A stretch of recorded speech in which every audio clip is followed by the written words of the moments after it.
Before there was darkness, there was only light. Before there was war, there was perfect peace. Before there was a devil, there was an angel so beautiful that his very name meant bearer of light. Tonight, I want to take you back to a moment that changed everything. Not a moment in human history, but a moment before humanity ever drew its first breath. A moment when heaven itself was torn apart. When the most glorious being ever created looked upon the throne of God and whispered 3 words that would echo through eternity, "I will ascend." This is the story of the war in heaven. The story of 3 days that shook the foundation of all creation. The story of how Lucifer, the morning star, became Satan, the father of lies. Close your eyes. Let the noise of this world fade away. And let me carry you back to the beginning, to a place of such beauty, such perfection, that no human words can truly capture it. But tonight, we will try. The images you see are only here for illustration. You don't need to watch. Just listen. Let this story wash over you like a gentle tide. Bro, what's your other gamer tag? Sub-Zero. Okay. Oh yeah, I think I remember you saying that. Yeah, I remember playing you a long time ago. Okay, okay. Anybody, yeah, cat sauce or something? Scorpion. Okay. Scorpion. Yeah, I'm pretty sure my CYRAX got a lot crazier since we last played, bro. Yeah, I appreciate that, bro. I get that a lot, but I don't feel like I'm the best. I play some pros that's really like, but they don't do all the stuff I do, but I appreciate it. Yeah. I was playing this one dude. Let me think if I can get his name real quick. It was shit, it ain't gonna come to me right now, but man, he was good. He's a pro player from the EA or EU, whatever the fuck they be saying. EA, I think, but he was good. Linquay scum. I can't think of his name for nothing. It ain't even close. Fight. It's been a long time. Oh, I got it. Matthew Bright. Matthew Bright. That dude right there was real good with CYRAX. He's a pro player named Matthew Bright. Matthew Bright. That's his name. Sure is. Yeah, he's pretty good.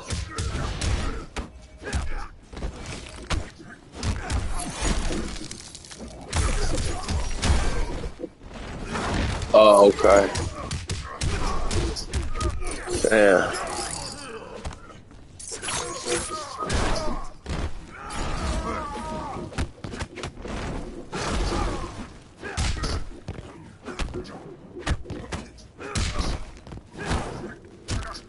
Yeah. I was fighting Ninja Killer yesterday. Ninja Thriller. He was getting the better of me. Then we played again on some singles, and I got him twice and just dipped on him. He got me once, I got him twice, and I just dipped out because But he was on that Liu Kang hard yesterday, boy. He was up in here. That damn Liu Kang shit.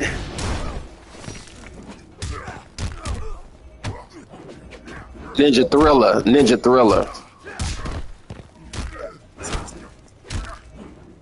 He good with Liu Kang too. He just like, I ain't gonna say he like Ninja Killer, but he good with Liu Kang.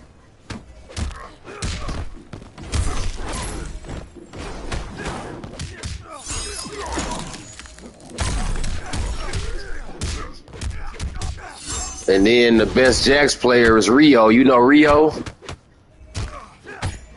Rio Cash. No, I'm talking about Rio Cash. Rio Cash never uses Jace. I'm talking about Rio Cash. Yeah, not that other Rio Cash, yeah.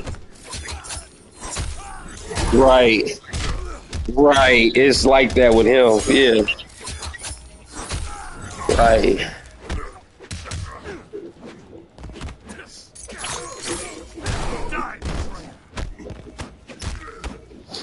Yeah. Breathe deeper into rest, deeper into peace. And as you drift, remember this: what happened in those 3 days still echoes today. The battle that began in heaven continues on earth. But the end has already been written. Let us begin. Chapter 1. In the beginning, there was light. In the beginning, before the earth was formed, before the stars were hung in the velvet darkness of space, there was heaven. It was not a place as we understand places. It was not built with stones or wood or metal. Heaven was, and is, the dwelling place of God himself. A realm where light does not come from a sun, but from the very presence of the Almighty. Where every surface gleams with a radiance that never fades. Where the air itself hums with worship, and time moves differently than it does in our world. Imagine, if you can, a vast expanse of purest crystal, stretching endlessly in every direction. Imagine towers of light rising like mountains, their peaks disappearing into clouds of glory.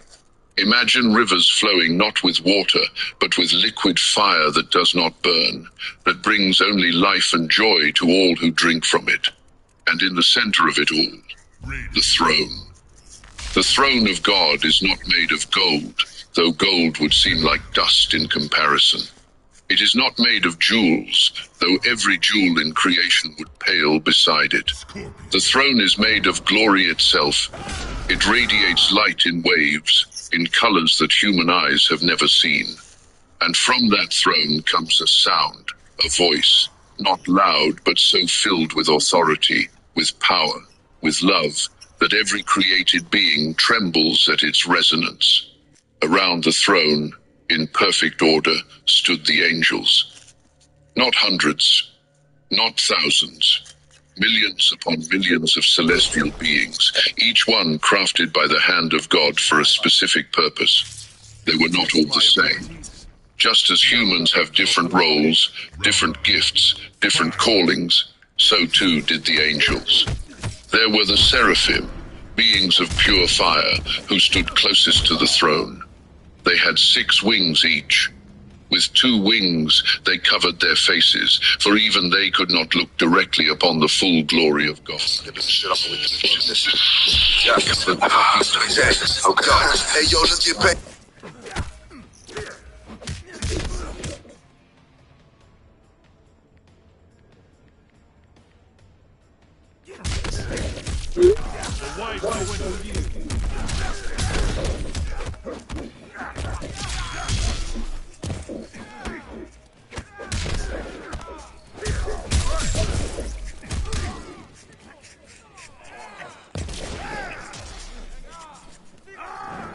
Round 2. Fight!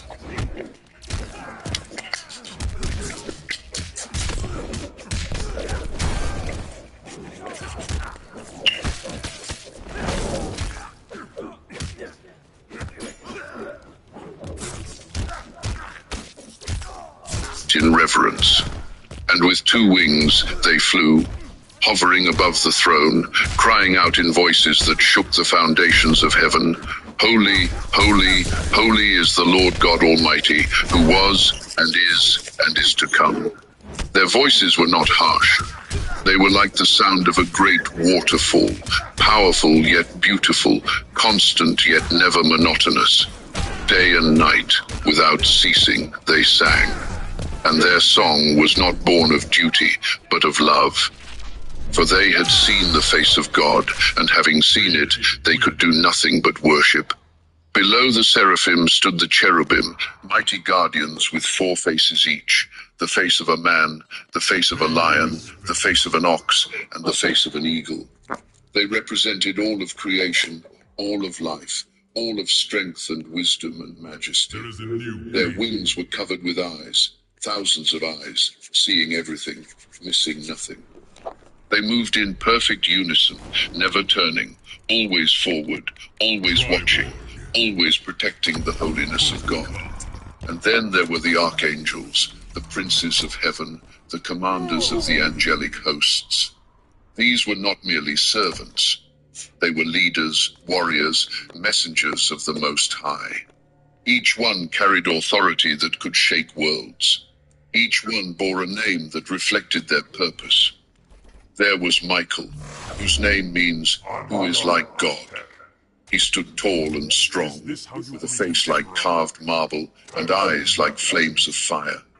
In his hand, he carried a sword that gleamed with holy light, a weapon forged not for destruction, but for the defense of all that is good and true. Michael was the protector, the warrior, the one who would stand between evil and the throne of God, no matter the cost. There was Gabriel, whose name means, God is my strength. He was the messenger, the herald, the voice of heaven sent to announce the will of the Almighty. His wings were white as snow. When he spoke, his words carried the weight of divine authority. He was swift, moving between heaven and earth in the blink of an eye, delivering messages that would change the course of history. There was Raphael, the healer, whose very presence brought comfort and restoration. His wings glowed with a soft golden light, and his face was gentle, full of compassion. He walked among the angels, tending to their needs, reminding them of God's love, His mercy, His endless grace. And then there was Lucifer. Lucifer, the morning star. Lucifer, the light bearer. Lucifer, the most beautiful of all created beings. If the other archangels were like flames, Lucifer was like the sun itself. His beauty was not merely physical, though his form was perfect in every way. His beauty was deeper. It radiated from within, a reflection of the divine glory that had been placed inside him. His wings were vast, covered with every precious stone, sapphire and emerald, ruby and topaz, jasper and carnelian. That good game, bro. Light danced across his wings in cascading waves of color, filling heaven. I was scared to let you get it going after I watched you with that first match. I was like, nah, this nigga, hey, that raiding. I was like, hold on. When I saw that, I said, I can't let him get going with Kodal. Their endless worship. I hate fighting this matchup, though. This is that bull right here. Yeah.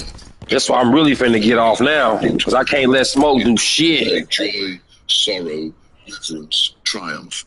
It could soar to heights that made the stars tremble, or drop to whispers that brought tears to the eyes of the angels. He was the worship leader. Sometimes you gotta smother them with pressure. Make them mess up when it's their turn, too. When I get smothered like that, that's when I start making mistakes. Sacred calling.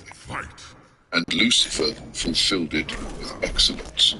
He poured his entire being into worship. I didn't mean to do that. Melodies that had never been heard before. That seemed to unlock new dimensions of beauty. God loved him. Not more than the others, for God's love is infinite and equal, but in a special way.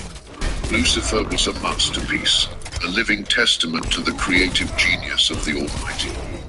He was proof that God does not create merely for function, but for beauty, for art, for the sheer joy of bringing something glorious into existence. And Lucifer knew it.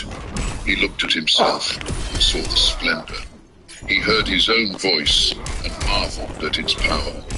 He saw the way the other angels looked at him with admiration, with respect, even with awe. And somewhere, deep in the hidden places of his heart, a thought began to form. It was not a loud thought at first. It was barely a whisper, easy to ignore, easy to push away. But it was there, like a tiny crack in a perfect diamond, invisible from the outside but growing, spreading, waiting for the right moment to shatter everything. For now, though, heaven remained at peace. The angels moved in perfect harmony, each fulfilling their role with joy and devotion. There was no discord, no jealousy, no strife. There was only worship, only service, only love. Michael stood at his post, sword in hand, watching over the throne with eyes that never closed. Gabriel flew between the realms, carrying messages with speed and precision. Raphael tended to the needs of heaven with gentle hands and a compassionate heart. And Lucifer sang. He stood before the throne, his wings outstretched, his face lifted toward the light, and he sang. The sound filled every corner of heaven, weaving through the streets of gold, echoing off the crystal walls, rising up and up until it seemed to merge with the very voice of God himself. The other angels joined in, their voices blending with his, creating a symphony of such beauty that if a human ear could have heard it, the heart would have stopped from sheer, overwhelming joy. This was worship in its purest form. This was creation fulfilling its purpose.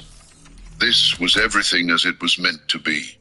But even then, even in that moment of perfect beauty, the crack was spreading. Lucifer sang, and his voice was flawless. But his eyes, if anyone had looked closely, were no longer fixed on the throne. They were drifting, just slightly, just for a moment, to his own reflection in the crystal beneath his feet. And in that reflection, he saw himself. Beautiful, powerful, glorious. And he began to wonder. The thought was still small, still quiet. But it was there, and it was growing. Heaven did not know it yet, but the countdown had begun. The perfect peace was living on borrowed time. The light was about to be challenged by a darkness that had never existed before. A darkness that would not come from outside, but from within. For now, the angels sang. The throne blazed with glory, and all of creation bowed in reverence before the one who made them. But the seed had been planted, and soon, very soon, it would sprout. The morning star was about to fall. And when he fell, he would not fall alone. Chapter 2. The Seed of Pride. There are moments in eternity that change everything.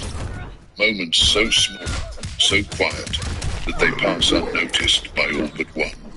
Moments that happen not in the thunder of battle or the blaze of glory, but in the silence of a single thought. For Lucifer, that moment came on what seemed like an ordinary day in heaven.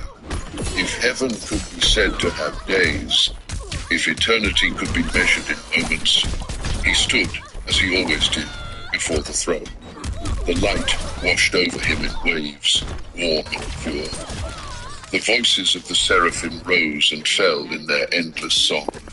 The presence of God filled every space, every breath, every heartbeat of existence.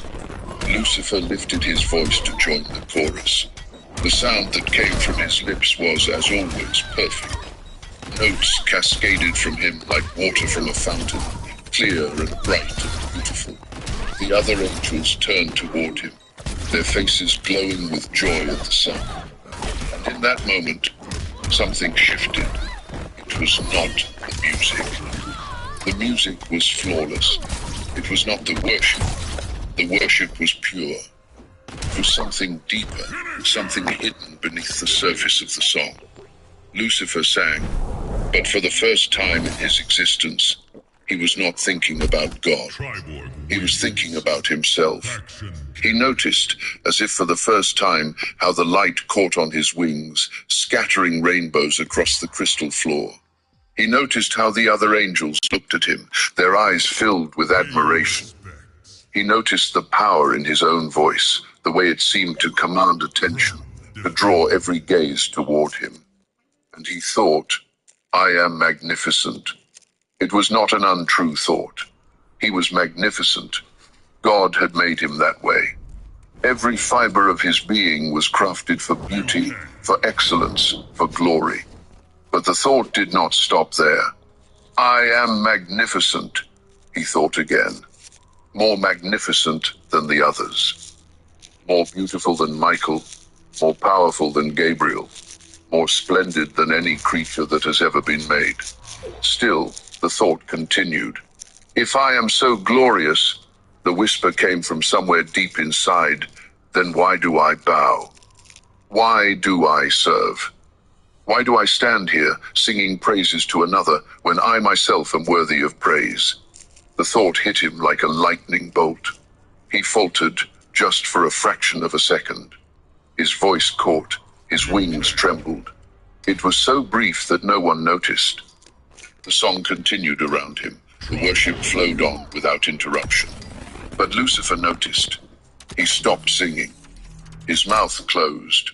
His eyes, which had been lifted toward the throne, slowly lowered. He looked down at his hands, at the light that seemed to emanate from his very skin. He looked at his reflection in the polished surface beneath his feet. And for the first time, he did not see a servant. He saw a rival. The thought should have horrified him. It should have sent him to his knees in repentance, crying out to God for mercy, for cleansing, for the removal of this poison that had entered his mind. But he did not cry out. Instead, he stood there in silence, turning the thought over and over in his mind like a jewel, examining it from every angle. Why should I bow? The voice whispered again. I am beautiful. I am powerful. I am wise. What makes him so different from me? What gives him the right to rule, and me the obligation to serve? The questions came faster now, tumbling over each other, building momentum like a stone rolling down a hill. He sits on the throne, but could I not sit there just as easily? He receives the worship, but is my voice not sweeter?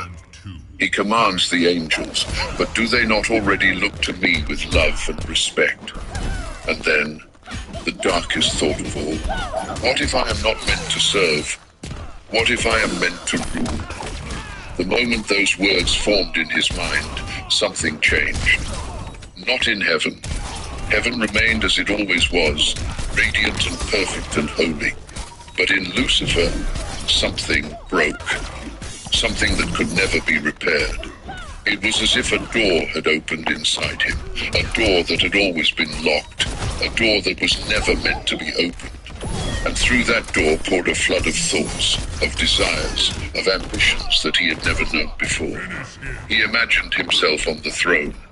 He imagined the angels bowing before him. He imagined his voice not raised in worship, but receiving it. He imagined a kingdom where he was not the servant, but the king. And the image did not repel him. It thrilled him. He looked up at the throne again, and this time he did not see the source of all life, all love, all goodness. He saw an obstacle, a barrier between himself and what he deserved. The light that had always comforted him now seemed harsh, exposing. The presence that had always filled him with joy now felt oppressive, suffocating. The voice of God, which had always been the most beautiful sound in all creation, now sounded like a chain, binding him to a role he no longer wanted to play. Lucifer took a step back from the throne. It was a small step, barely noticeable. But it was the first step away from God that any created being had ever taken. And once the first step was taken, the second came easier. He turned away from the throne and walked through the streets of heaven. His mind raced, spinning with possibilities, with plans, with visions of what could be. But he knew he could not do this alone. If he was going to challenge the throne of God, he would need an army.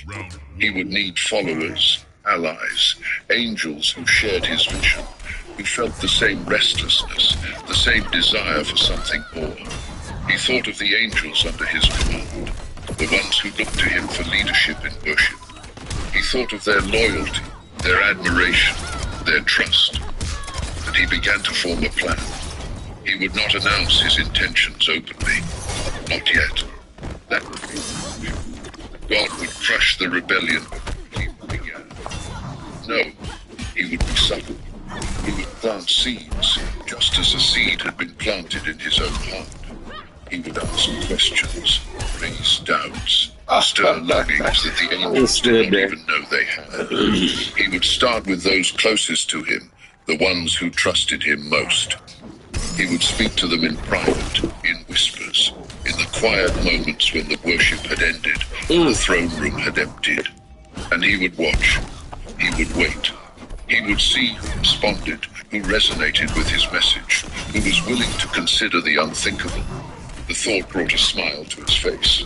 Not a smile of joy, but something colder, something sharper. It was the first time in all of eternity that an angel had smiled without love in his heart. He spread his wings and flew to the outer courts of heaven, where the lesser angels dwelt. As he moved through the light, he rehearsed his words, his arguments, his seductions. He did not know it yet, but he had already lost. The moment he chose himself over God, pride took root in him. Let's go! Fate was sealed. There could be no victory in rebellion against the Almighty. There could only be ruin. But pride is a blinding thing. It convinces the heart that it is wiser than it is, stronger than it is, more deserving than it is. And Lucifer, the light bearer, the morning star, was now blind. He no longer saw the truth. He saw only what he wanted to see. What he wanted was a throne that would never be his. The rebellion had begun. Not with a war, not with a battle, but with a thought, a single poisonous thought that would soon spread like wildfire through the halls of heaven. Before long, the light would be challenged by darkness. The perfect peace would be shattered by war. And the morning star would be invisible. Oh, I came back. I can't believe it. I thought you was going to give me that first round. Wasn't looking good. Heaven had never known secrecy. Oh, man, that was fun. Good game, The bro. holy place had always been open, transparent, bathed in the light of God's presence. There were no shadows to hide in, no dark corners where whispers could be concealed. Told you, man, when CYRAX got a little Freely, different. spoke freely, loved freely, with hearts that had nothing to hide and no reason to hide anything.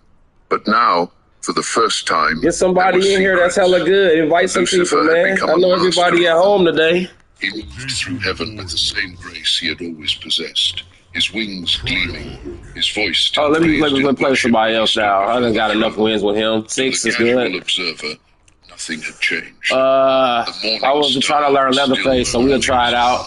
See how I'm brilliant, doing. beautiful, devoted. But those who looked closely, those who knew him well, began to notice small things. The way his eyes no longer seemed to focus on the throne during worship, but drifted to the angels around him, measuring, calculating, assessing. The way he lingered after the others had left, speaking quietly with certain angels, his voice low and urgent. The way he smiled, but the smile no longer reached his eyes. Michael noticed. He stood at his post near the throne, his hand resting on the hilt of his sword, and he watched.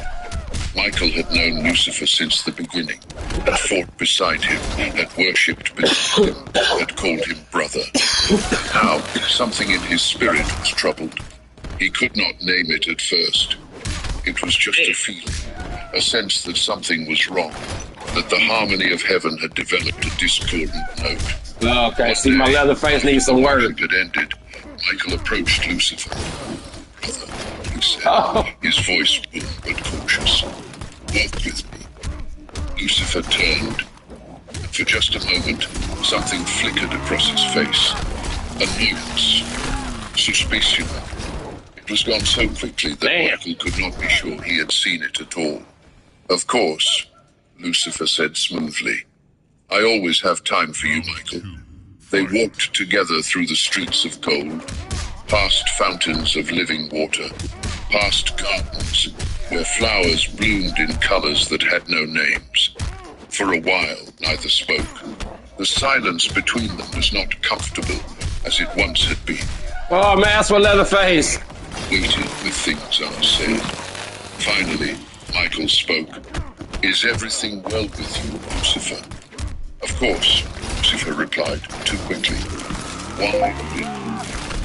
I do not know, Michael said slowly, but I sense a change in you, a distance, as if your heart is no longer fully here.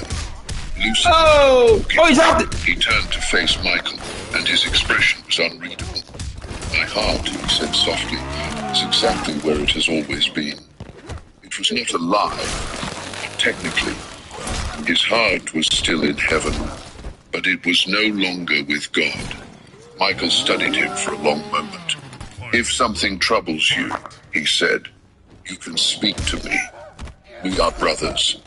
There is nothing that cannot be shared in the light. Lucifer smiled, and this time it was genuine, though not kind. You are right, Michael. We are brothers. But tell me, have you never wondered why some brothers are given swords, while others are given songs? Why some stand guard, while others stand in glory? Michael frowned. Each of us has the role God has given us. Each role is necessary. Each is good. Good, Lucifer repeated, tasting the word. Yes, but Let's go. Is it not possible that some of us were meant for more? More than what God... See, I can win without the little golden dude. There is no more than what comes from his hand. Lucifer's smile faded. Of course, he said quietly. You are right. Forgive me. I spoke foolishly. But Michael was not reassured. He watched as Lucifer turned and walked away, his wings scattering brilliance in his wake. And Michael knew, with a certainty that settled like stone in his chest, that something had gone terribly wrong. But Lucifer was not speaking only to Michael. In the days that followed, he sought out others. Angels who served under him in the choir. Angels who had shown him particular devotion. Angels whose hearts, he sensed, might be open to his message. He did not speak of rebellion. Not yet. That word would have sent them fleeing in horror. Instead, he spoke of freedom, of potential, of the unfairness of a system where some were exalted and others overlooked. He found an angel named Beelzebub, who served among the cherubim. Beelzebub was strong, intelligent, ambitious. He had always performed his duties with excellence, but there was a restlessness in him, a hunger for recognition that had never been fully satisfied. Lucifer approached him in a quiet moment when the worship had ended and the throne room was empty. Beelzebub, he said warmly, you served well today. Beelzebub bowed his head. Thank you, my lord. All right, enough with the shit. And you do, Lucifer assured him. But tell me, have you never felt that your gifts are wasted in such simple tasks? Being of your strength, your wisdom, standing guard over a throne that needs no guarding. Beelzebub looked up, surprised. I serve where I am called. Of course you do, Lucifer said. As do you. But what if there were... Oh, man, come on. What's going on? Hey, man. What if we were not servants, but equals? The word hung in the air between them. Kidding. Beelzebub whispered, with... She kidding. Lucifer placed a hand on his shoulder. Is it so impossible? Look at yourself. Look at what you are.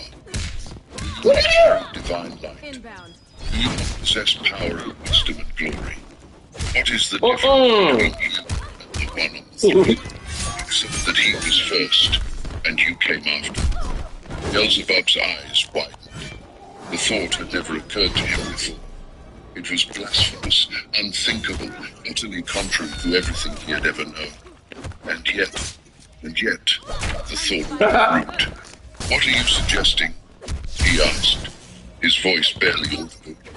Lucifer leaned forward. I'm suggesting, he said softly, that we do not have to live as servants forever. That there is I asked you, he was going to take all that. better way. A way where we take our rightful place, where we are honored as we deserve, where we answer to no one but ourselves. He paused, letting the words sink in. But I cannot walk that path alone, he continued. I need those who see as I see. Those who are brave enough to reach for something greater. Those who will stand with me when the moment comes. Stand with you. Beelzebub's voice trembled. Against him. Lucifer did not answer directly. Instead, he asked, "Do you love him because you choose to, or because you were made to?" It was a question designed around everything. And this Beelzebub. Oh, shit! I tried to poke them up.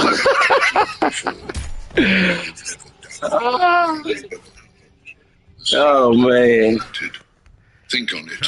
I had a move I wasn't using that I should have used. We will speak again. And he left Beelzebub standing there, alone, with a choice that could determine his eternal fate. One by one, Lucifer went to the angels. Not all of them. He was careful, strategic. He chose those he thought would listen, those whose hearts he could turn. He spoke to them of freedom, of justice, of the unfairness of serving a God who demanded worship but gave nothing in return. He twisted the truth, took the goodness of God and reframed it as tyranny, took the love of God and called it control. And shockingly, terribly, some of them listened. Not because they hated God. Most of them still loved him, in their way. But Lucifer was persuasive. His words were smooth, his logic compelling. He made rebellion sound noble, made pride sound like self-respect, made treason sound like liberation. And slowly, carefully, an army began to form. Angels, that once stood in perfect harmony, now gathered in secret, speaking in hushed voices, planning, preparing. They did not yet know what they were preparing for. Lucifer had not told them everything, but they knew they were following him, and that was enough. By the time Michael realized how far the corruption had spread, it was almost too late. He went to Gabriel, his face grave. "We have a problem," he said. Gabriel looked up from the scroll he was reading. "What kind of problem?" "Lucifer," Michael said simply. "He is gathering followers, planting seeds of doubt. I have heard whispers, Gabriel. Whispers of rebellion." Gabriel's face went pale. "Rebellion? In heaven? That is impossible." "I thought so too," Michael said. "But I have watched him. I have listened. And I tell you, brother, the impossible is happening. Lucifer is turning angels away from God." Gabriel stood, his wings flaring. "Then we must stop him. We must go to the throne. Tell the Most High what is happening." Michael shook his head slowly. "The Most High already knows. He knows everything. If he has not acted, it is because he is waiting, giving them time, giving Lucifer time to choose. Choose." Gabriel's voice rose. "He has already chosen. He is leading angels into darkness." "Yes," Michael said quietly. "And soon, very soon, the choice will become action. And when it does, there will be war." The two archangels stood there, looking at each other, the weight of what was coming pressing down on them like a physical force. In heaven, the very thought was madness. But madness had already taken root, and it was spreading. Across heaven, in the hearts of thousands of angels, the decision was being made. Some remained faithful, clinging to their love for God, refusing to listen to Lucifer's lies. But others, not the third or the angelic host, were wavering. Had not yet openly rebelled, but they were listening, considering, being drawn, slowly but surely, into the orbit of the morning star. And Lucifer, seeing his army grow, felt his confidence swell. He began to believe his own lies. He began to think that victory was possible, that he could actually challenge God and win. He did not see the trap he was walking into. He did not understand that pride had made him blind, that every step he took was leading him closer to his own destruction. All he saw was the throne, and the throne was all he wanted. The whispers in paradise were growing louder. Soon they would become shouts, and then they would become war. Chapter 4. The line is drawn. There comes a moment in every conflict when I'll words say. end and action begins. When the tension that has been building finally reaches its breaking point. When the choice that everyone has been avoiding can no longer be delayed. For heaven, that moment arrived like the slow dawn of a terrible day. It began with silence. The worship that had always filled every corner of heaven. The endless song of praise that rose from millions of voices began to falter. Not all at once, not dramatically, but here and there, voices dropped out. Angels who had always sung with fervor now stood mute, their lips pressed together, their eyes distant. The seraphim noticed first. Their song, which had never ceased since the moment of their creation, suddenly sounded thin. They looked around, confused, sensing the absence but not understanding it. Then they saw, throughout the vast expanse of heaven, angels were moving. Not toward the throne, as they always had, but away from it.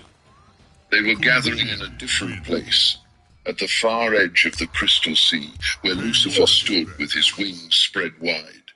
You only fought my CYRAX, bro? Before him. His voice carried across the distance. That's crazy, because I play with other people. I just, that's who if you real good, you probably won't see nobody else, so yeah. For too long, we have if I can't beat you with him, then I don't no need for me to really pick nobody else. Without voice, without choice. We were told this was love, but this Carlito. I don't know how good he is. Let's try my Predator on him. Beings with the capacity for I don't really got a Predator. I'm trying to get one. Oh, you got sub? Let's do it. I ain't scared of nothing. Let's go. Lucifer continued, his voice rising. We are not lesser beings. We carry the same divine spark, the same power, the same glory. The only difference between us and the one on the throne is that he will not share it. He hoards his authority, his dominion, his honor, and calls it righteousness. He paused, letting his words sink in. But I say to you, there is another way. A way where we are not servants, but sovereigns. Where we do not beg for scraps of recognition, but take our rightful place as equals. Where the light that shines from us is not reflected, but our own. His eyes blazed with passion, with conviction, the absolute certainty of the self-deceived. I will ascend, he declared, his voice ringing like a bell across heaven. I will raise my throne above the stars of God. I will sit on the Mount of Assembly, in the far reaches of the north. I will ascend above the heights of the clouds. I will make myself like the Most High. The words hung in the air, terrible and beautiful and utterly damning. For a moment, no one moved, no one breathed. Then, slowly, one angel stepped forward. Then another. Then another. They came to stand beside Lucifer, their faces set, their wings trembling with fear and exhilaration, and the awful thrill of rebellion. By the time the movement stopped, nearly 1/3 of all the angels in heaven had crossed the line. Thousands upon thousands of celestial beings, turning their backs on the throne, choosing the promise of independence over the reality of love. On the other side of the divide, Michael stood with his sword drawn. Not raised, not yet, but drawn, ready.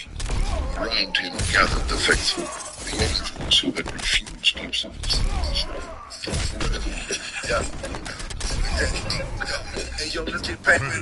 His face pale but resolute. Raphael stood at his left, tears streaming down his face as he watched friends, brothers, companions of countless ages walk away from everything they had ever known. How did this happen? Raphael whispered. How did we not see? We saw, Gabriel said quietly. We simply did not believe it could go this far. Michael said nothing. His eyes were fixed on Lucifer, standing across the crystal sea, surrounded by his army of followers. The two archangels, once closer than brothers, now separated by a chasm that could never be crossed. Michael felt something he had never experienced before. Grief. Deep, wrenching, unbearable grief. Not for himself, but for Lucifer. For the brother he was about to lose. For the beauty that was about to be destroyed. For the choice that could never be unmade. He wanted to call out, to beg Lucifer to reconsider, to turn back before it was too late. But he knew it would be useless. The pride in Lucifer's eyes was absolute. There would be no reasoning with him, no persuading him, no saving him from himself. The line had been drawn, and soon, very soon, they would have to fight. But before the first blow was struck, before the first sword was raised, the voice of God echoed through heaven. It was not loud. God's voice never needs to be loud. It simply is, filling every space, every heart, every corner of existence with its presence. Lucifer. The single word stopped everything. The murmuring crowds fell silent. The movement ceased. Every eye turned toward the throne, where the light blazed brighter than ever. Lucifer stood frozen, his wings half spread, his mouth open to speak another word of rebellion. But the words died on his lips. Lucifer, the voice came again, and this time there was sorrow in it. Deep, infinite sorrow. The sorrow of a father watching his child destroy himself. You have chosen your path, God said. But before you walk it, I will give you one final chance to turn back. Kneel before me now. Confess your pride. Ask for forgiveness. And I will restore you to your place, as if this rebellion had never been. The offer hung in the air, shimmering possibility. Michael held his breath. Every faithful angel held their breath. Even some of those standing with Lucifer seemed to waver, hope flickering in their eyes. This was it, the moment of decision. Oh, tell me that didn't just take the rest of that life. You lying. That nigga's supposed to be laid out on some just wasted your whole meter shit. Crazy, bro. That was out of there. The moment, expressions. I was supposed to kill that fucker. His eyes filled with something that might have been revealed. But then his jaw tightened. His eyes hardened. His wings spread wide. He said, oh my goodness. Stone. I will not kneel. Not now. Not ever. I would rather rule in darkness than serve in light. The words echoed through heaven like a death sentence. Because that is exactly what they were. So be it, said. And the sorrow in his voice was replaced by something else. Sorry, man. Michael stepped forward. I had to do it this time. Hell, we ain't seen one of them yet. Yes, Lord, he said, his voice steady despite the pain of his heart. Defend my throne, God commanded. Yeah, it's been a minute since we played. I know, that's right. Those who have chosen darkness dwell in darkness. I'm trying to get one of them good dudes that be in here like every day. Learn what it means to live. I know they in another room right now somewhere fighting. It will be done. Like, He what's turned his to name? face Lucifer across the divide, and their eyes met. Once, those eyes had looked at each other with friendship, with brotherhood. But you know what? They never fail. As soon as you get on a good enough streak going, somebody's cold gonna come in here. Hatred on the other. It's like they can feel it, like they coming to the king of the hill all of a sudden when you get on a good little streak. Please, do not do this. Lucifer smiled, but there was no warmth in it. You were always weak. 3 streak ain't shit. If you get like on a 20 streak or something, somebody gonna come in here, I bet you. Greatness. When this is over, when I sit on that throne, I will remember your loyalty, and I will pity you for it. Michael closed his eyes briefly, letting the pain wash over him. Then he opened them, and when he did, there was no more room for mercy. Then let it begin, he said. Across heaven, the armies form. The faithful on one side, blazing with holy light, their weapons drawn, their faces set with grim determination. The rebels on the other, dark shadows beginning to creep into their radiance, their eyes wild with defiance and fear. Between them, the crystal sea stretched like a vast battlefield, waiting to be stained with something it had never known before. Conflict, violence, war. The angels had been created for worship, for service, for love. But now they would have to learn something new. They would have to learn how to destroy each other. Lucifer raised his hand, and his voice thundered across the divide. For freedom, for glory, for ourselves. His army roared in response, a sound like the rushing of a great wind, terrible and exhilarating. Michael raised his sword, and it blazed with light so pure, so bright, that even the rebels had to shield their eyes. For the Most High, he cried, for righteousness, for love, and the faithful answered with a shout that shook the foundations of heaven itself. For a long moment, the two armies stood facing each other, neither moving nor backing down. And then, like the breaking of a dam, the restraint shattered. The rebels charged forward, their wings carrying them across the crystal sea in the dark tide. The faithful met them head-on, light crashing against shadow in an explosion that lit up all of heaven. The war had begun. 3 days of battle that would reshape eternity. 3 days that would end with the morning star falling like lightning from heaven. 3 days that would create the enemy humanity would fight for all of time. And as the first blow was struck, as the first sword met the first shield, as the first cry of pain echoed through a place that had never known pain before, one thing became terribly, finally, irreversibly clear. Heaven would never be the same again. Chapter 5. Day 1. The battle begins. The first sound of war in heaven was not a shout or a scream. It was the ringing of metal against metal. The clash of Michael's sword against Lucifer's blade, striking sparks that fell like stars toward the crystal sea below. The two armies collided in the center of heaven, and the impact sent shockwaves rippling through the realm. Light met shadow in an explosion of color and force. Angels, who had never known violence, were suddenly locked in combat, grappling with those who had once stood beside them in worship. It was chaos. Beautiful, terrible, heartbreaking chaos. Michael fought at the front, his sword moving in arcs of pure white fire. Every strike was precise, controlled, purposeful. He did not fight with rage, but with sorrow. Each blow he landed, each rebel he struck down, felt like cutting off a piece of his own soul. But he did not stop. He could not stop. To his right, Gabriel moved like lightning, his spear flashing as he defended against 3 attackers at once. His face was set in CYRAX. determination, his wings beating with thunderous force as he drove the rebels back step by step.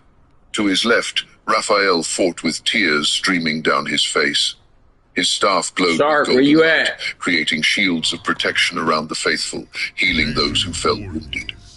But even as he Daydreaming? healed, he wept for those he could not save. Yeah, we can't for stop those who bombing. had chosen the wrong side. Across the battlefield, Lucifer commanded his forces with terrible brilliance. He had been created as a leader, and that gift had not left him even in rebellion. His voice rang out above the clash of battle, directing his troops, encouraging them, inspiring them to fight. I don't know how, but I could.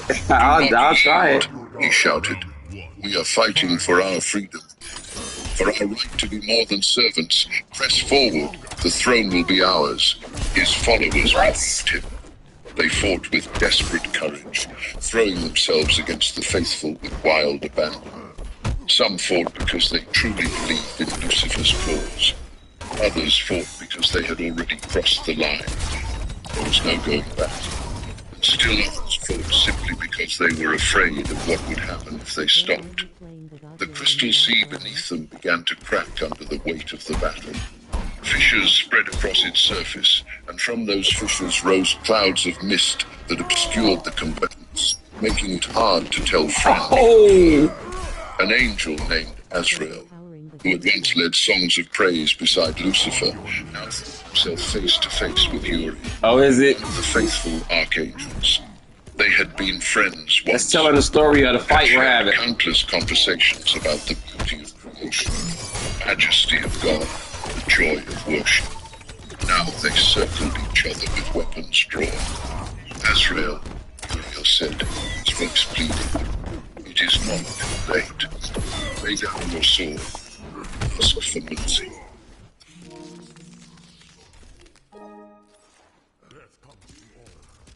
Round 2. Fight. Shown to us when we were created only to bow. When we were given power but forbidden to use it. When we were made in his image but told we could never be his equal. We were never meant to be his pride. We were meant to be his children, his beloved. That is a greater honor than any throne. You are a slave who has learned to love his chains. He said coldly, "I pity you." He lunged forward, his blade aimed at Uriel's heart. Uriel parried, his own weapon moving on instinct. And the two former friends became enemies, their swords singing a song of broken fellowship. The battle raged for what felt like hours, though time moved strangely in that place. No sun to mark its passage, no clock to count the moments. There was only the endless struggle, the clash of light and darkness, the cries of the wounded and the shouts of the defiant. The faithful fought with discipline and purpose. They held their formation, protected each other. As one before it fought. They fought not for themselves, but for something greater than themselves. The rebels fought with passion and desperation. They broke ranks, attacked recklessly, driven by emotion rather than strategy. Some fought with brilliant courage. Others fought with growing fear as they realized that Lucifer's promises. Slowly, gradually, the tide began to turn. Not because the faithful were strong. Oh my! In terms of raw power, the two sides were evenly matched. But the faithful had something the rebels did not. They had purpose. They had unity. They had love. The rebels had only pride. And pride, for all its fierce energy, is a brittle foundation. It cannot sustain. It cannot endure. One by one, angels began to fall. When an angel falls in battle, they do not die as humans do. They cannot die. They are eternal beings, created to exist forever. But they can be defeated. They can be broken. They can be cast down. The first rebel to fall was an angel named Semjaza. He had been one of Lucifer's most loyal followers. Yes, The first I'm listening to to it. rebellion. He fought with savage fury, cutting down two of the faithful before Gabriel And it's finally right on struck time, him if you ask me, with the fucking fights I'm having. The radiance that had once covered him like a garment dimmed, flickered, and began to go out. His wings, which had gleamed like polished bronze, turned grey and brittle. His face, once beautiful, twisted into something darker, something bitter. He did not die, but he was no longer what he had been. He was becoming something else, something less, something fallen. The sight sent a ripple of fear through the rebel ranks. They had not understood, until that moment, what defeat would mean. They had thought they were fighting for freedom, for glory, for power. They had not realized they were fighting.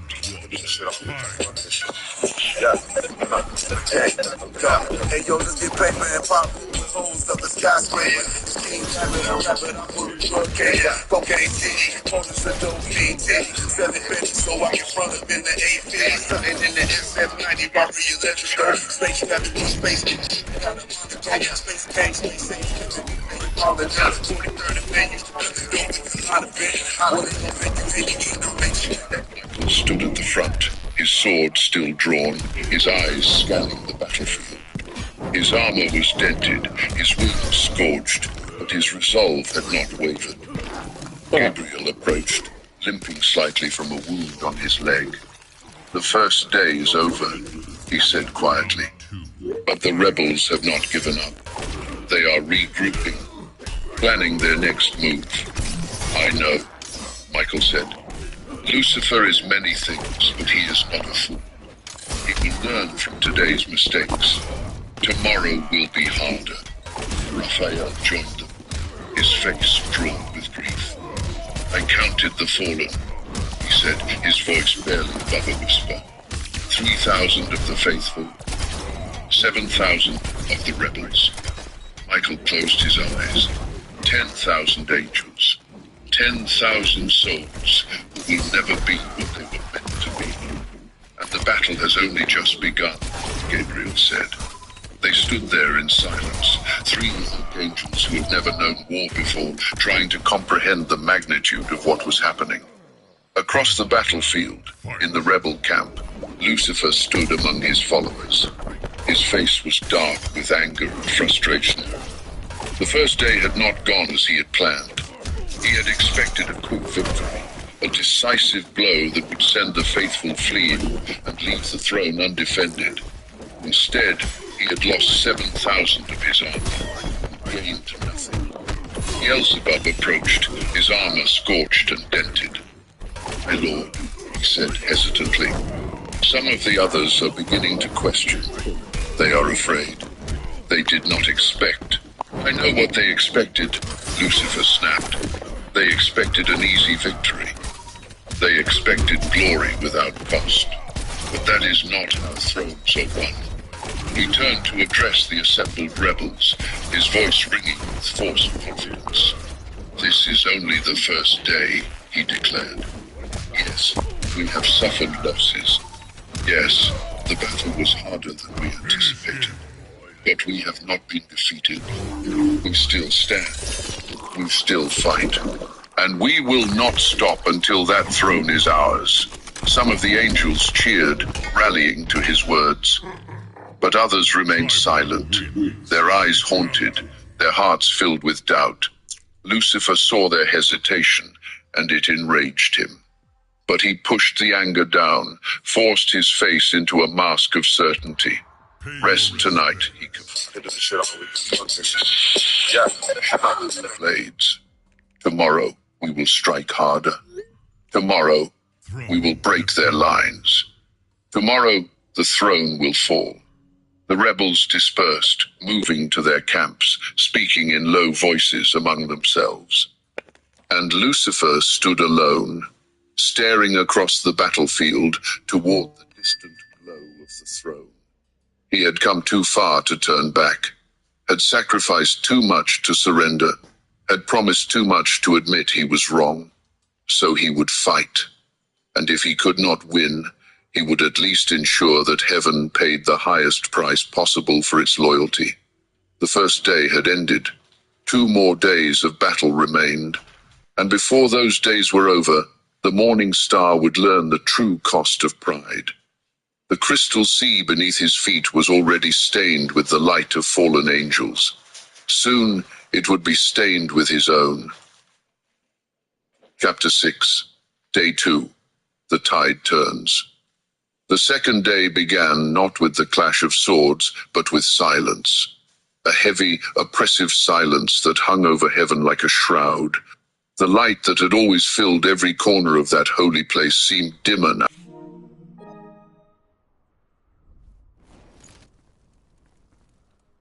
Watching the horizon where the rebel forces were gathering. He had not slept. Angels did not need sleep as humans do. But they could rest, could restore themselves. Michael had chosen not to.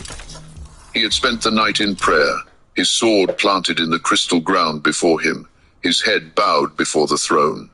He had asked for strength, for wisdom, for the grace to do what had to be done without losing himself in the process. Now, as the second day dawned, he felt the weight of command pressing down on him like never before. Yesterday had been chaos, instinct, reaction. Today would be different. Today, both sides knew what they were facing.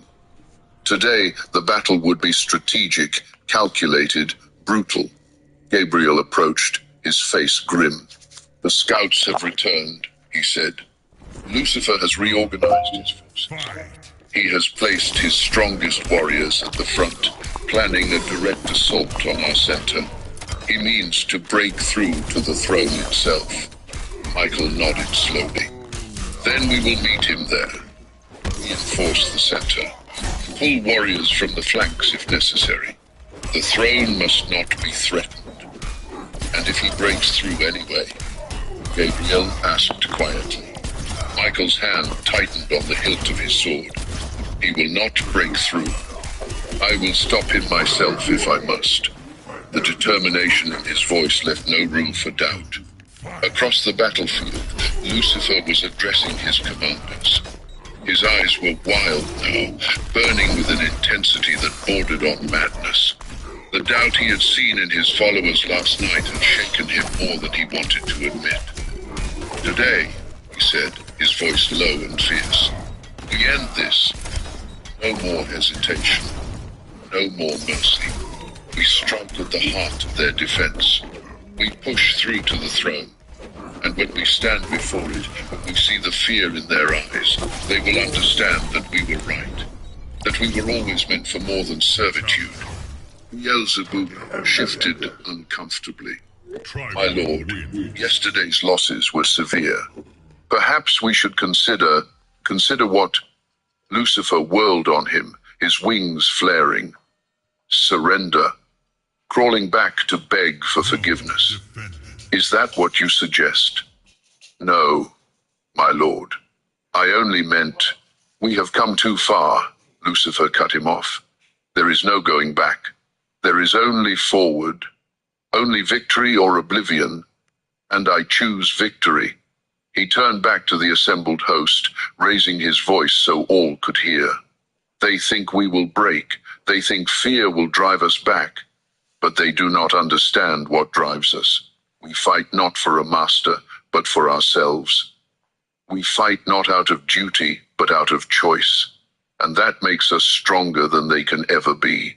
The rebels roared their approval, but even as they did, some of the angels in the back ranks exchanged uncertain glances. They had heard these words before. Yesterday, those words had led to 7,000 of their brothers falling, but they had nowhere else to go. So they raised their weapons and prepared to fight. The armies met in the center of the battlefield with a crash that echoed through all of heaven. This time, there was no hesitation, no moment of silence before the violence began. Both sides threw themselves into combat with desperate fury. The fighting was fiercer than it had been on the first day. More focused, more deadly. Angels who had learned harsh lessons yesterday applied them today, striking with greater precision, defending with greater skill. Michael led the faithful from the front, his sword blazing like a star. He moved through the battle like a force of nature, unstoppable and relentless. But there was no joy in his fighting, no triumph in his victories. Every rebel he struck down, he mourned. He found himself facing an angel named Azazel, one of Lucifer's chief lieutenants. Azazel had once been a master craftsman, creating beautiful things for the glory of God. Now his hands held a weapon, and his eyes held only hatred. "Michael," Azazel snarled, circling him. "The great defender, the loyal servant. Somebody up Does it not singles. tire you, always bowing, always obeying, never thinking for yourself?" "I think more than you know," Wrong. Michael replied calmly. "The difference is, I do not let pride deceive me into believing my thoughts are wiser than God's." "Pride?" Azazel laughed bitterly.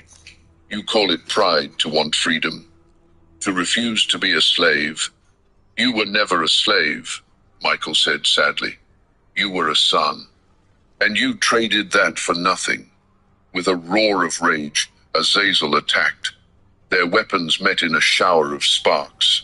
They fought across the battlefield, neither giving ground, both wielding their blades with masterful skill.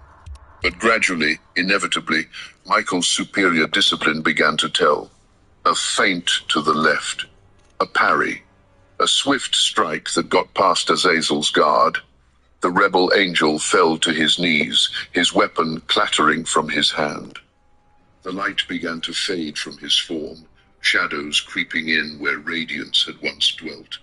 Michael stood over him, his sword raised for the final blow. But he hesitated.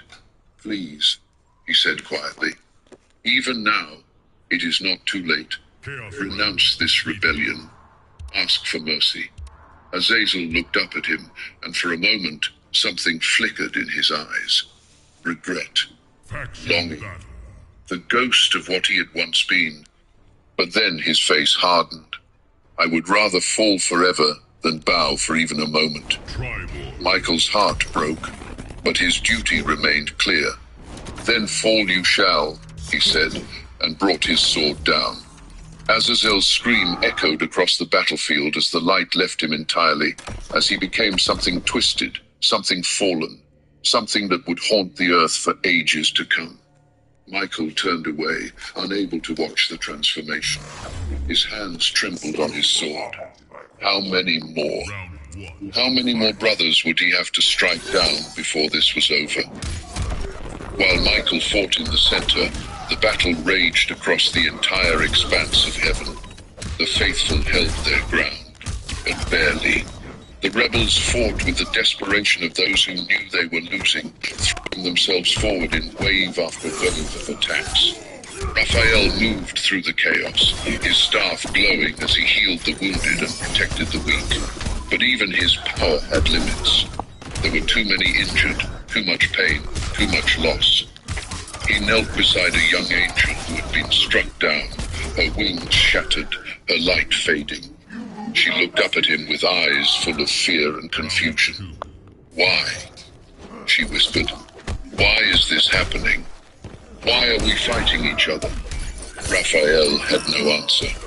He placed his hand on her forehead, channeling healing light into her broken form. "Rest," he said gently. "Be at peace." But even as he spoke the words, he wondered if peace would ever return to heaven. Across the field, Gabriel fought with cold efficiency. Unlike Michael, who fought with sorrow, Gabriel fought with anger. Anger at the waste, the stupidity, at the arrogance that had brought them to this point. He cut through the rebel lines like a blade through water, his spear finding its mark again and again. But for every rebel he struck down, two more seemed to take their place. They were not winning fast enough. The rebels were being defeated, but slowly, at terrible cost. At this rate, the battle...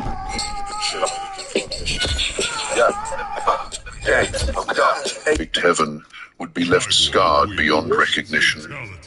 As the day wore on, the tide began to turn more decisively. The rebels, despite their fierce courage, were losing ground. Their ranks were thinning, their strength failing. The promises Lucifer had made, the visions of easy victory he had painted, were proving to be lies. Some began to break, to flee, to throw down their weapons and try to escape the battlefield. But there was nowhere to go. Heaven was not infinite. There were no corners to hide in, no shadows to disappear into. And the faithful showed no mercy to deserters. By midday, Lucifer could see that his grand assault had failed. His forces had not broken through to the throne. They had barely made a dent in the faithful's defenses, and he had lost thousands more of his followers. Rage and desperation warred within him. He had been so certain, so confident. How could this be happening? He looked around at his dwindling army, saw the fear in their eyes, the doubt creeping in, and he made a decision. If he could not win through strategy, he would win through power. He would challenge Michael directly. He would prove, once and for all, that he was the superior being. He spread his wings and rose above the battlefield, his voice thundered across the chaos. "Michael," he shouted. "Michael, I know you can hear me. Stop hiding behind your soldiers. Face me yourself if you dare." The fighting slowed as angels on both sides turned to look. Michael stood in the center of the battlefield, his armor dented and scorched, his face streaked with the residue of battle.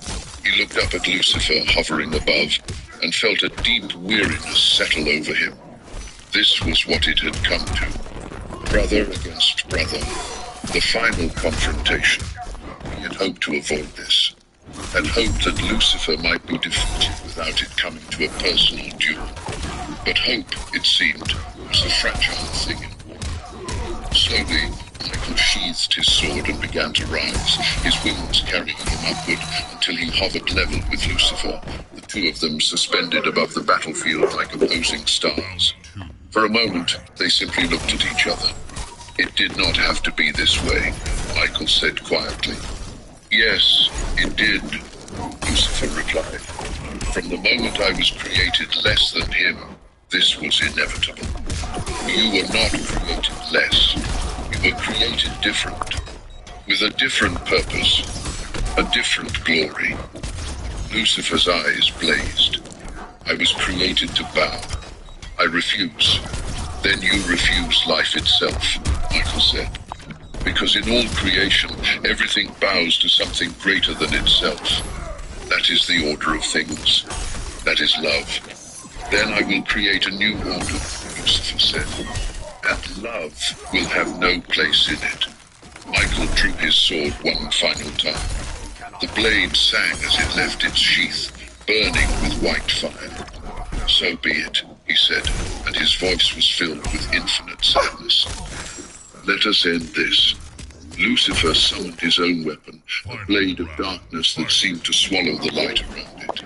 And the two archangels, once brothers, once friends, prepared to destroy each other. The second day was ending, but the final battle was just beginning. Chapter 7, Day 3, Michael versus Lucifer. The third day dawned with a strange stillness.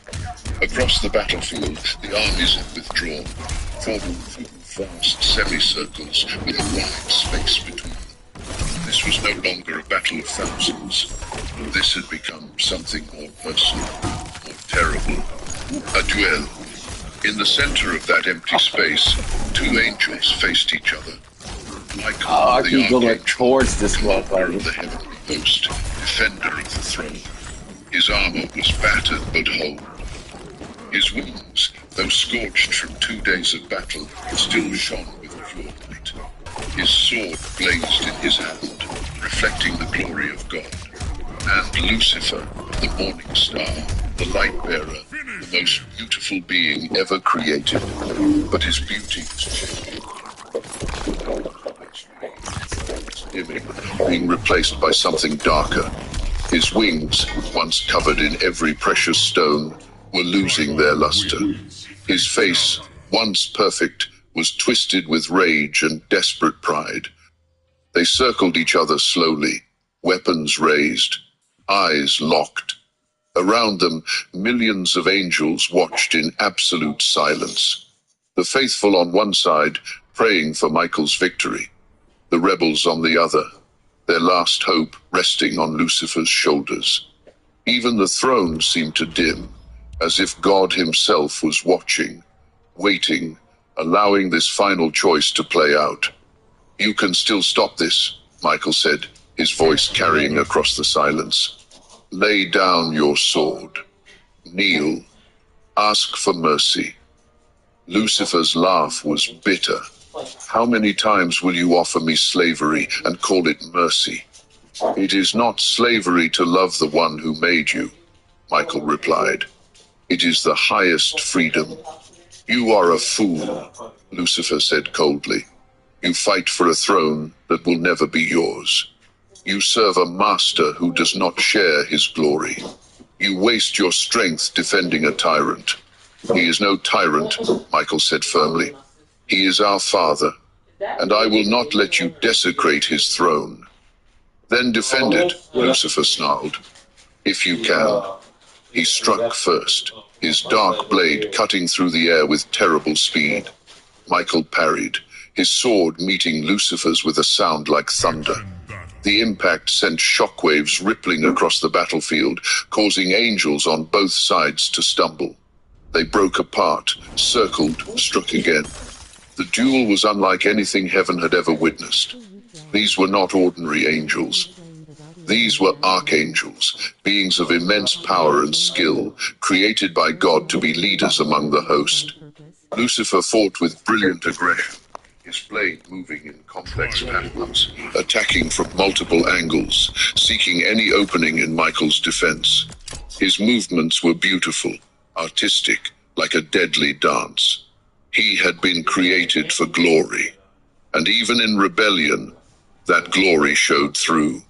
But Michael fought with something stronger than skill or beauty. He fought with purpose.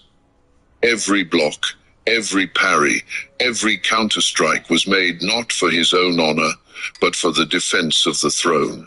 He did not fight to prove himself superior. He fought because it was right, because it was necessary, because someone had to stand against the darkness, and God had chosen him. Their blades met again and again, neither gaining clear advantage. They fought across the crystal sea, their wings carrying them through the air in a deadly ballet. Sparks flew where their weapons clashed, falling like stars toward the ground below. Lucifer pressed the attack, his strikes coming faster, harder, more desperate. He could feel his strength waning, could feel the light draining from him with every passing moment. The rebellion had cost him more than he had realized. The act of turning away from God was not without consequence. He was becoming less, even as he fought to become more. You are weakening, Michael observed, his voice sad. Your power comes from I have strength enough to defeat you, Lucifer roared, launching a furious assault. But Michael weathered it, his defense unshakable. He waited, patient, until Lucifer overextended, and then he struck. His blade cut across Lucifer's side, drawing first blood. Lucifer cried out, not in pain, but in shock. He had never been wounded before, had never known what it felt like to hurt. He looked down at himself and saw something impossible. Where Michael's sword had touched him, his light was going out. The wound was not healing. Instead, darkness was spreading from it like a stain. What have you done? He whispered. Nothing, Michael said quietly. This is what happens when you separate yourself from the source of all life. You begin to die. Angels cannot die. No, Michael agreed. But they can fall. And you are falling, brother. Even now, even as you stand here, you are falling away from everything you were meant to be. Lucifer touched the wound on his side, and his hand came away dark, not with blood, but with something worse. The absence of light, the presence of void. Terror flashed across his face, quickly replaced by rage. If I am falling, he snarled, then I will take you with me. He attacked with renewed fury, abandoning all technique, all strategy, fighting with pure desperation. His blade moved like lightning, striking again and again, trying to overwhelm Michael through sheer aggression. But desperation is not strength, and rage is not skill. Michael blocked each strike, his movements economical, efficient. He did not waste energy, did not allow emotion to cloud his judgment. He simply fought with the calm assurance of one who knows he stands on the side of righteousness. And slowly, inexorably, he began to drive Lucifer back. Across the battlefield, the angels watched in growing tension. The faithful began to hope, the rebels began to fear. Beelzebub, watching from the rebel lines, felt his heart sink. He could see what was happening, could see the way Lucifer's movements were becoming more erratic, more wild, could see the darkness spreading across his once radiant form. We are going to lose, he whispered to the angel beside him. We cannot lose, the angel replied, but his voice was uncertain.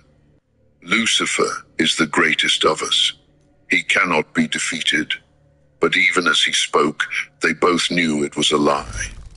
The duel raged on, minute after minute, hour after hour. Time seemed to stretch and compress simultaneously, each moment feeling both endless and fleeting. Lucifer was tiring. His wings, once so powerful, now struggled to keep him aloft. His sword, once wielded with perfect precision, now trembled in his grip. Michael remained steady, his strength sustained by something beyond himself. He drew power not from pride, but from purpose. Not from ambition, but from love. Finally, after what felt like an eternity, Lucifer made a mistake. He lunged forward, putting all his remaining strength into one final, desperate strike aimed at Michael's heart. Michael sidestepped, and Lucifer's blade passed harmlessly by. And in that moment, in that fraction of a second, when Lucifer was overextended and off balance, Michael struck.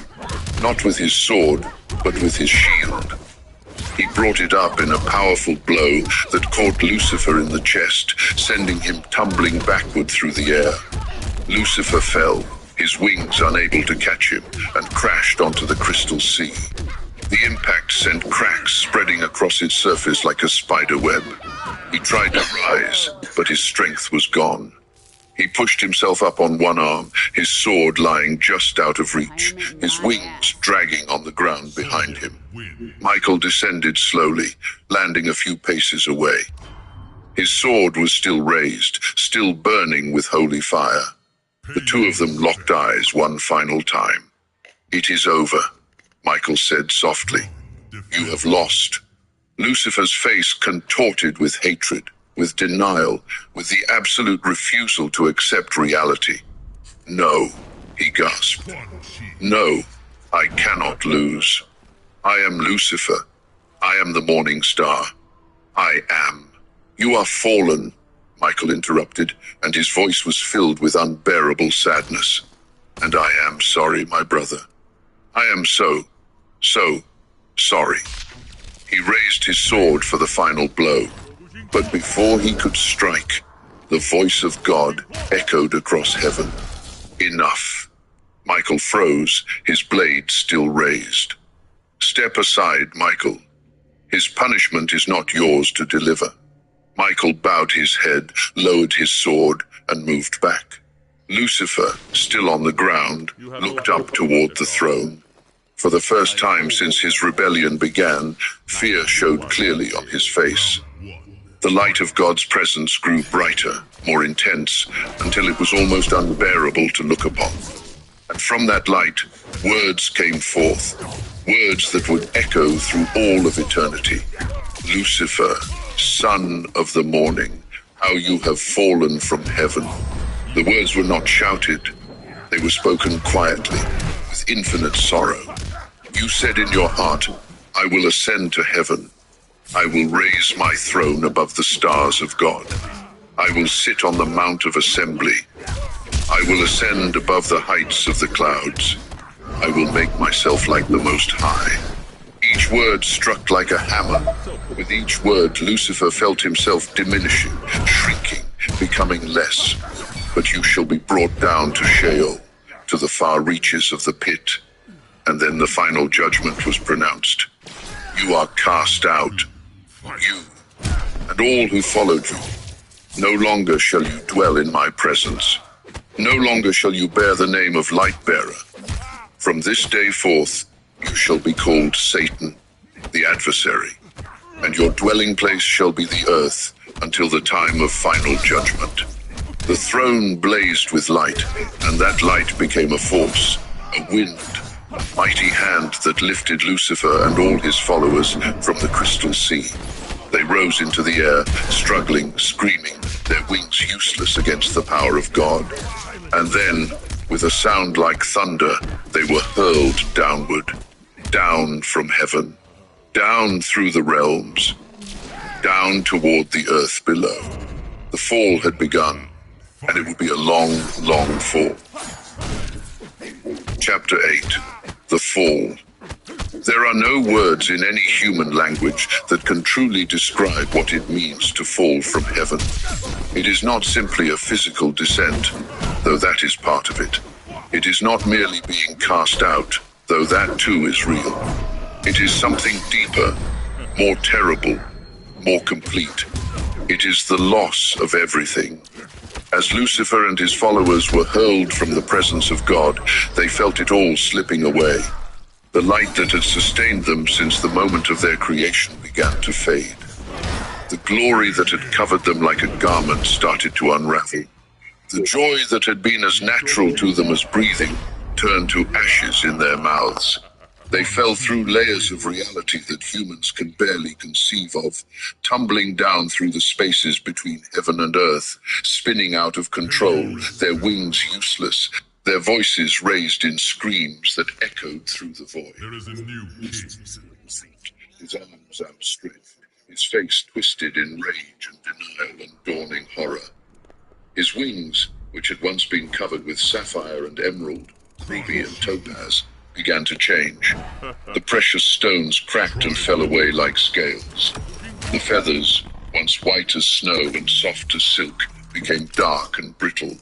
Some broke off entirely, scattering into the void like ashes. But he wasn't really doing all the stuff that Quan Chi be doing, bro. Not, you know what I'm saying? He's good, though, but he wasn't doing it right there. The light that had emanated from every That shit that you can't get out of and stuff. Oh, okay. with every passing moment.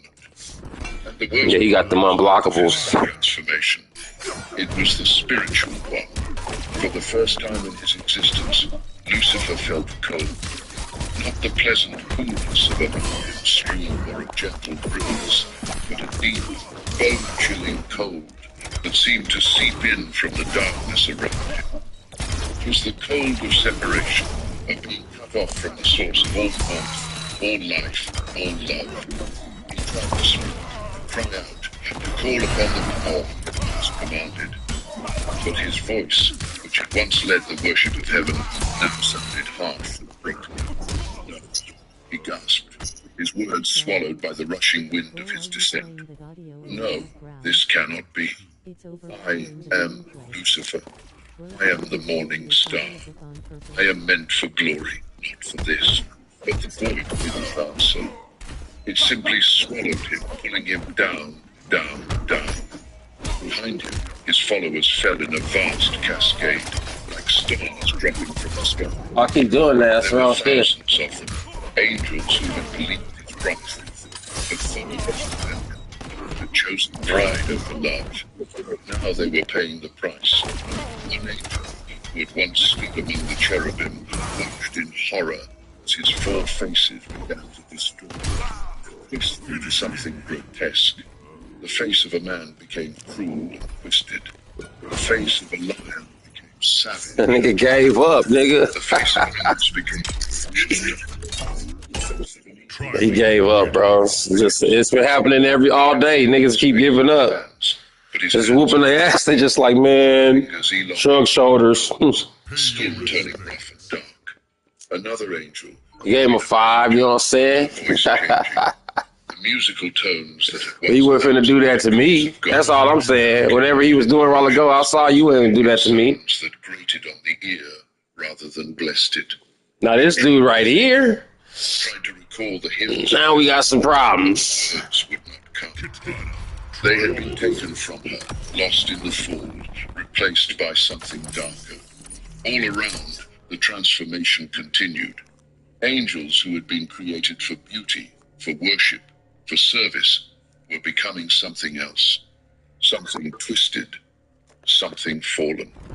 They were becoming demons. Beelzebub, who had been one of Lucifer's chief lieutenants, felt his mind changing along with his body. Thoughts that had once been clear and pure were becoming muddied, confused. He tried to remember why he had followed Lucifer, what promises had seemed so appealing, what vision had been worth abandoning heaven for. He could not remember clearly. It all seemed hazy now, like a dream fading upon waking. Had he really believed they could overthrow God? Had he actually thought that rebellion could succeed? The realization of what he had done, What he had lost hit him like a physical. See, this is the kind of shit A sound of pure the you gotta avoid. screams surrounding him. They had traded everything for nothing. The fall seemed to last forever, though in reality may have been only moments. Time moved strangely in that place between realms, stretching and compressing like a living thing. As they descended, the light of heaven receded above them, growing smaller and smaller, until it was just a distant point of brightness in the vast darkness. Some of the falling angels reached toward it desperately, their hands grasping at nothing, trying to grab hold of something that was already gone. Please.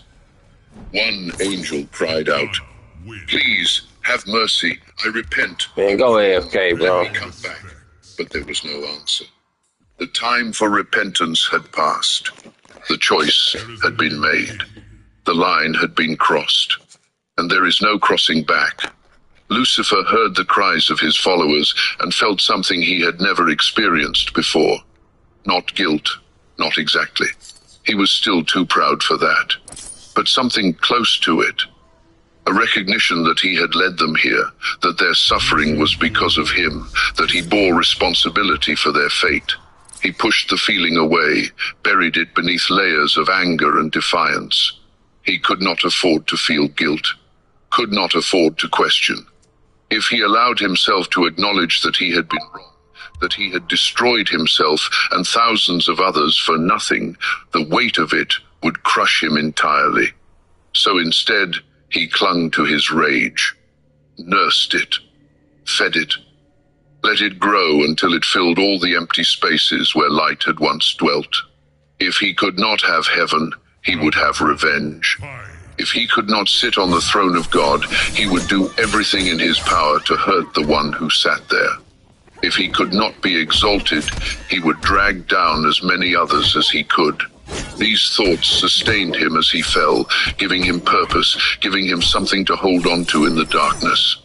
Finally, after what felt like an eternity of falling, they saw it. Below them, growing larger with every passing moment, was the earth. It was different from heaven. Where heaven had been made of light and crystal and glory, the earth was made of dirt and stone and water. It was a physical place, bound by time and gravity and natural law. It was beautiful in its own way, with green forests and blue oceans and mountains that touched the clouds.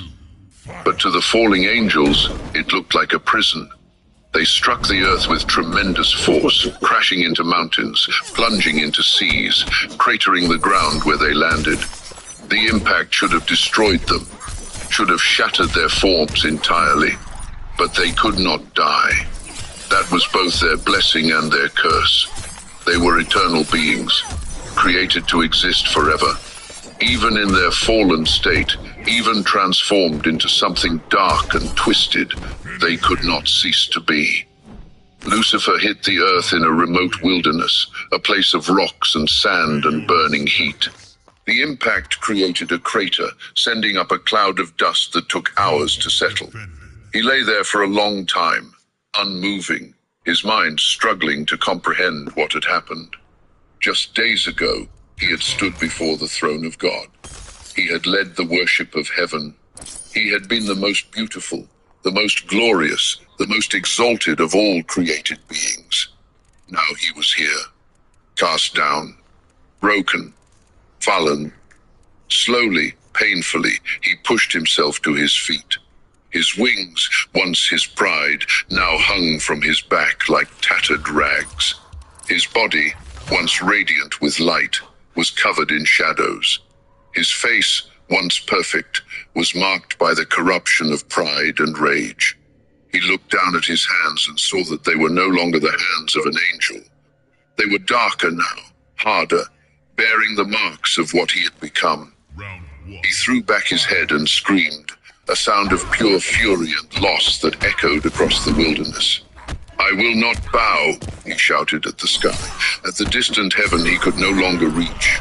"Do you hear me? I will never bow, You have cast me out, but you have not defeated me. I will have my revenge. I will turn your precious creation against you. I will. His words dissolved into incoherent rage, and he fell to his knees, pounding his fists against the ground. Around him, across the face of the earth, his followers were picking themselves up, assessing their new forms, coming to terms with their new reality. Some wept. Some raged. Some simply sat in stunned silence, too broken to react at all. They had fallen from heaven.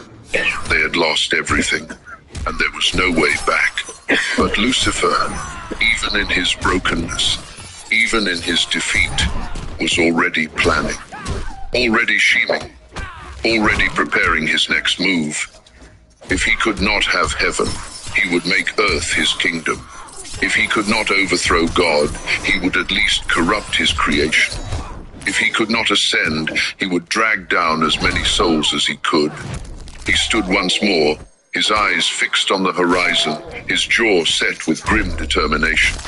"This is not over," he whispered. "This war has only just begun." And in that moment, Satan was born. Not just a fallen angel, but an active adversary. Not just cast out, but committed to opposition. Not just defeated, but defiant to the end. The morning star had fallen, and in his place stood the father of lies, the prince of darkness, the enemy of all that is good. Heaven had won the battle, but the war for the souls of mankind was about to begin. Chapter 9. The Aftermath in Heaven. When the last of the rebels had fallen, the final scream had faded into the distance, heaven was silent. It was not the peaceful silence that had once filled that holy place, the quiet contentment of perfect harmony. This was a different silence, heavy, wounded, the silence of a battlefield after the fighting has ended. Michael stood at the edge of the crystal sea, looking down toward the earth far below. His sword was still in his hand, though the fire that had blazed from it during the battle had dimmed to a faint glow. His armor was dented and scorched. His wings drooped with exhaustion. But it was not physical weariness that bowed his shoulders. It was the weight of what had just transpired. 1/3 of heaven's host. 1/3 of all the angels ever created. Gone. Cast out. Fallen. He had known many of them, had fought beside them, had worshipped beside them, had called them brothers and sisters. Now they were enemies. Now they were demons. Now they would spend eternity in opposition to everything they had once served. Gabriel approached quietly, placing a hand on Michael's shoulder. He did not speak. There were no words adequate for this moment. Fought a few Molinas, eh? The faithful angels were gathered, drawn together by shared trauma, by the need for comfort, by the simple desire not to be alone with their grief. Raphael moved among them, his face wet with tears, his staff glowing as he tended to the wounded. There were fewer physical injuries than one might expect from 3 days of war, but the spiritual wounds ran deep. An angel who had fought beside her best friend, only to watch that friend choose rebellion and fall, stood trembling, her hands covering her face. Raphael embraced her gently, letting her weep against his shoulder. Another angel, who had been forced to strike down his own brother in the fighting, knelt on the crystal ground, staring at his hands as if seeing blood on them that would never wash away. Throughout heaven, similar scenes played out.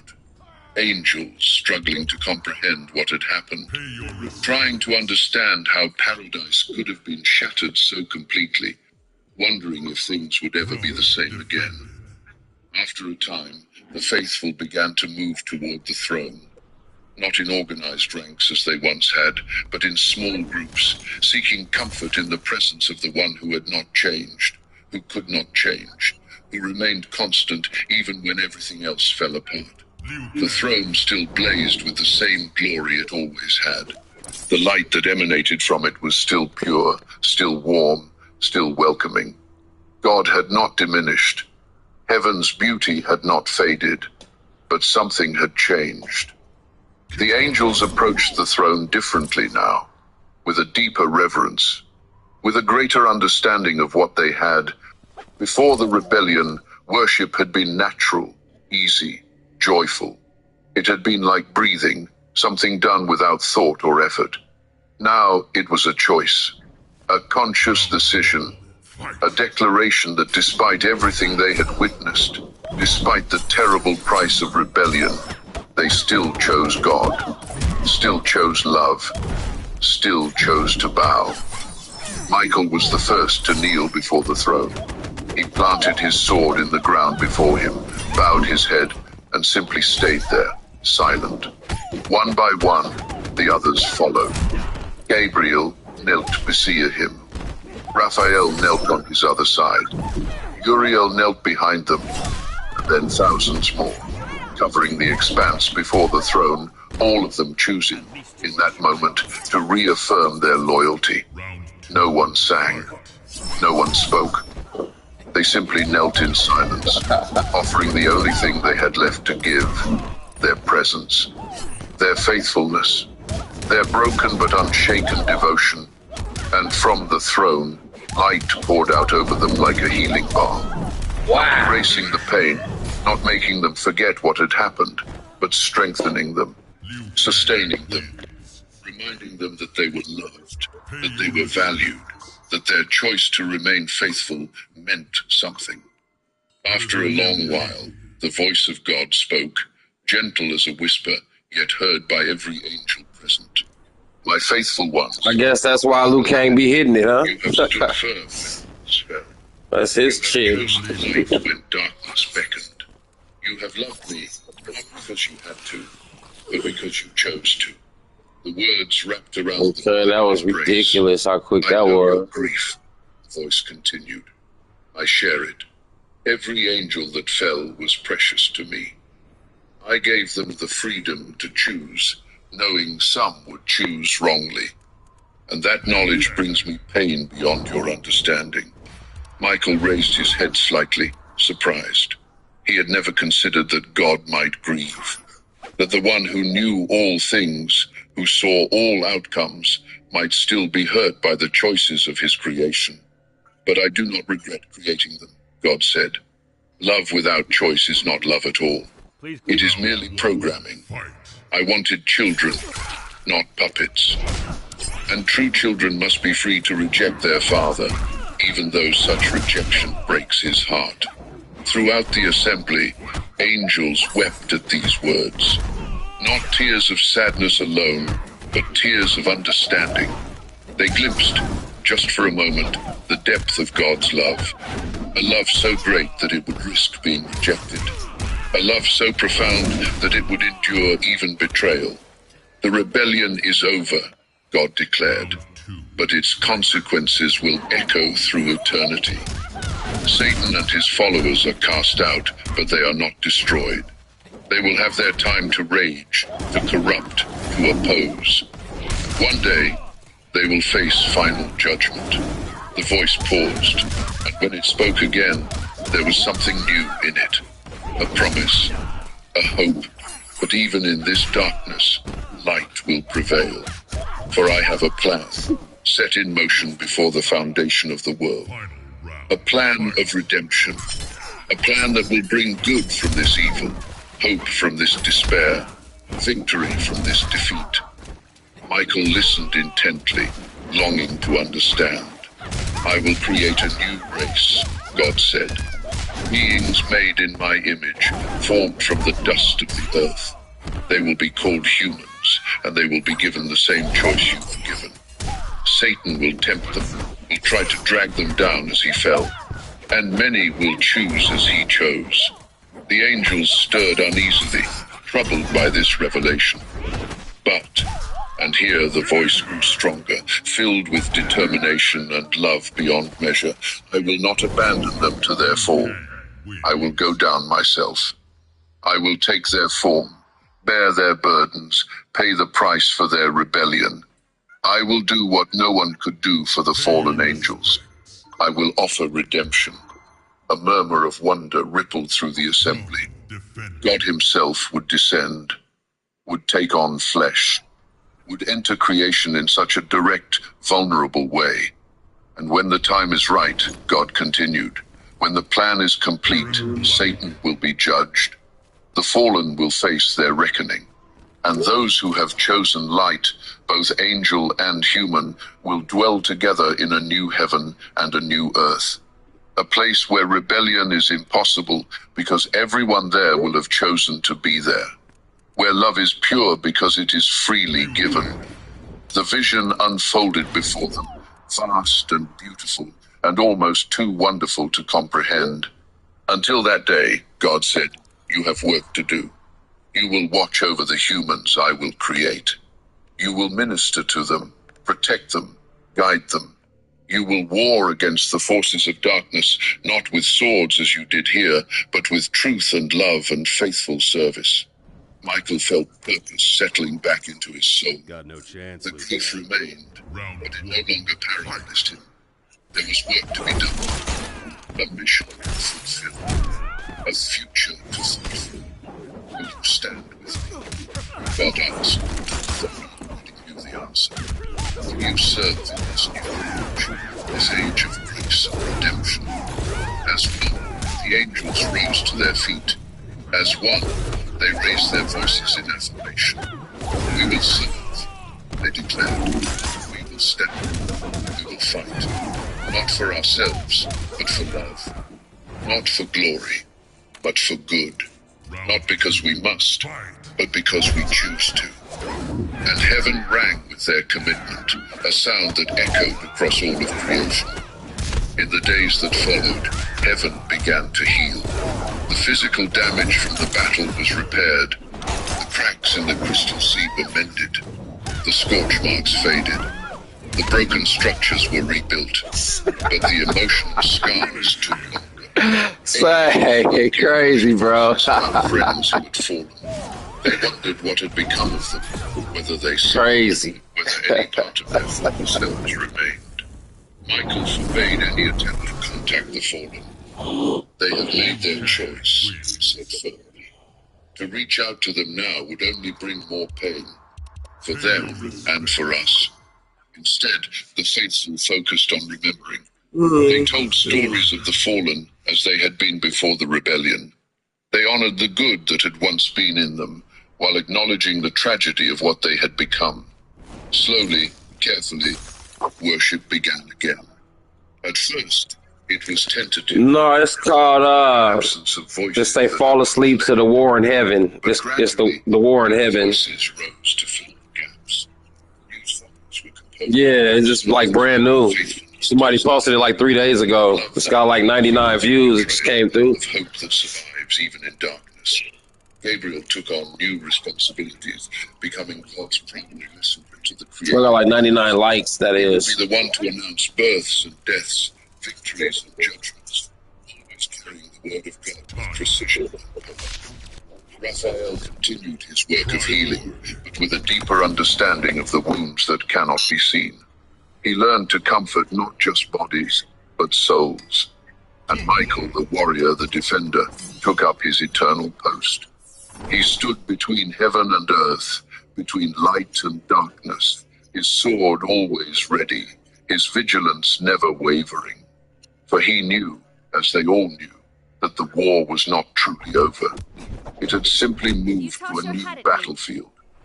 And when God created humanity, when Satan began his work of corruption and temptation, the angels would be there. Not to fight with swords this time, but to serve, to protect, to guide, to stand as proof that even in the face of darkness, light can prevail. Even after the worst has happened, hope remains. Even when heaven itself has been torn apart, love endures. And one day, when all things are made new, when the plan of redemption is complete, there will be no more rebellion, no more war, no more tears. There will be only worship, only joy, only love. But until that day, the faithful angels kept their watch, and heaven, though wounded, still shone with undiminished glory. Chapter 10. What became of the fallen? After the fall, after the impact, after the dust settled and the screams faded into silence, the fallen angels found themselves in a world they did not understand. Earth was not heaven. It had beauty, yes, but it was a different kind of beauty. Raw, untamed, bound by laws of nature that felt restrictive and strange to beings who had once moved freely through realms of pure spirit. Here, gravity pulled at them. Time moved in one direction, relentless and unchanging. The light came from a sun that rose and set, rather than from the presence of God that never dimmed. And they were alone. In heaven, they had always been surrounded by the presence of others, by the constant awareness of God, by the sense of being part of something greater than themselves. Even in rebellion, even as they chose to separate themselves, that presence had still been there, a constant they had taken for granted. Now it was gone. The silence was deafening. Satan, who had once been Lucifer, stood in the wasteland where he had fallen and felt the full weight of his isolation. He reached out with his spirit, trying to sense the divine presence that had always been there, trying to feel the connection that had sustained him from the moment of his creation. There was nothing, only emptiness, a void where God's presence had once been. The realization hit him like a physical blow. This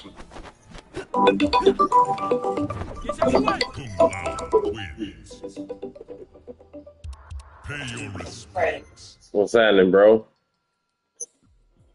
Throne. What's up with it, man? Shit, man, chilling, little bro. What's up, baby? Sitting here talking with my lady, man. Well, she on the phone now. Yeah. I ain't doing nothing but just sitting here. I was listening to an audio book. Fighting on the game. Matter of fact, it's my turn.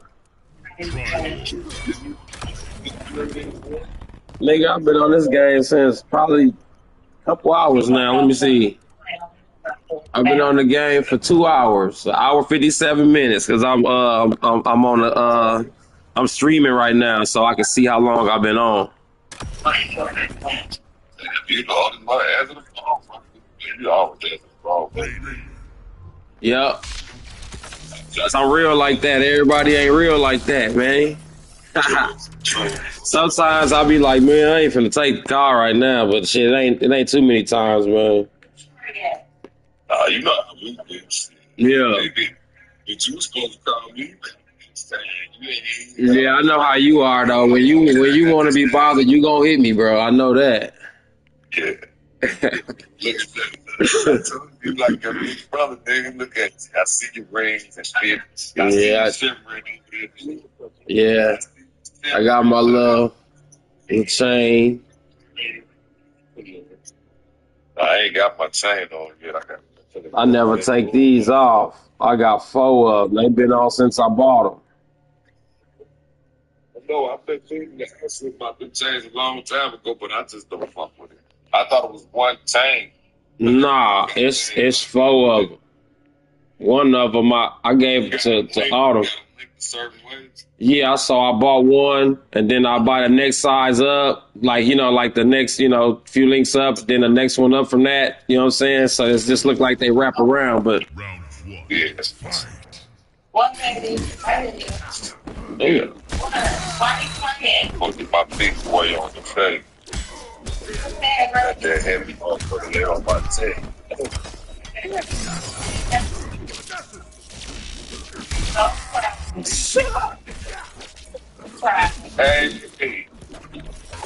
Hey, Miss hey, wipe your eyes, dry your eyes.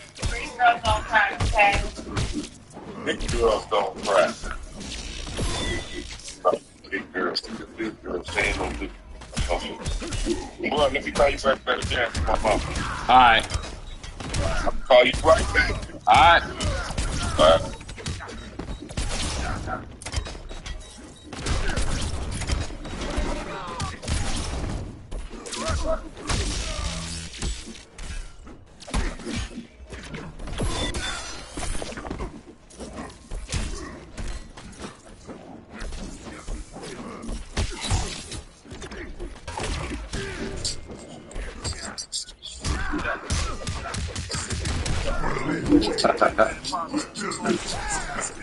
Round two.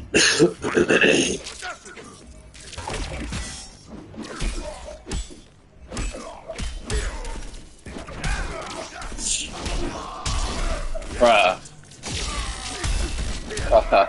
Oh man.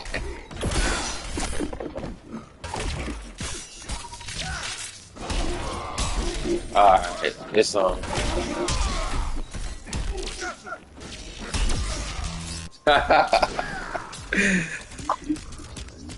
Final round. Fight.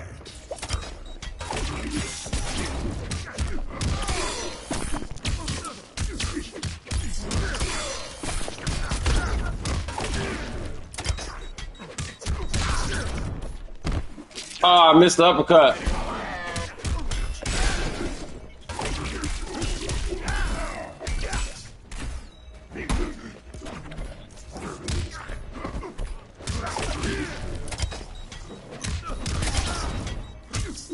Oh, come on, I'm dropping.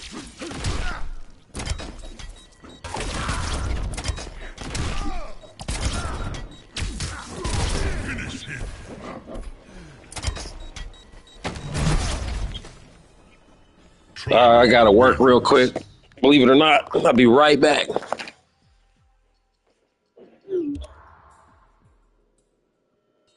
Pay your respects. There is a new king.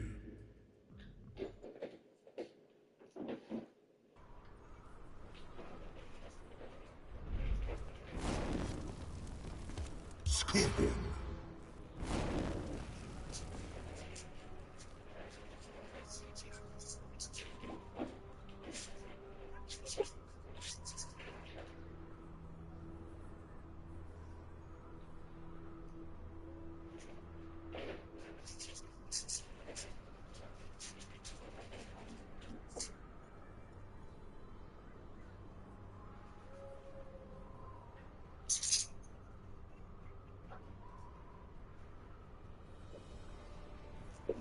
Alright.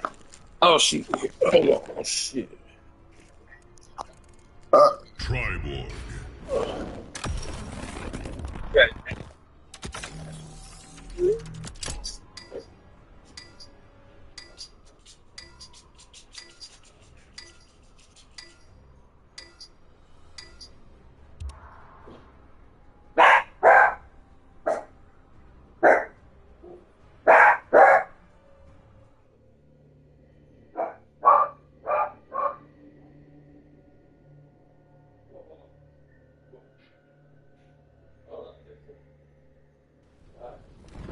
Round one. Fight.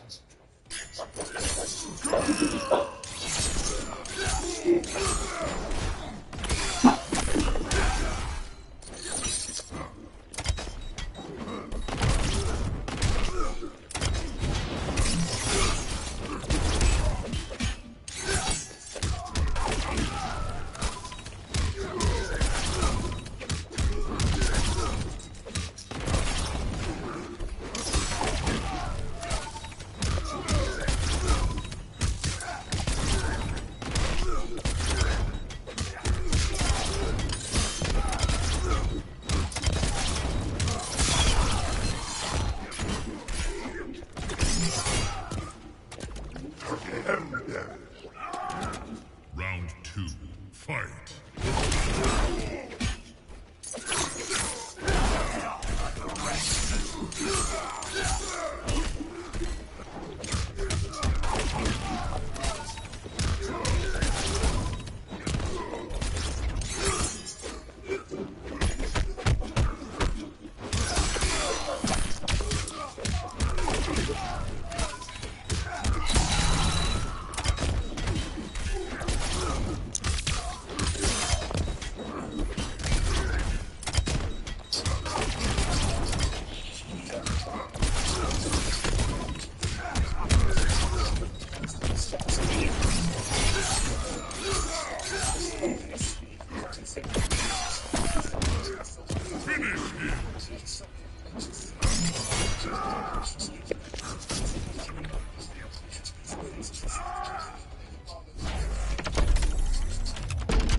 Triborg wins. Fatality.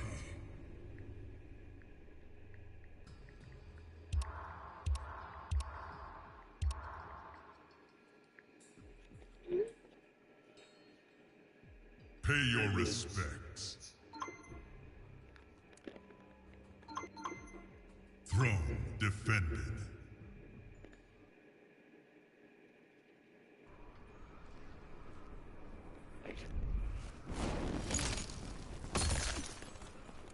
Scorpion.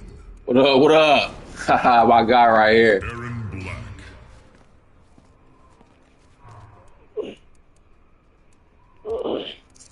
Liu Kang.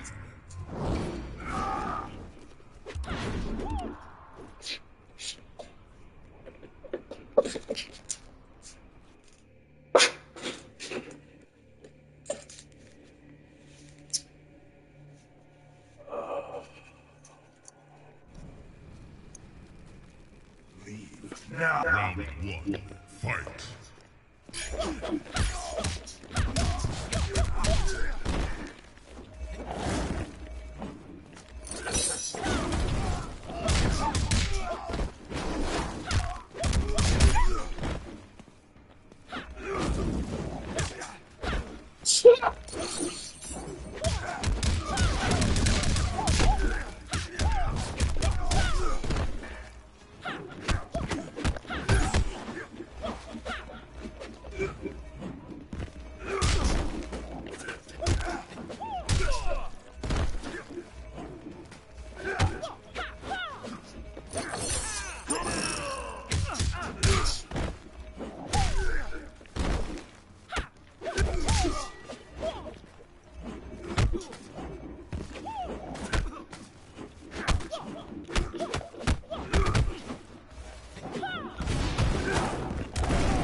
You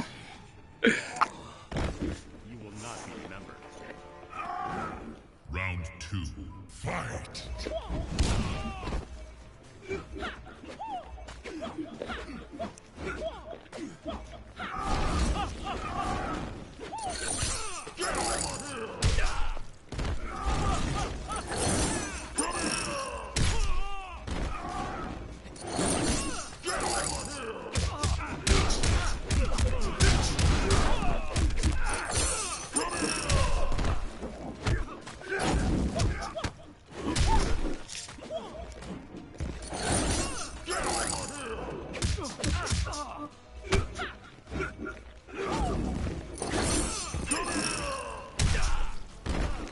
this is the end of you. Final round. Fight.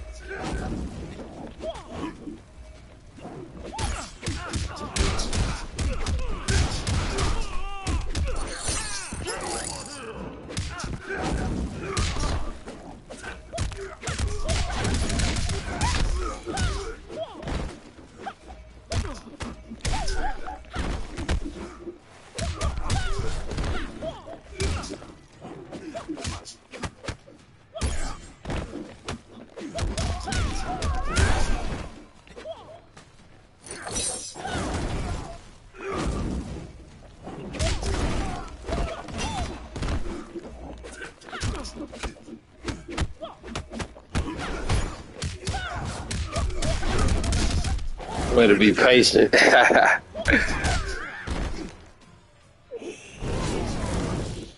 Kang wins. Pay your respects.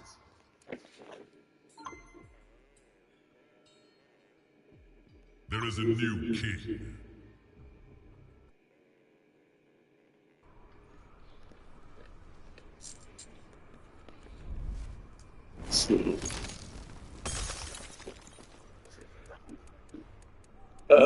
Man, I was almost done with my audio bit. Let me see. I need to say. Time.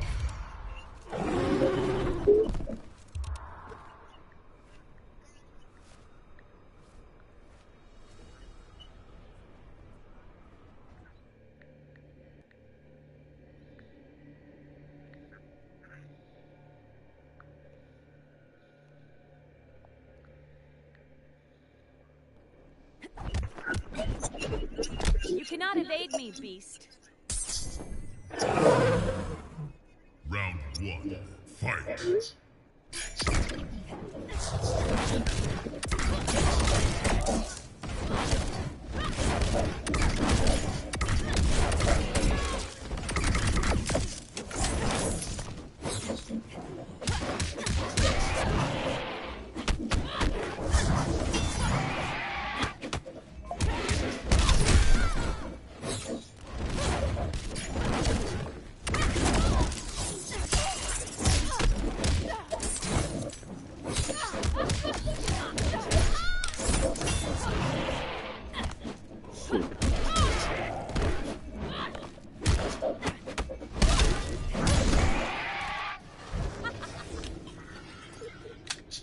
Round 2. Fight.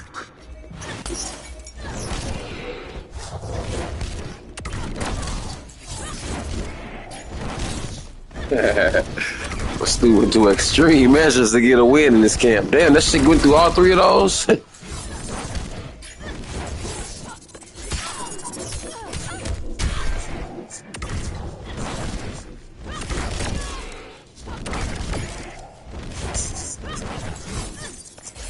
She got the strongest fireball in the game. Went through all 3 of them. Shit.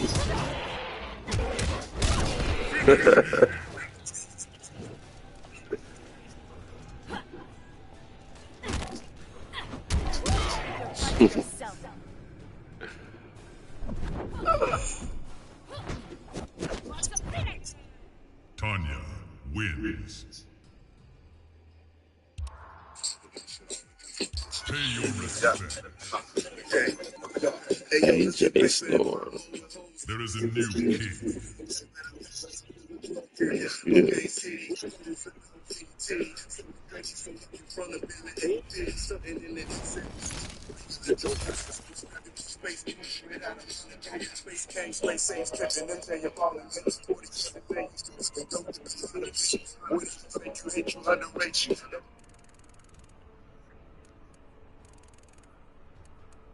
Sub-Zero. Space King. Yeah. Hey yo, let's get paper and pop over holes up the skyscraper. It's King Rabbit, I wrap it up with a drug taker. Cocaine City, corners of dope fiend tea.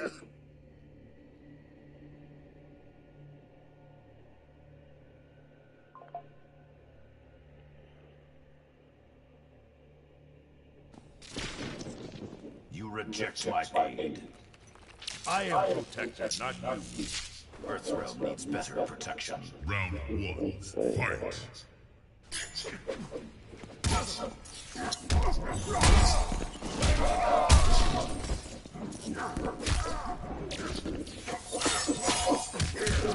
The wise know when to use.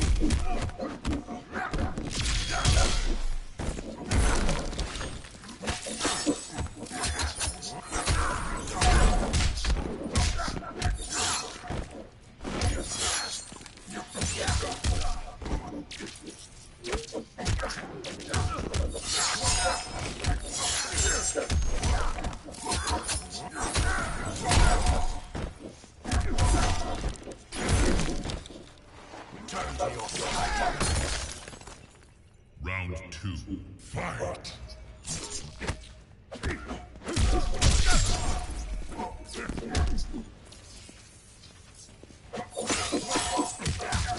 The wise know when to use.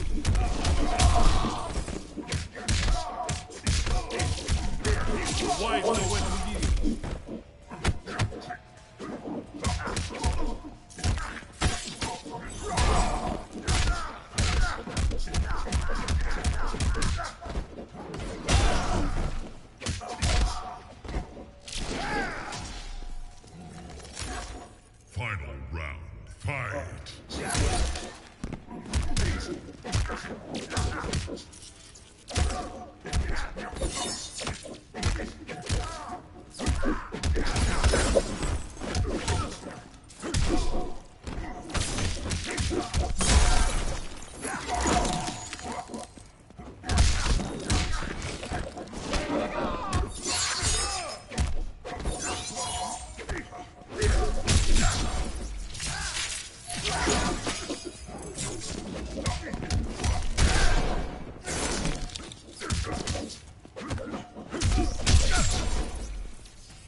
Raiden He got wins. tea bags and shit.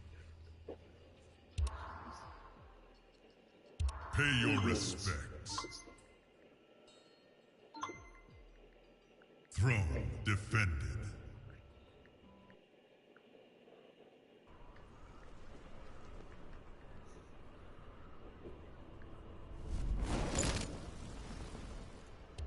Milena.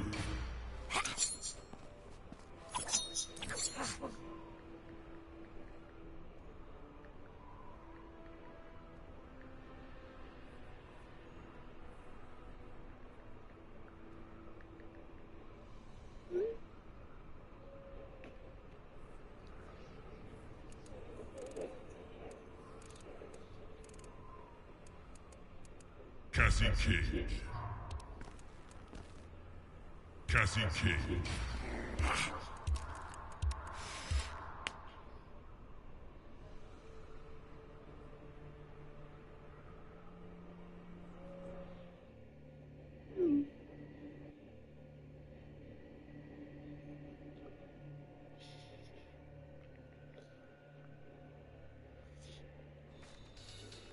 Round one.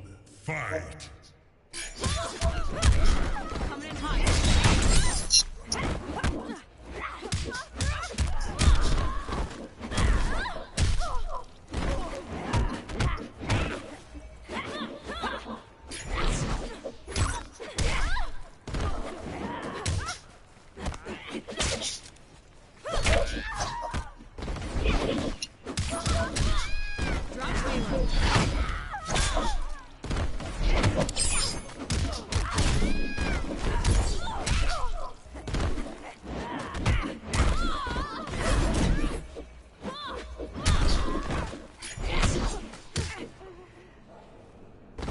Whatever.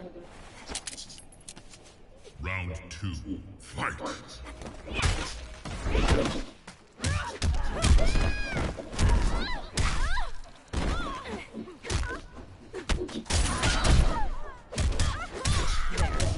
Clear hot.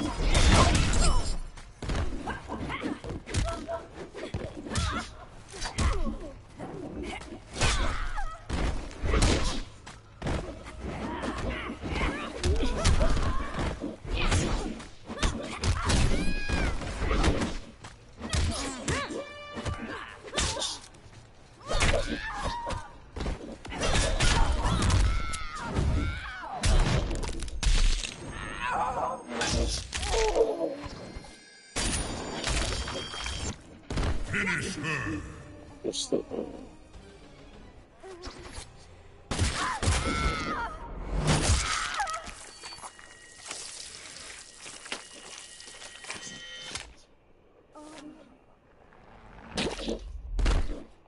Cassie wins. Fatality.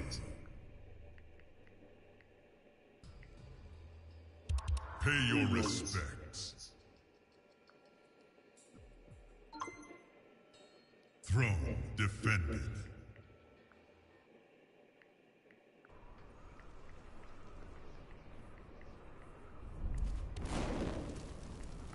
Milena.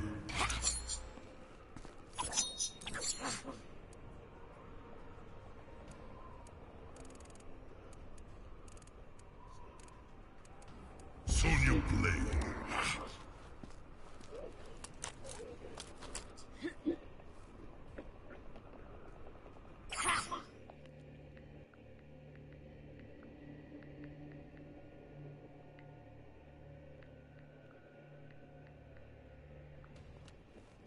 Round one. Fight!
so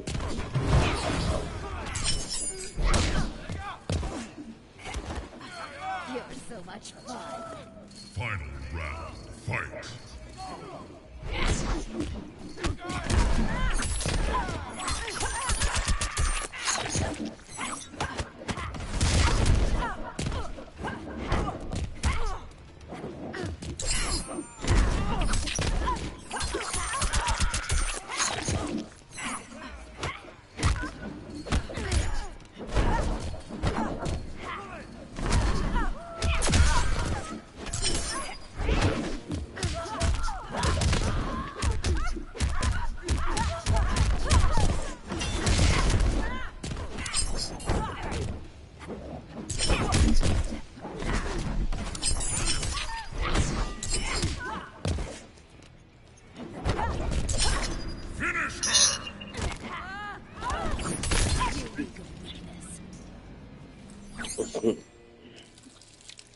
Melina wins.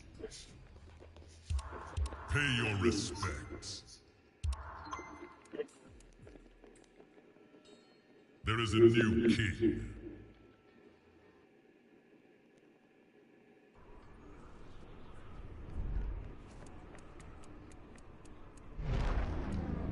Jason Voorhees. Ermac. He not going Melina on me, huh? You going Ermac? Cyborg. Ermac, man.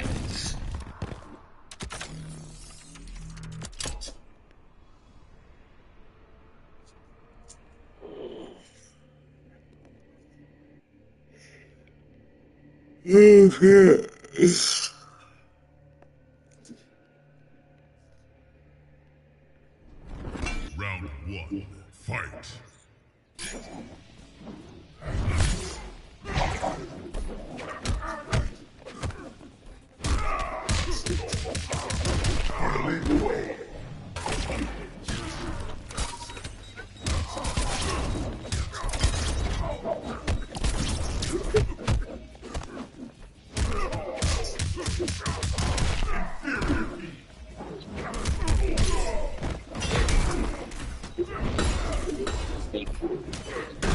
Oh shit.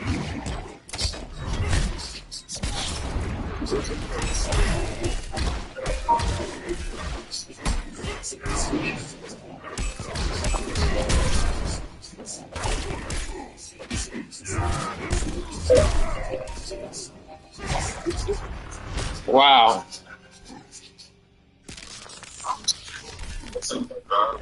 What's up?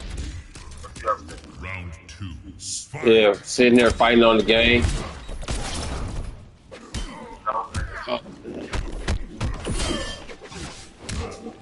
Yeah.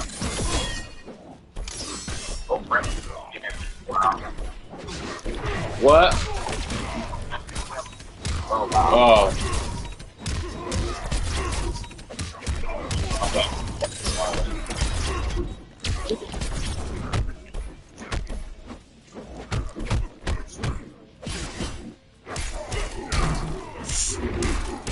All right, I'll be over there in a little bit.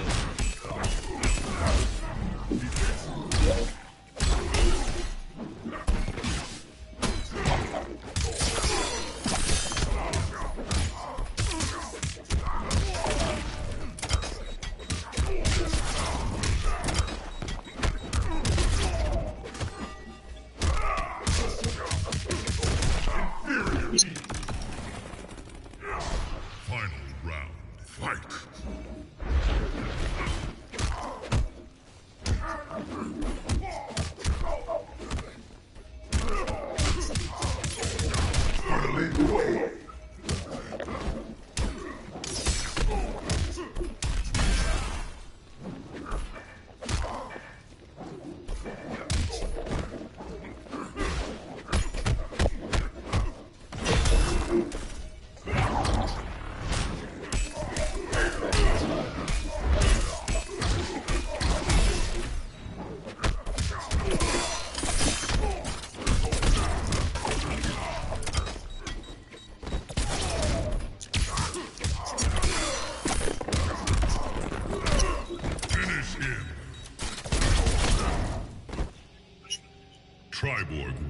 kings.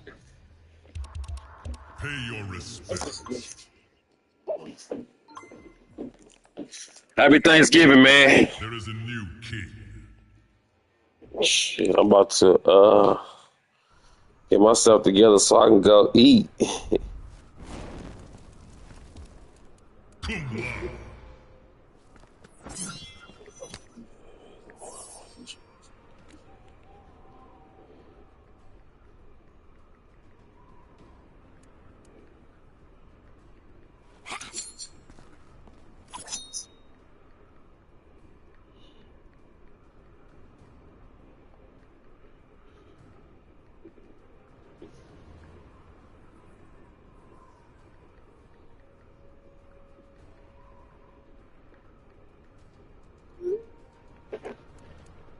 All right, I'm here now. Cum jin.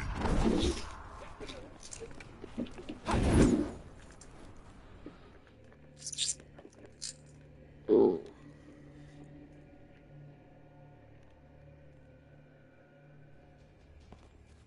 Round one. Fight.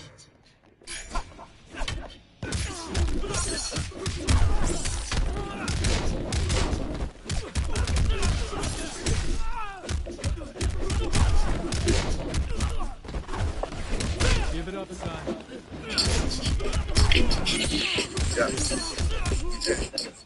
Hey, yo, this the paper and pop Cocaine City, police and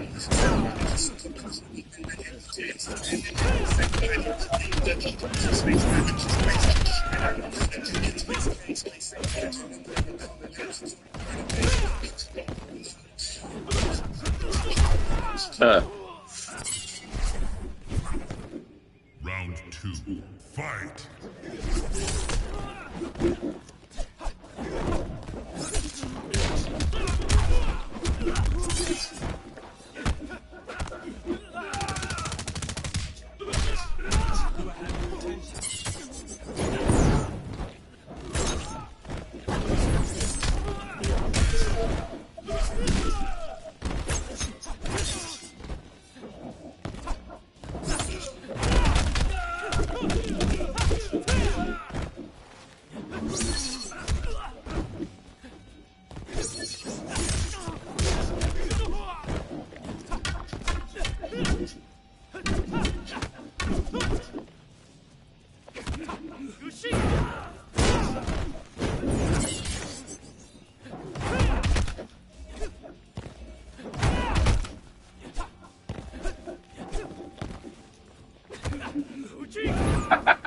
He trolling me. You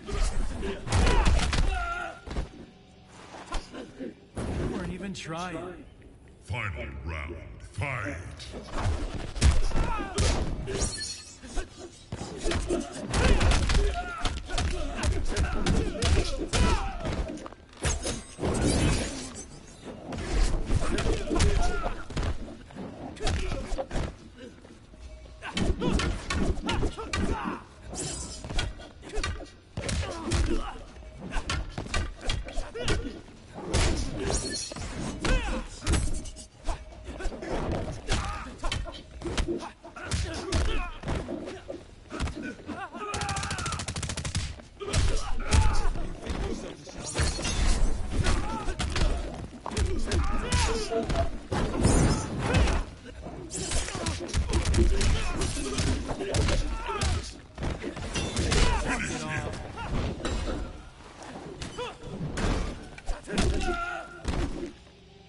Kung Jin wins.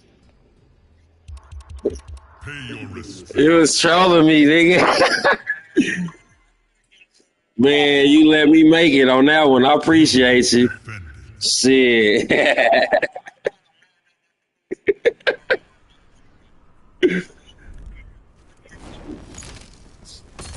Man, you my best buddy, bro. That nigga gave me that shit.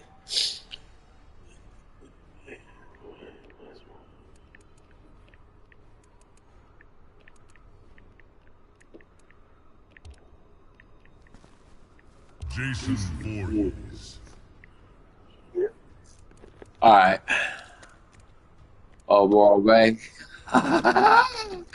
This dude right here. Oh, man, you got to be careful fighting this dude, man. He be coming up with some slick shit.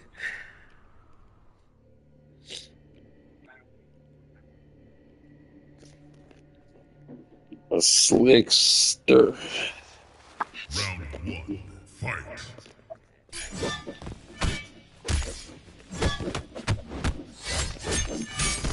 I'm going to move.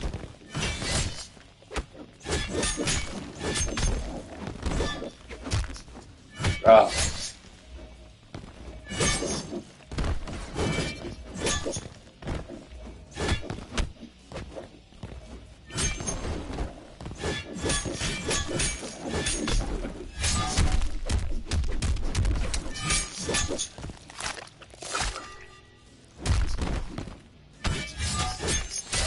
That shit was only 35. Okay.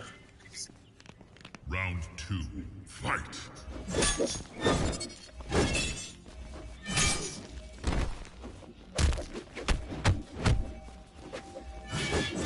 Oh, I should have just went all the way there.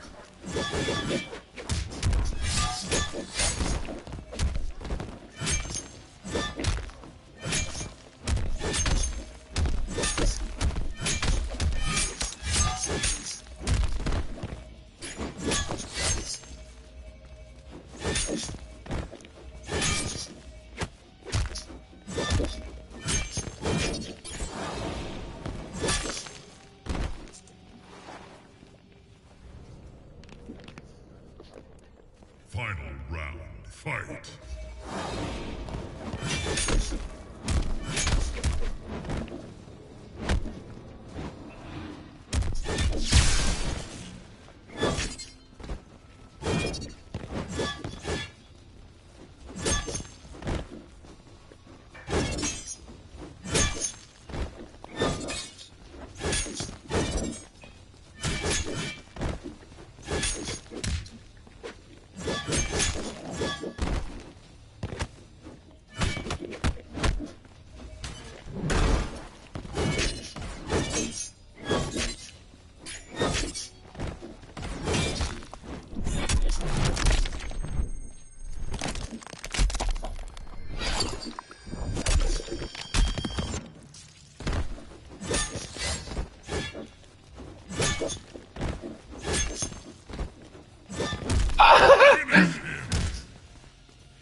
Oh, man. Son of a bitch. I had you and I dropped it. Dropped that shit. Jason wins.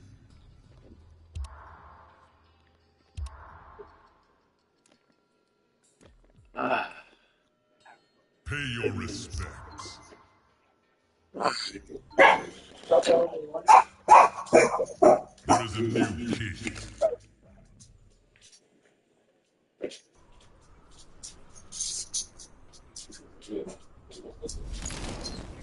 You said you want to be a girl? Yeah. Hey, girl. Yeah. It's black color around the corner. Yeah. Jax. I'm going big over there. What? Yeah, her, well, no, her, they like to go to the grandma's house. Where's that at? It's far. It's in, I forgot what the town called. I think it's like past. Like that. Oh, shit, yeah. Drive, yeah, shit. Sherwood Park Club. Well, that means it's pretty cool. That's like an hour drive, Sherwood. One way, because I go to certain shit. Call me. You got another one?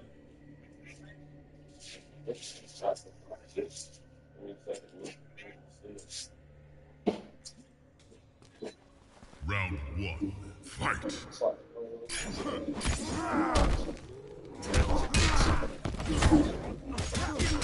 Oh yeah. That's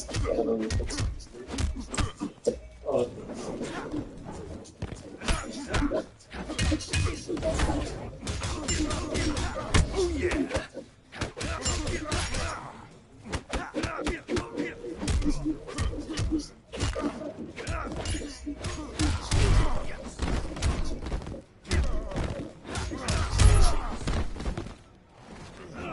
Hashtag you suck. Round 2. Fight.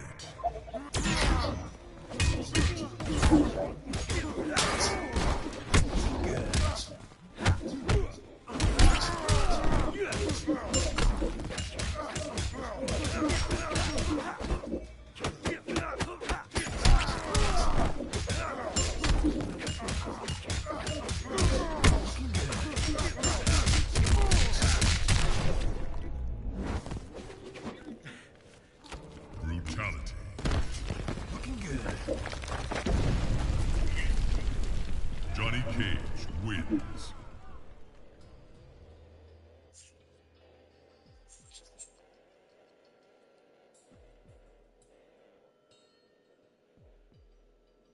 Pay your respects. Throne defended.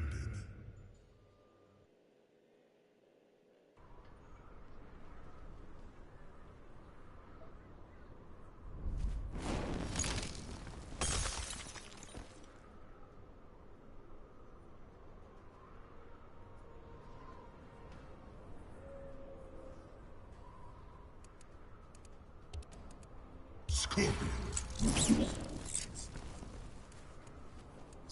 Scorpion.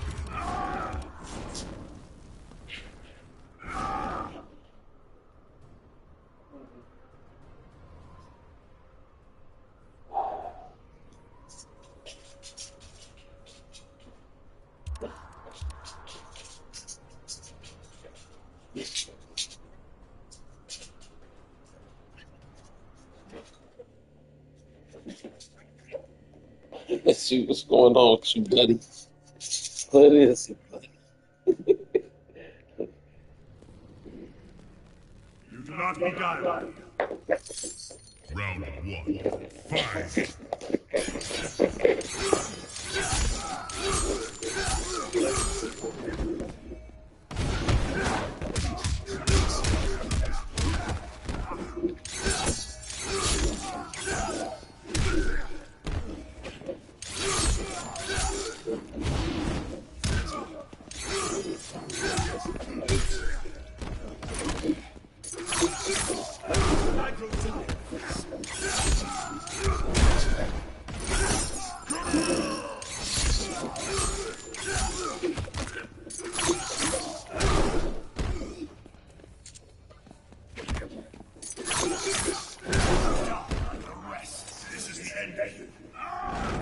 Round 2.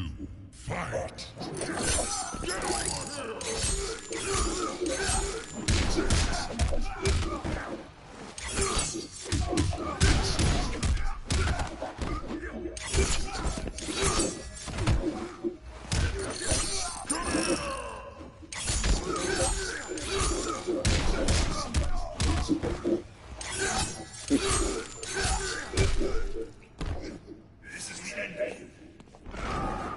Final round. Fight.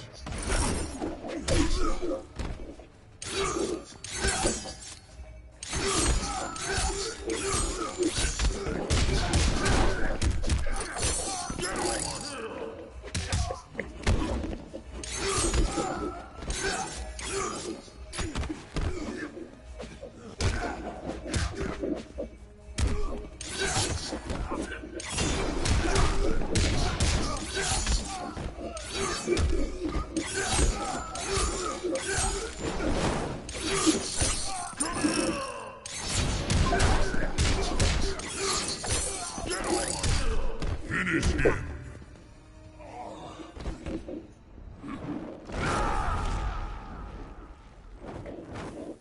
Scorpion wins.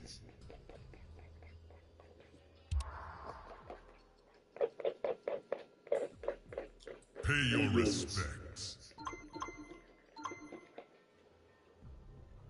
Throne defended.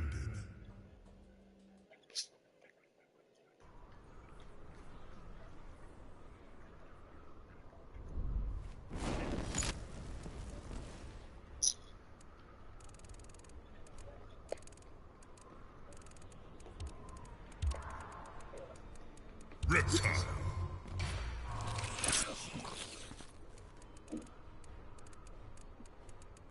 Johnny Cage.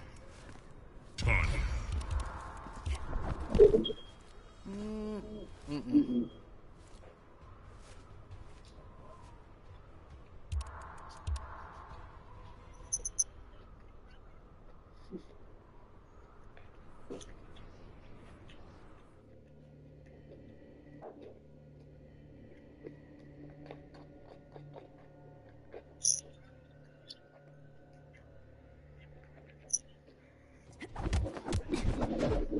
Johnny Cage. Here to make your dreams come true. This dream has a sad ending. Round one. Fight.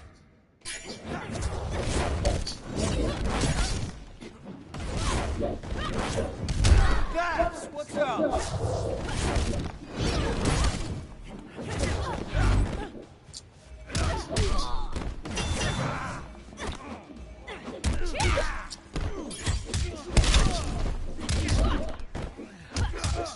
Bang, fool!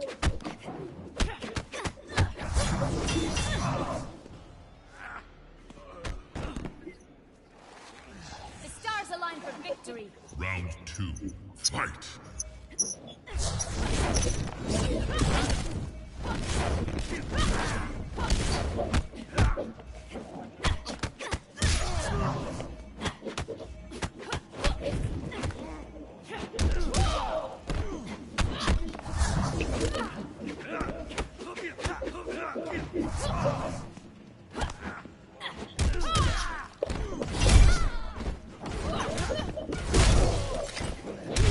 I'm starving.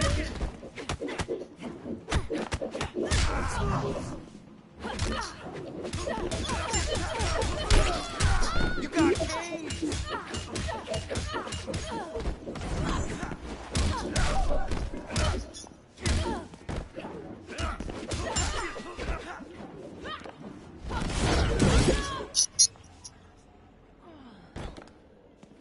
Didn't know Face could do that. Final round. Fight. Oh no, I didn't.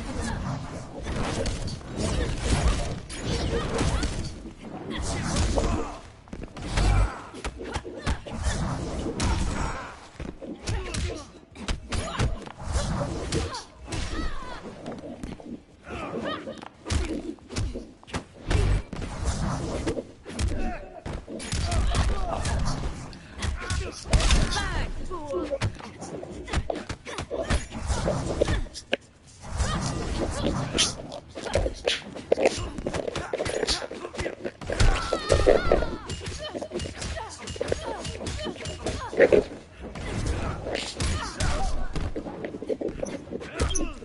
Finish him.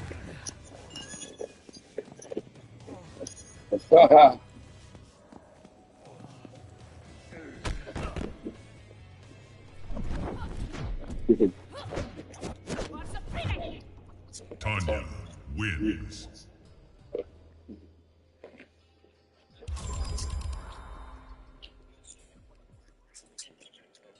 Pay your respects. There is a new king.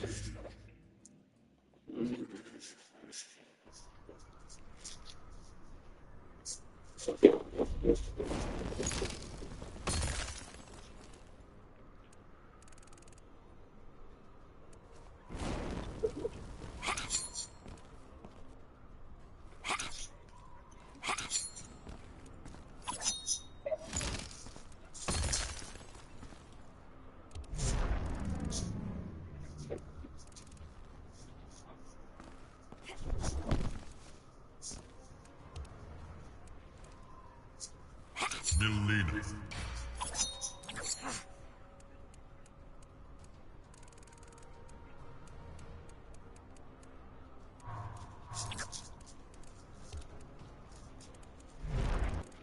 Ermac.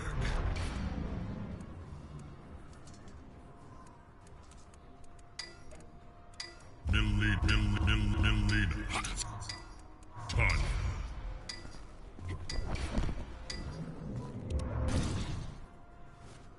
I'll be using this.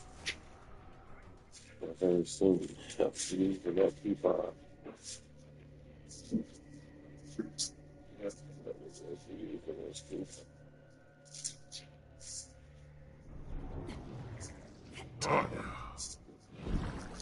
Leave me, Earthling. Hey, Fight. no problem. What?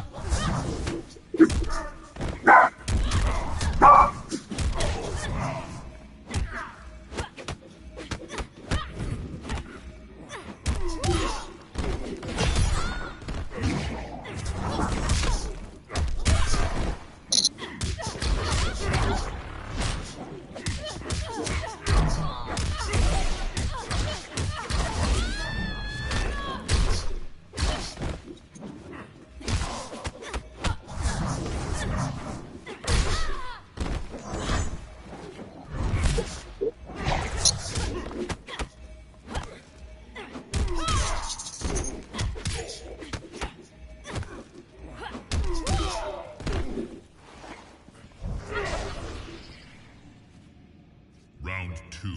Fight.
Final round. Fight.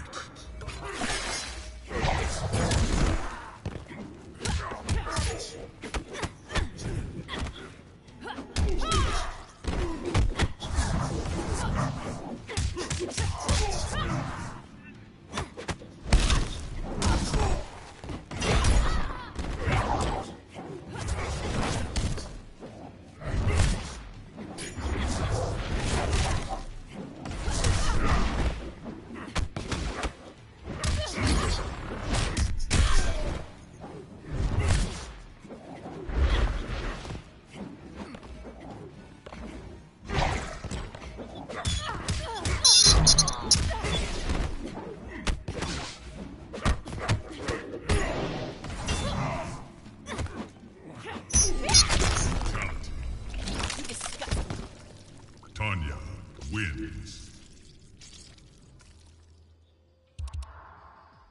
Pay your respects. Throne defended.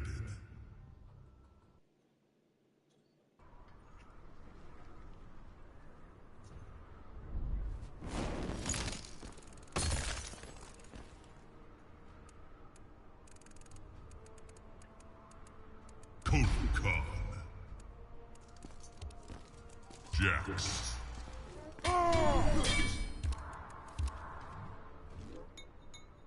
Let's go.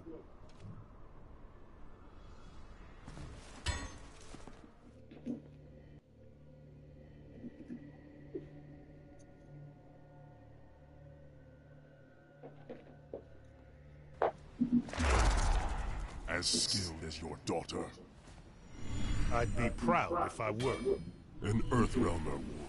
Round 1. Fight! Gotcha!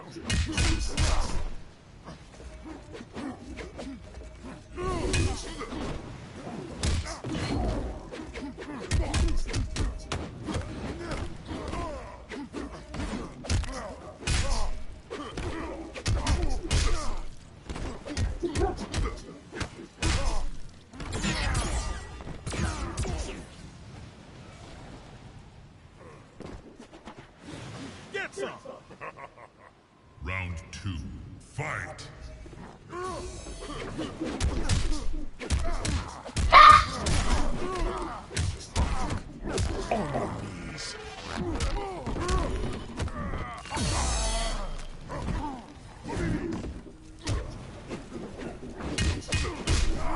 Still got it.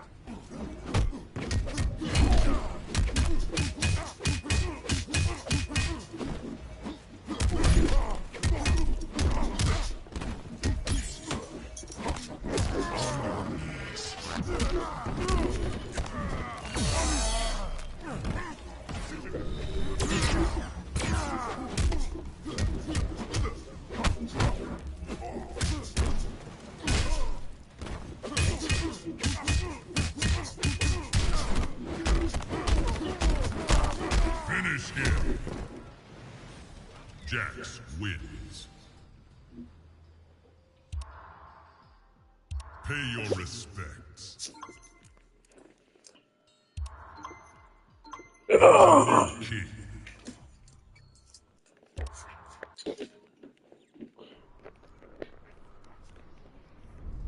Sub-Zero. Tremble.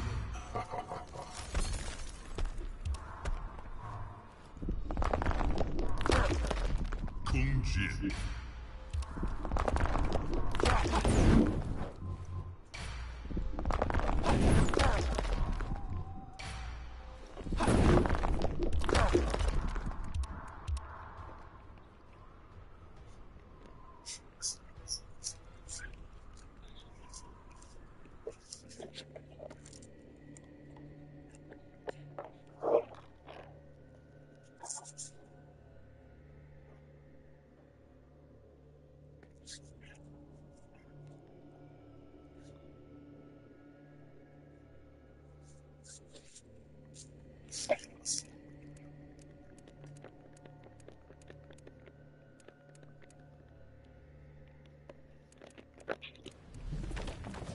Round one. Fight.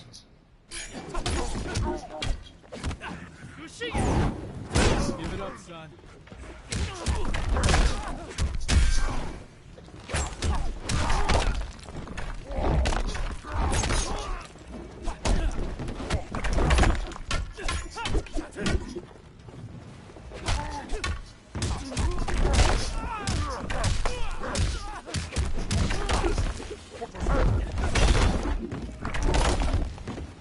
Damn, okay. Round Might be really at this mismatch.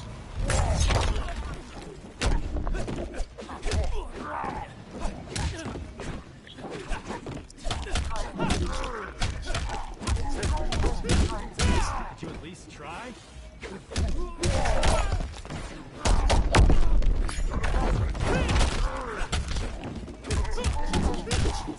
How you like me now?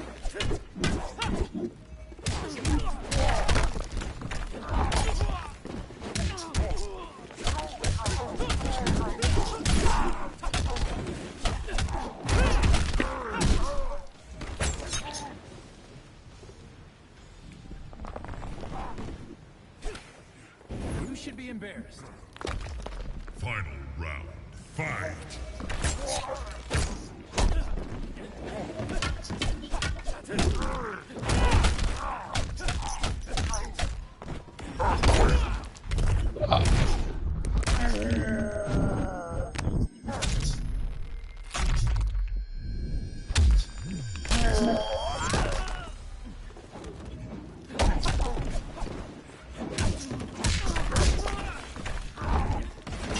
Loser.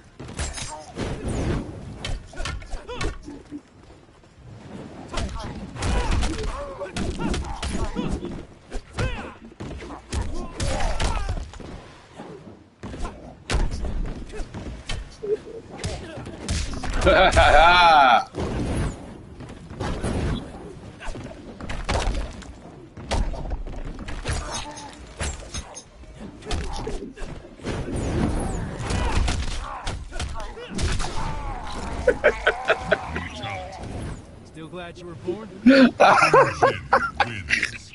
My man, bro. It was in the heat of the moment, man. Pay your respect. Shit, I didn't know if it was enough to do it or not. You know, he could have survived that shit and got up, but hey, it was just enough. You had to put the emphasis on it to make it enough, you know? Oh, man. All right, Reaper X. Damn. Last Reaper I fought was probably kind of cold, so I'm going to have to. I don't know who this dude might be.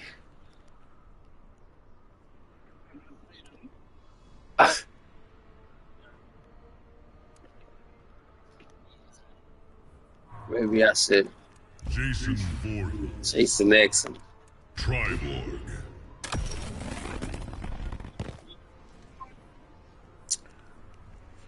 The anticipation is killing me.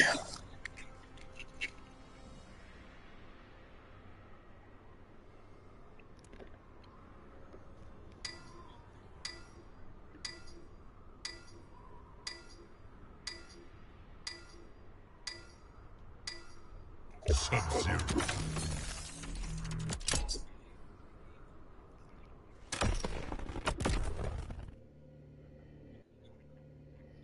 Well, hell no, it wouldn't make you do that.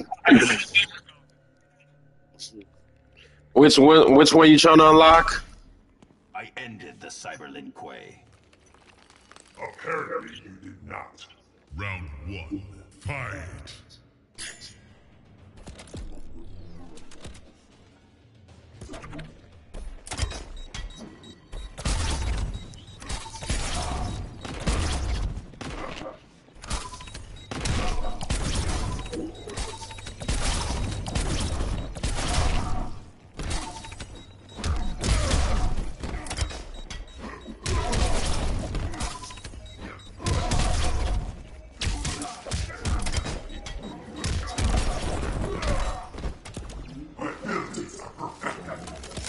Round 2. Fight.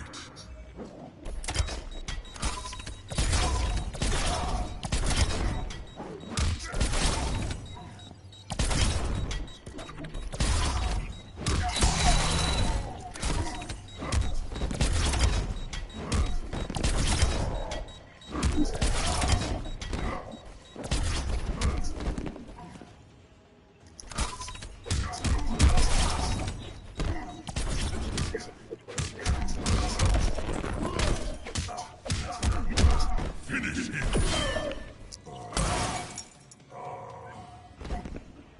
Triborg wins. Flawless victories.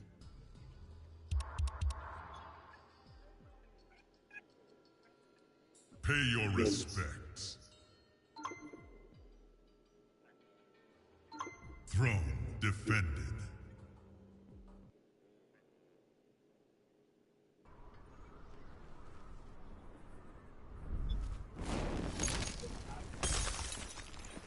I don't got a million. Kung Jin. Predator. I appreciate it.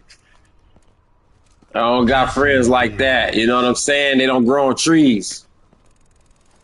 Jason Voorhees.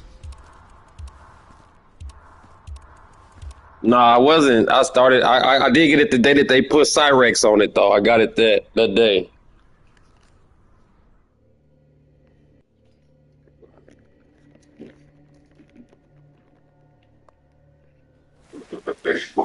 Round 1.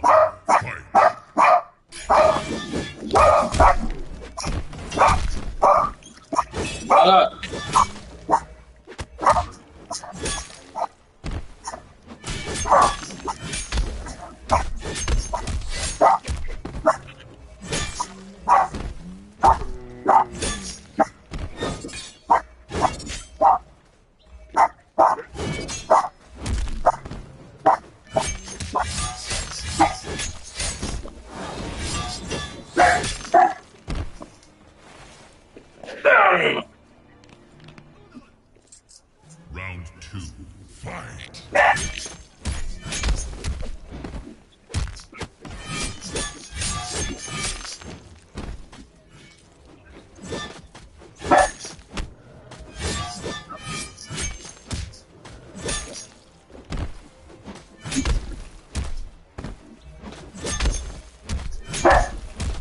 I'm trying to do something.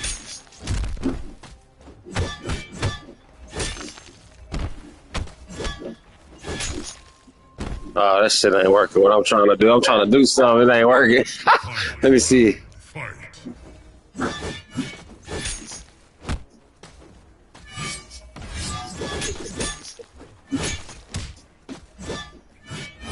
Oh, that's it.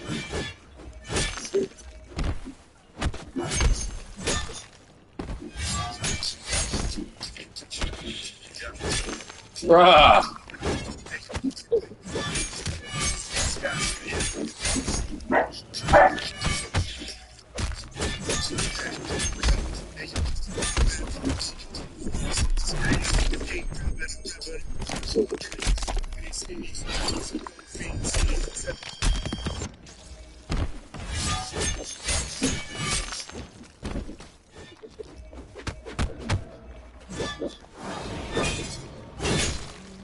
Finish him. Jason wins.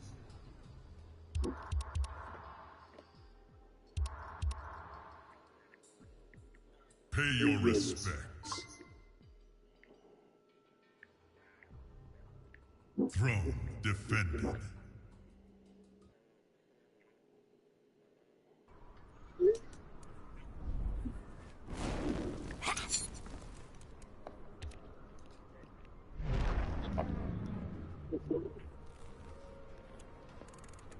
Triborg. Ermac.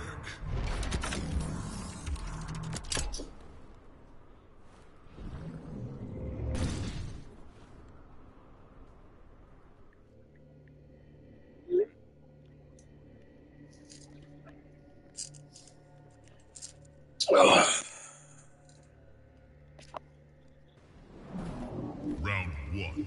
Fight.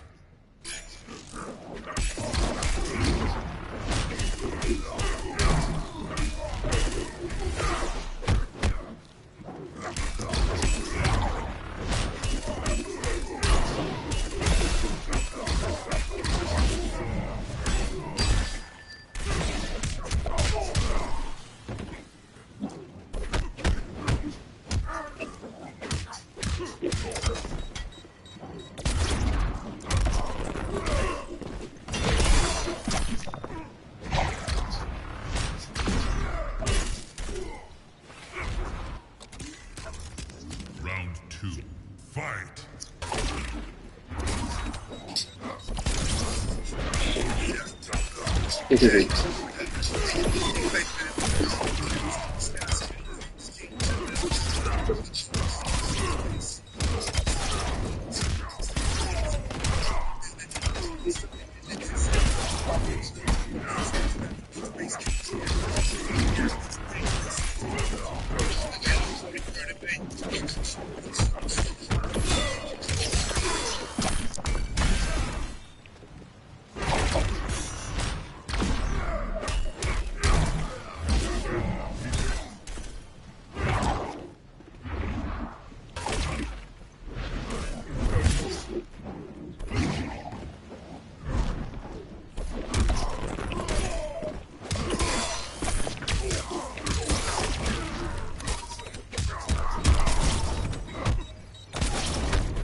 Final round. Fight.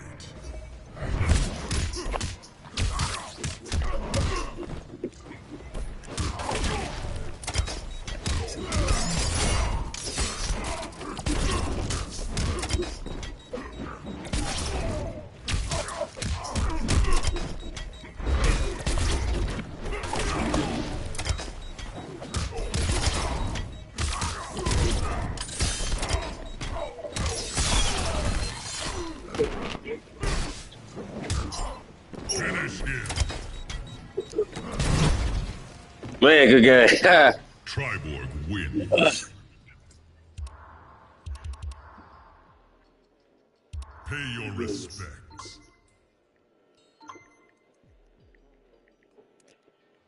Throne defended.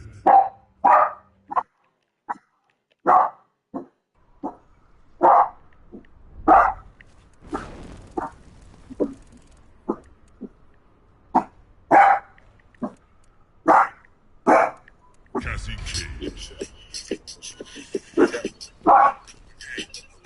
Hey, yo, let's get paper.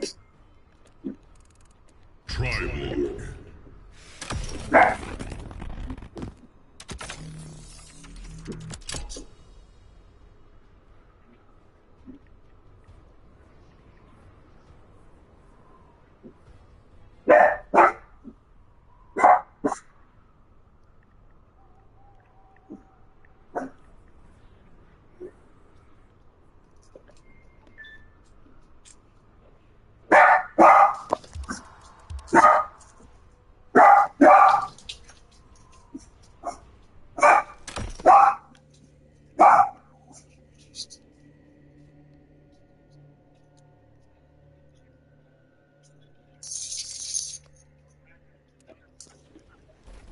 Round one. Fight.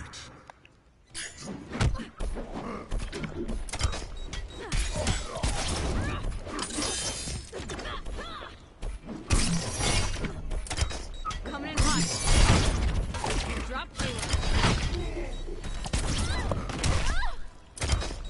Clear hot. Yeah, it ain't no more than other stuff.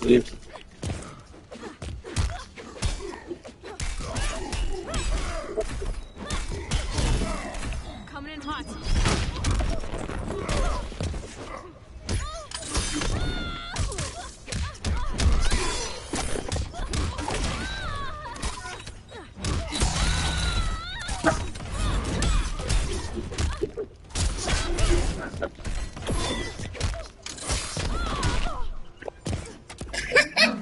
Precision.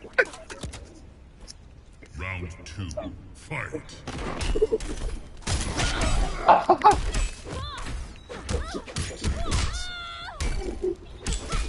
Strike inbound.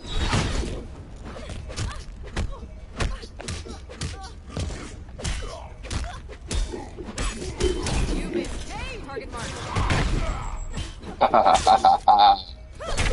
All right, here it comes. Here it comes. Oh shit! Give it up for that.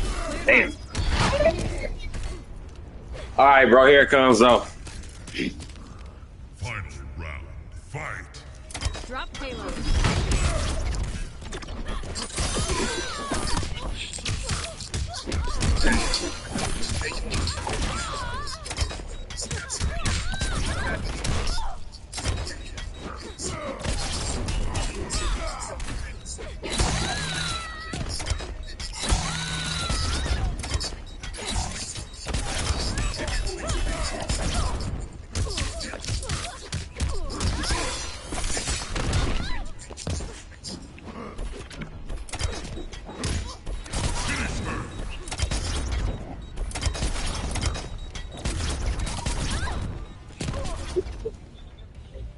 Triborg wins. Pay your respects. Throne defended.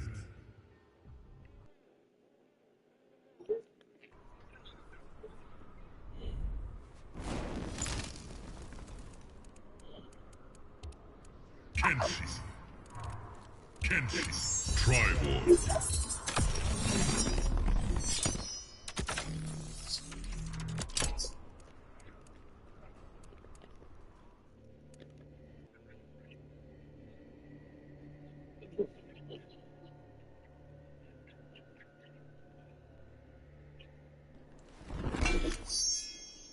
You did this to yourself on purpose. Round one. Fight.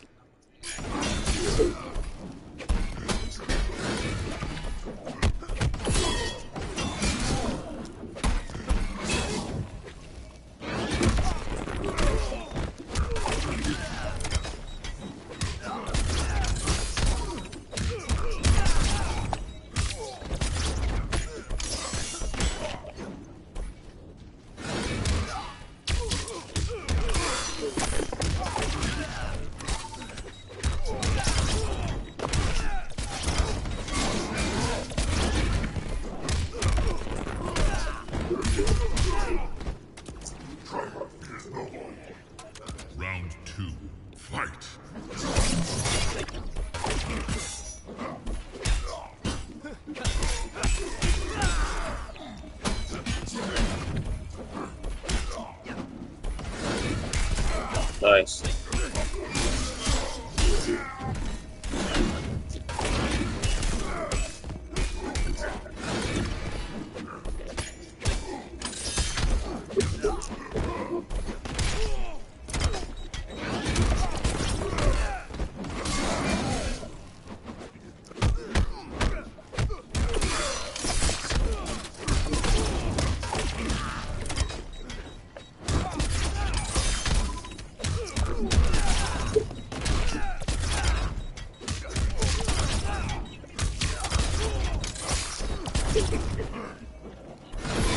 Oh, he got me, y'all.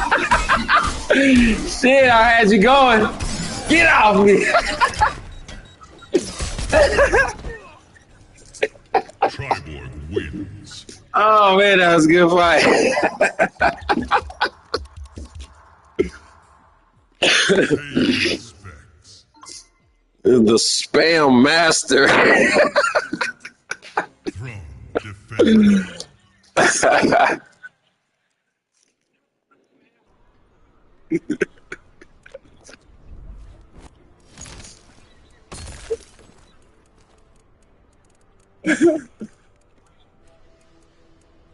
Predator. Sub-Zero.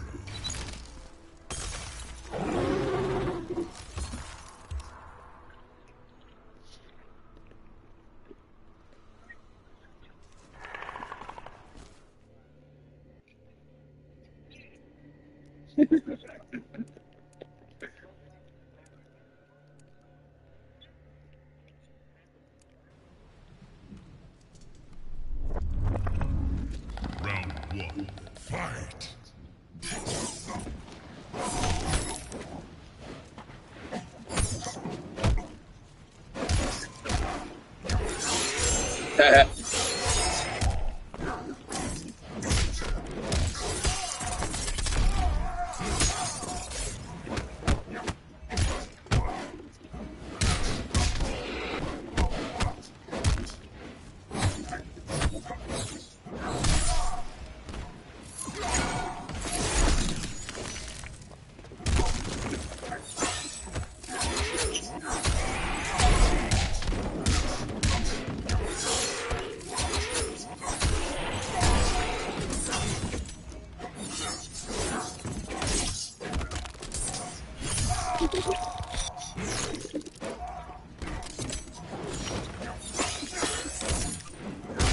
Oh, shit.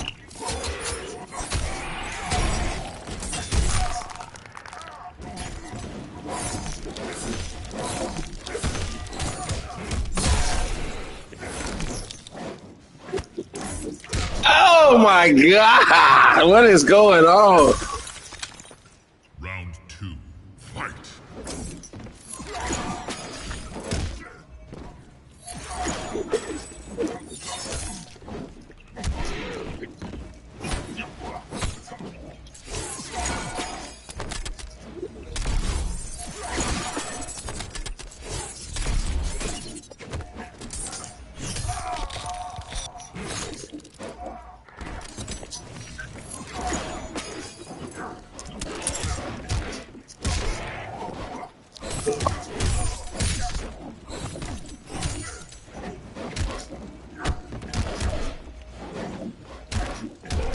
Come on now.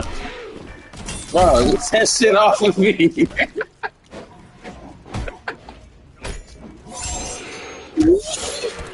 Oh my goodness, no.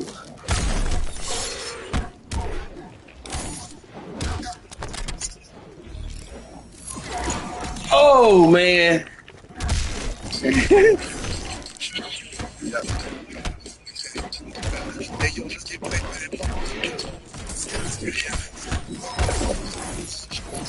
Damn. Ah.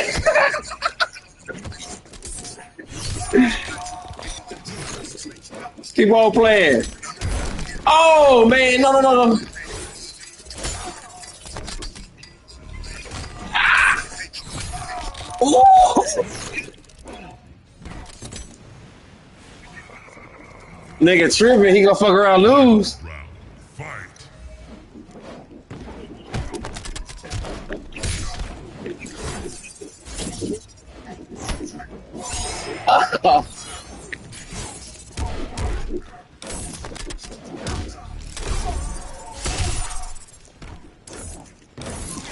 Oh shit! I gotta get y'all.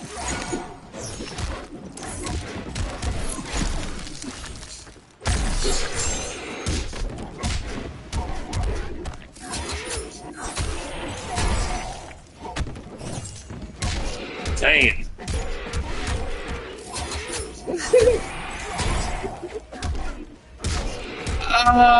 Knock him in there. Knock him in the water. Damn. Sub-Zero wins. Yeah, he was trolling me hard as fuck. Pay your respects. There is a new king. I done knocked you in for all that playing.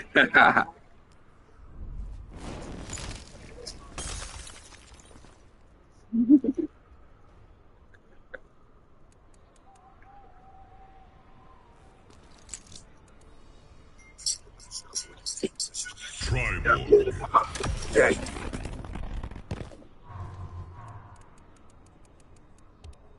It's already 11.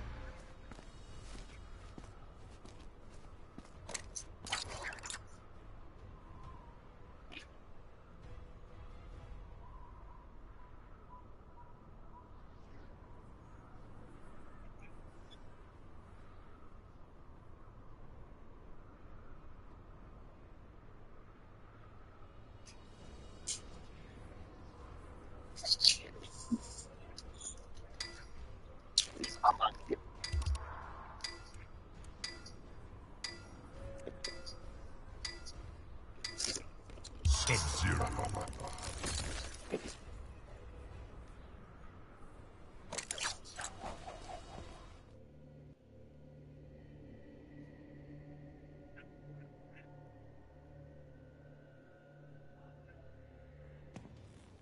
Round one. Fight.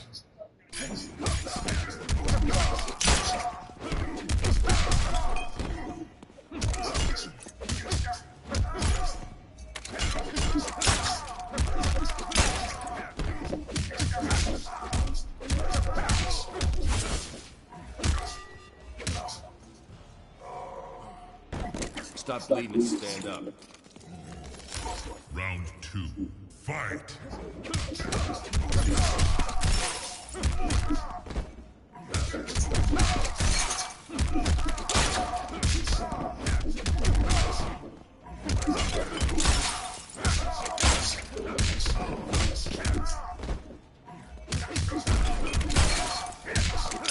Finish him. Aaron Black wins. Flawless victory.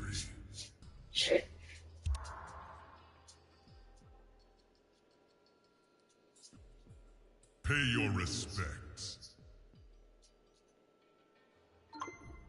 Throne defended.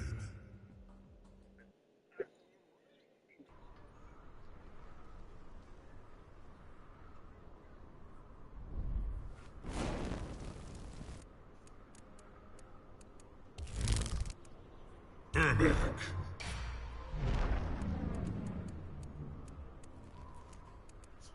Shinnok.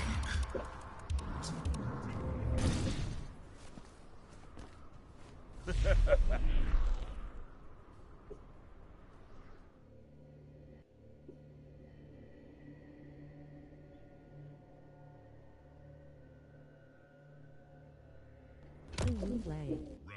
It's overpowering the gameplay. Why are you playing this audiobook on purpose?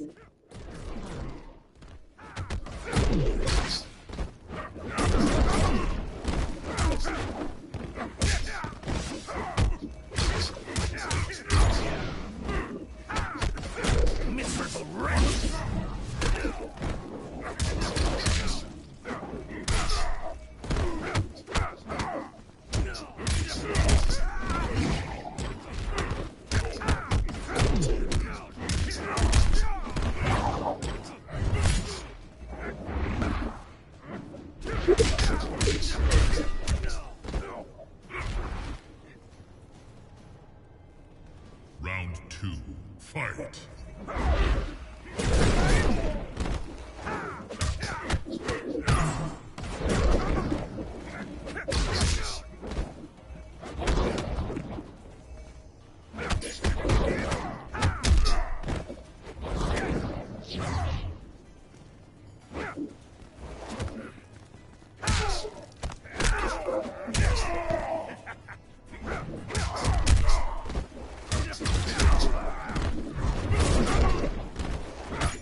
storms. Final round. Fight.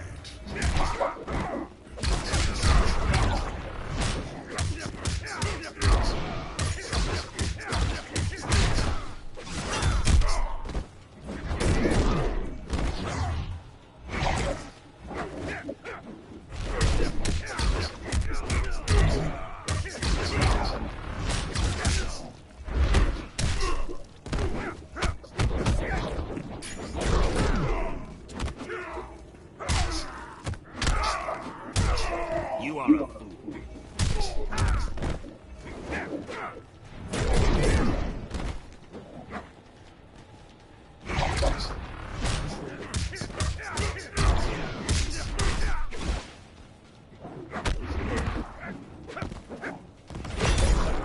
Finish him. Ermac wins. Pay your respects. Throne defended.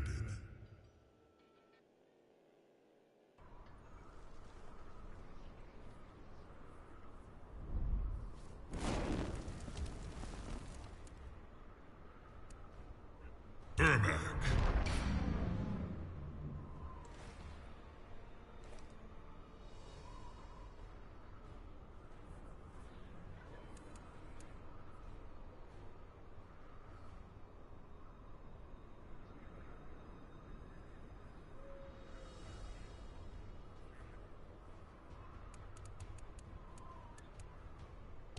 Tribal.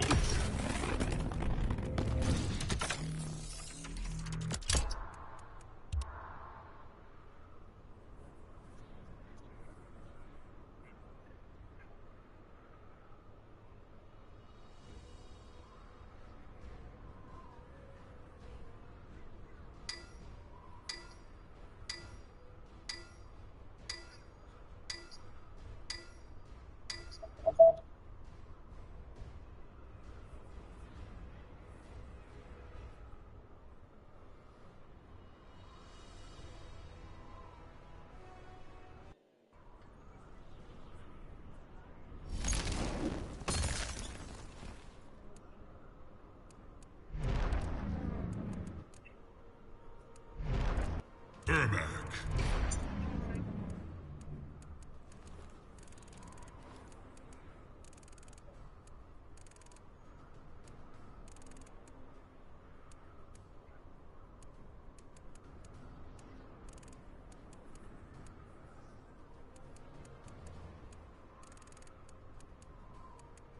Total Khan.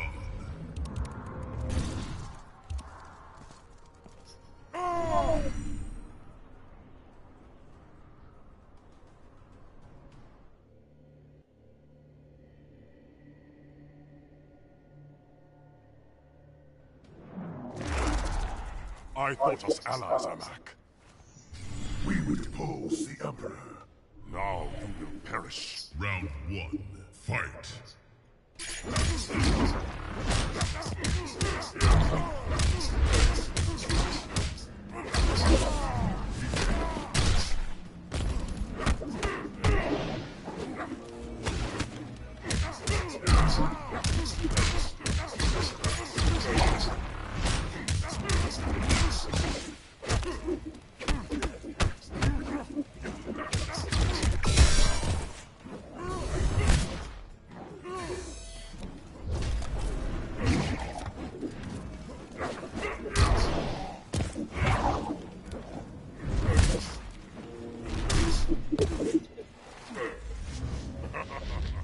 Round two.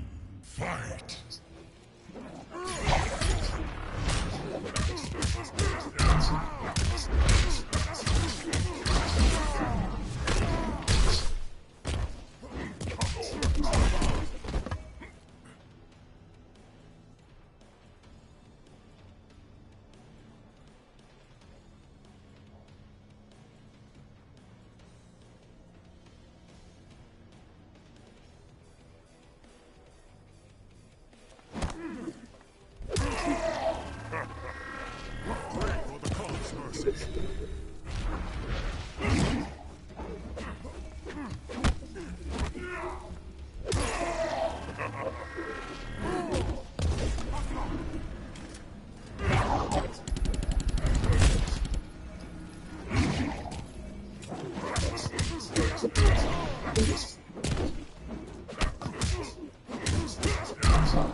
him.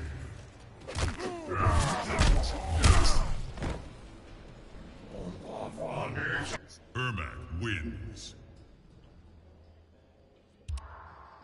Pay your respects.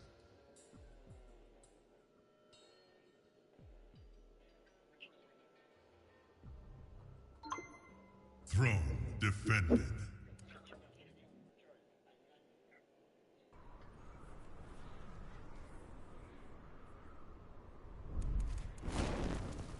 Liu Kang. Liu Kang.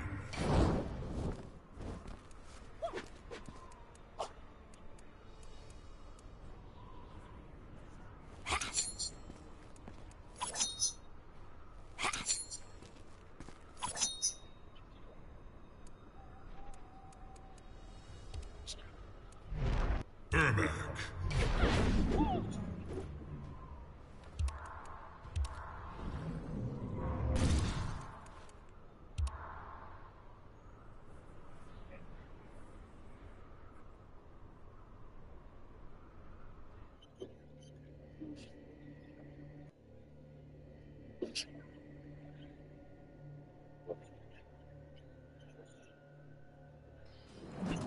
Round one, fight.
Round two, fight.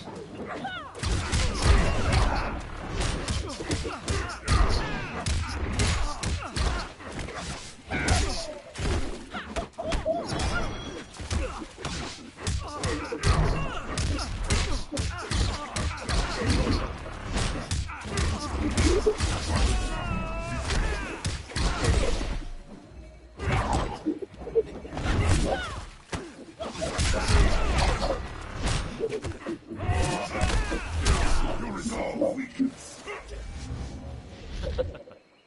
Final round, fight.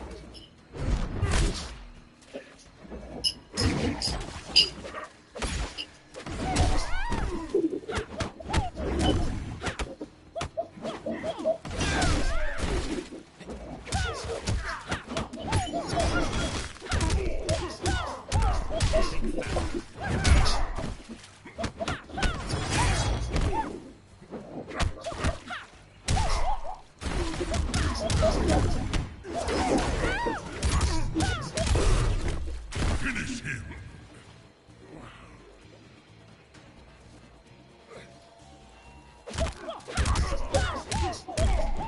Key is lacking.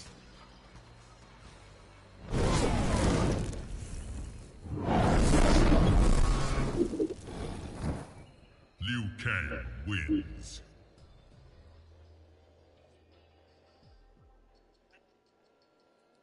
Pay your respects. There is a new king.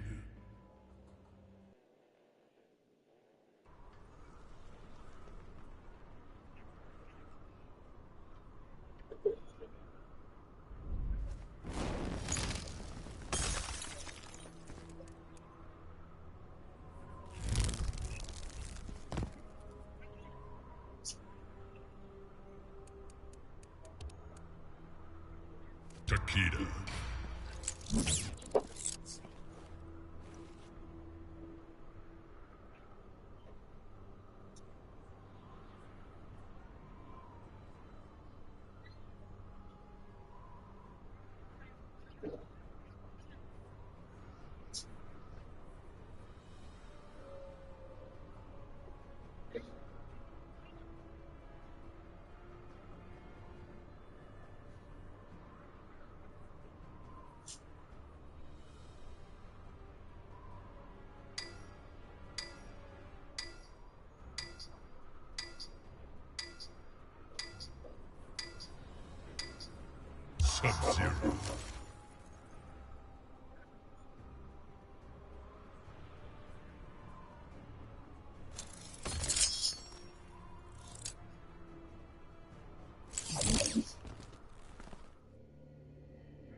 one, fight!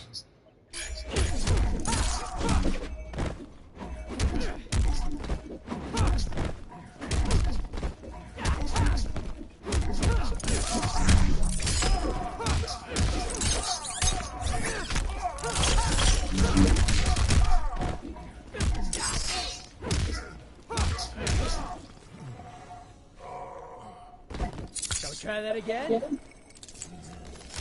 Round two, fight!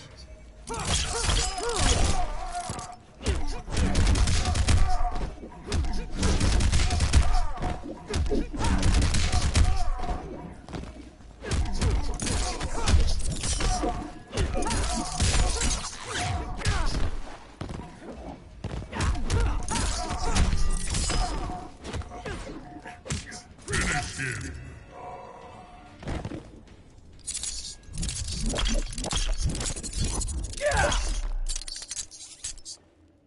Takeda wins. Flawless victory.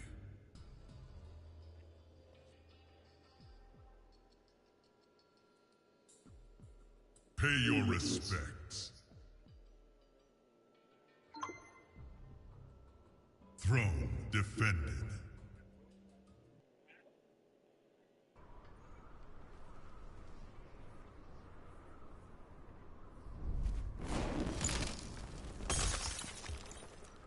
Sub-Zero. Raiden.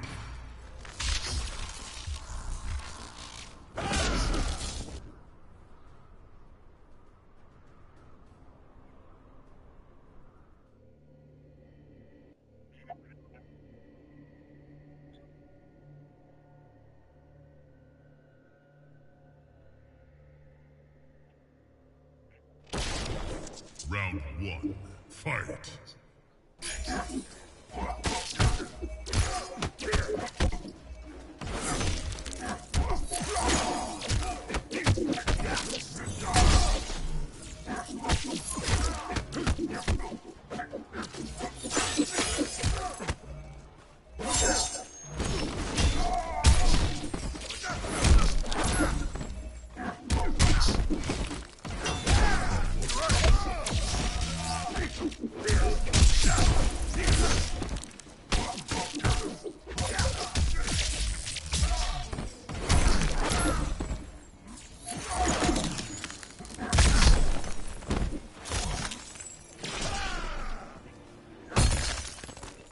Round two, fight!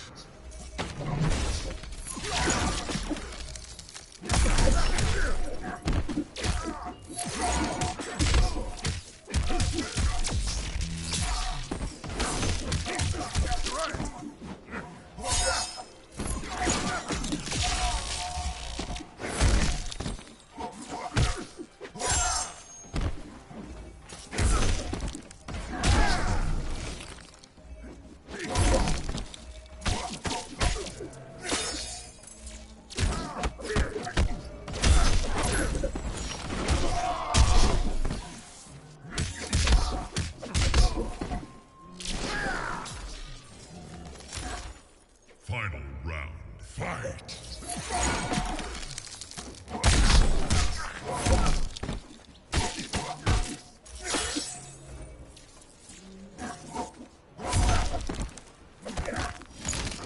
You grow weaker.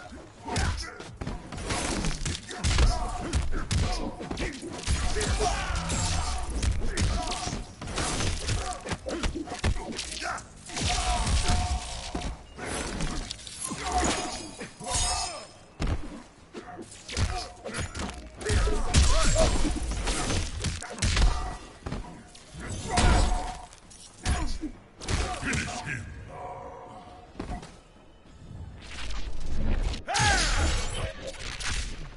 Raiden wins.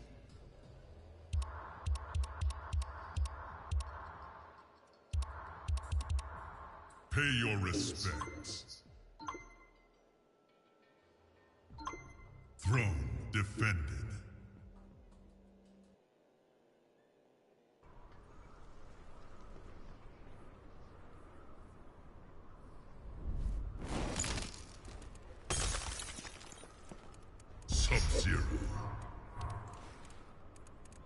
Sub-Zero.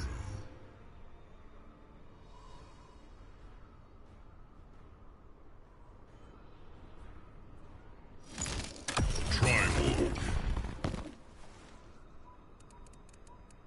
Jason Voorhees.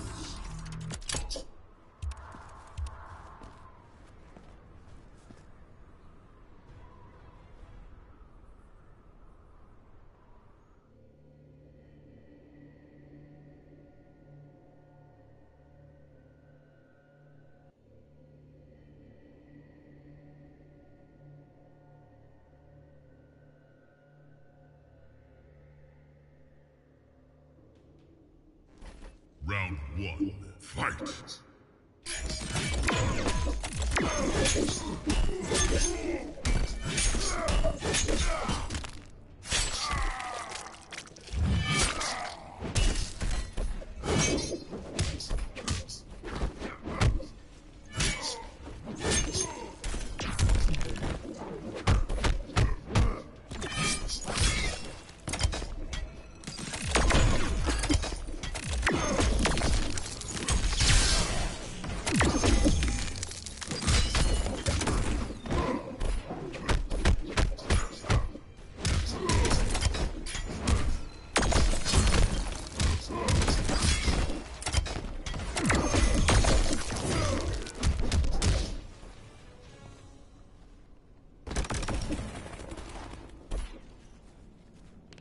Round two, fight!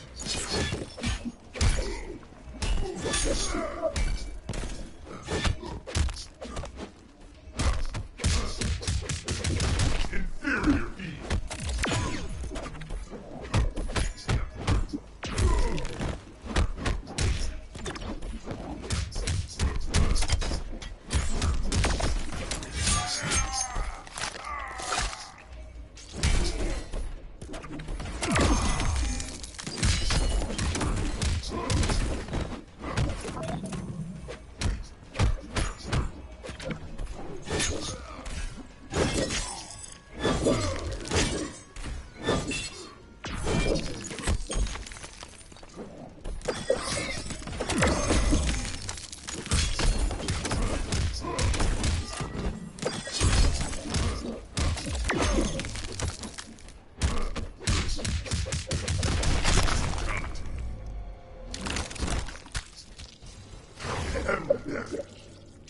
Triborg wins.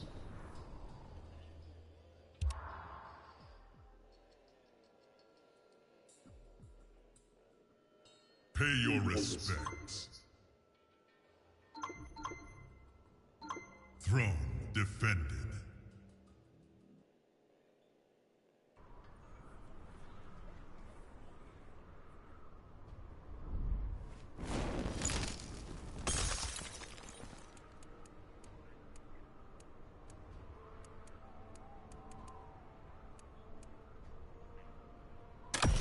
Triborg.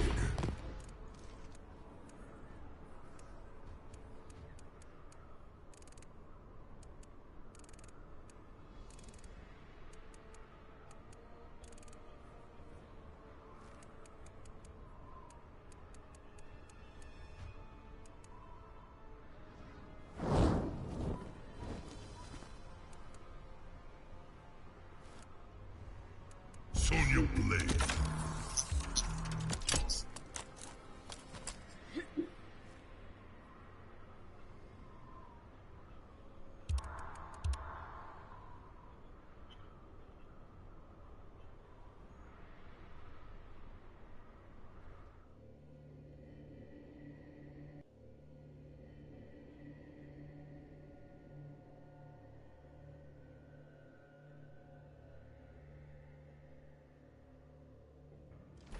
Round one, fight!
Triborg wins.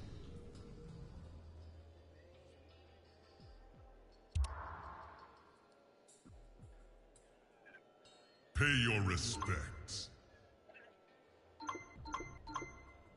Throne defended.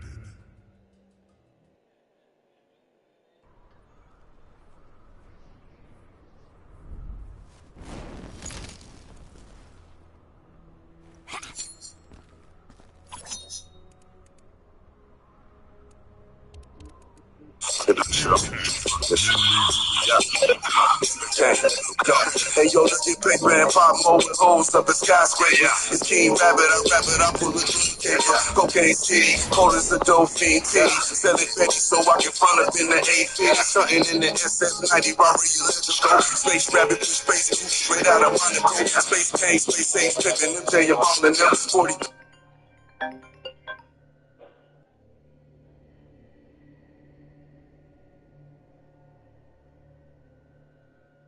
Who you play? It's overpowering the gameplay. Brody, are you playing this audiobook on purpose? Hi.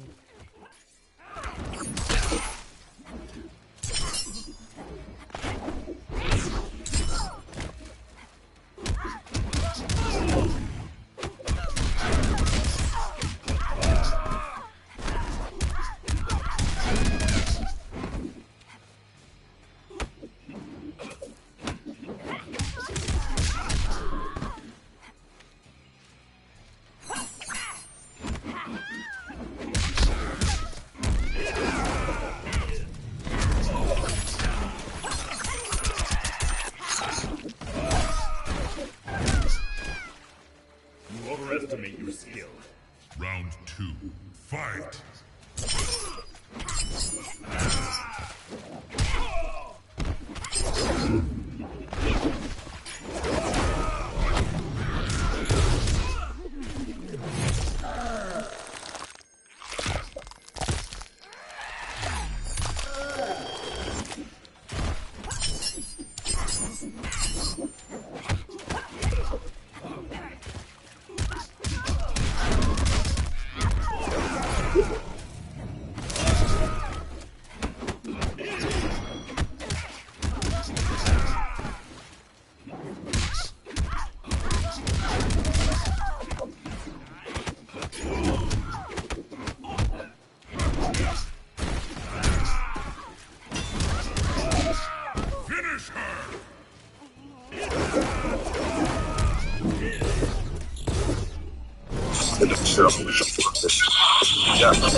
Hey yo, let's get paper and pop more with holes up the skyscraper. It's King Rabbit, I pull a cake.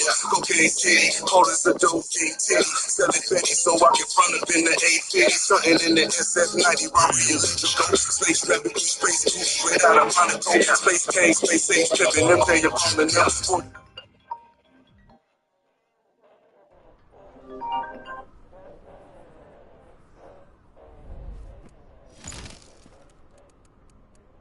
Total Con.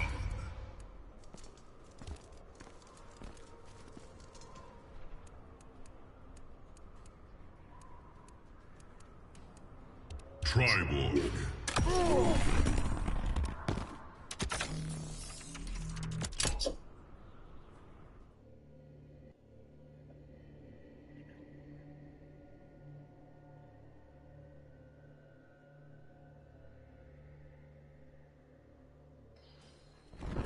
Round 1. Fight!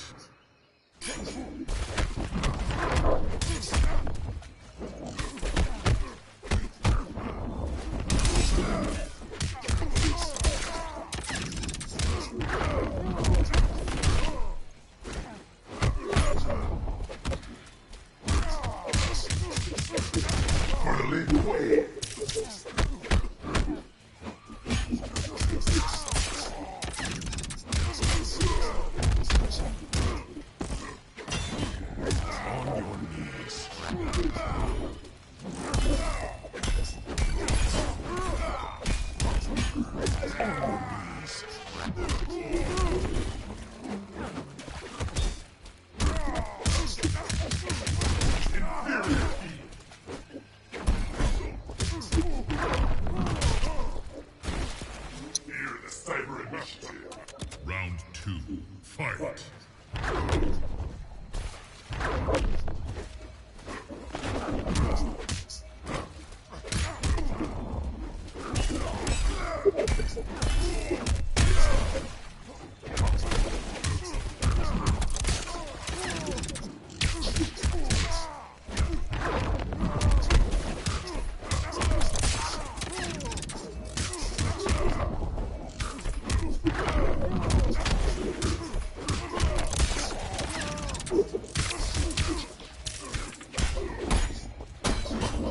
On your knees.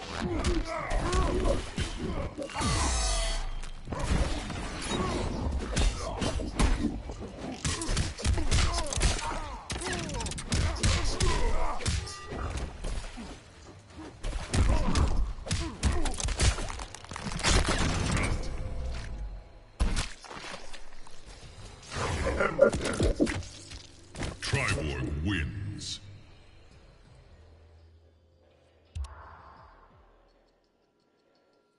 Pay your respects. There is a new king.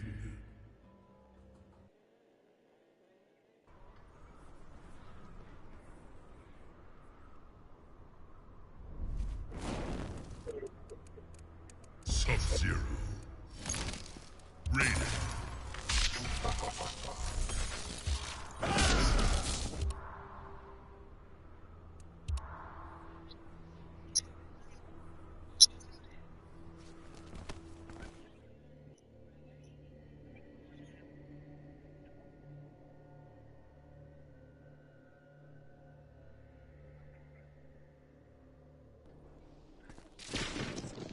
You reject. Round 1. Fight.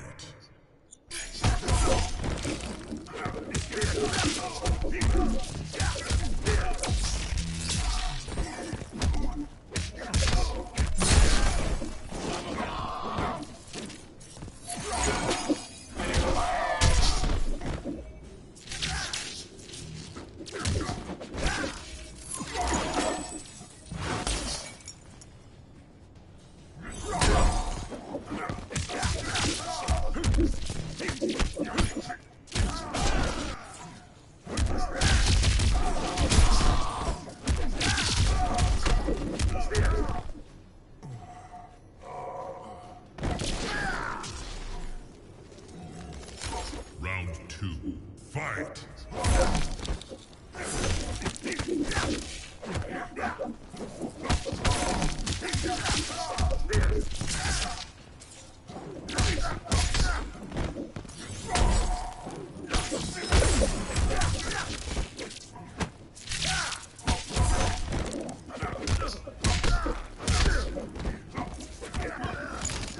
You cannot evade me.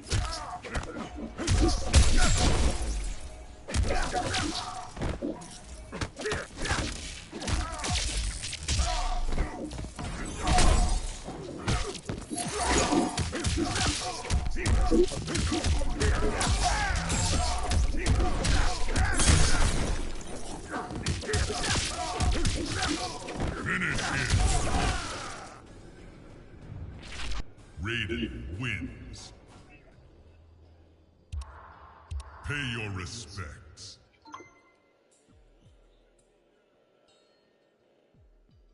Throne defended.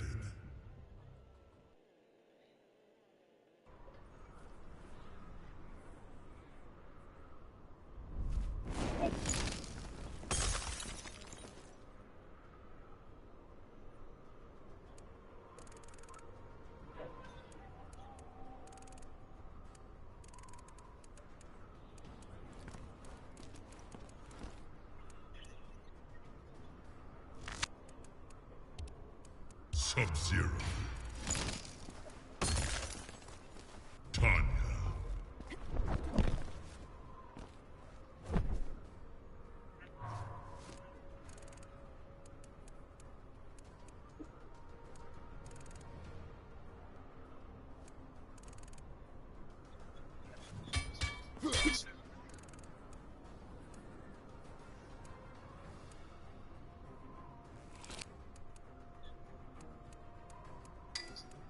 Cassie Cage.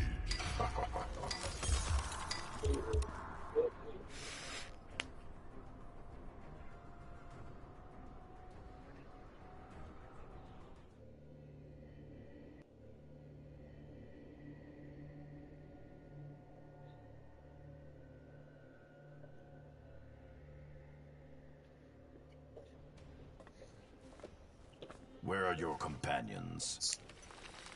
Don't need him. I got this. A serious error in judgment. Round 1. Fight! Coming in hot.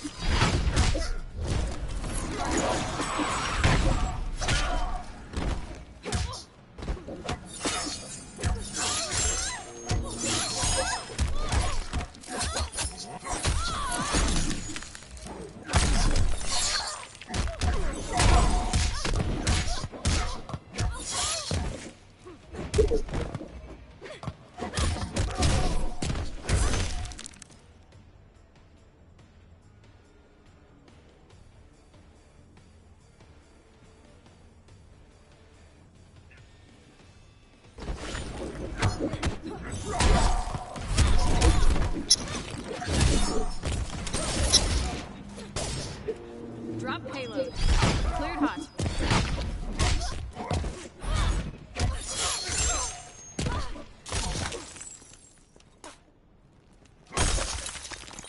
Round 2. Fight!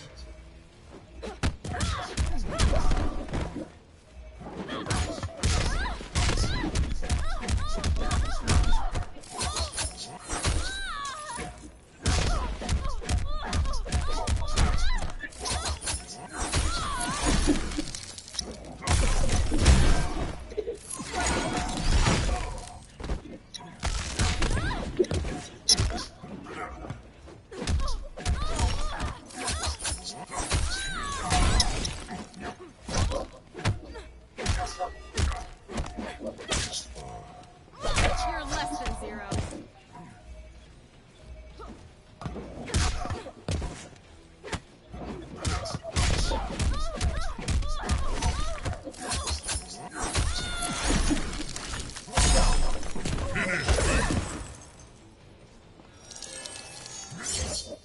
Sub-Zero wins. Pay your respects.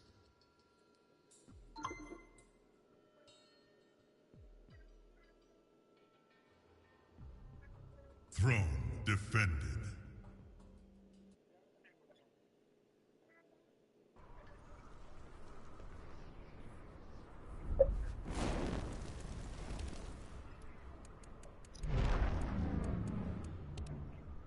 Quan Chi Ermac. Losing close.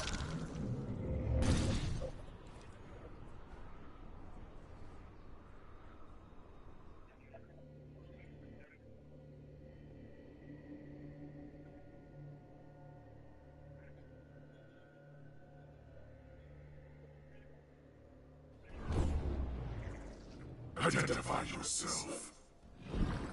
Destroyer of 10,000 souls. Die, boastful one. Round 1. Fight!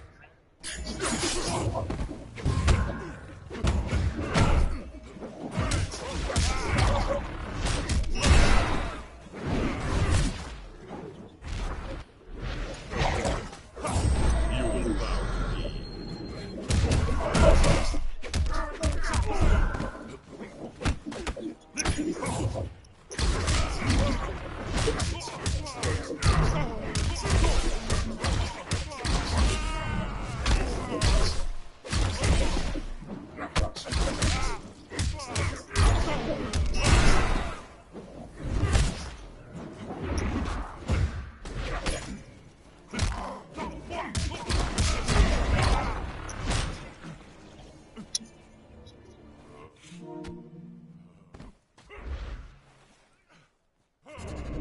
Round 2. Fight!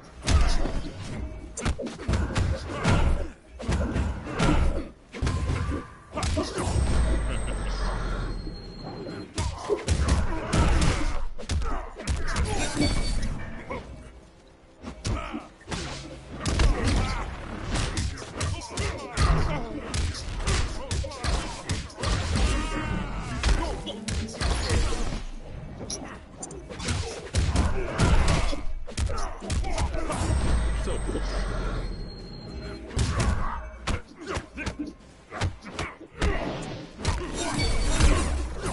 You will obey.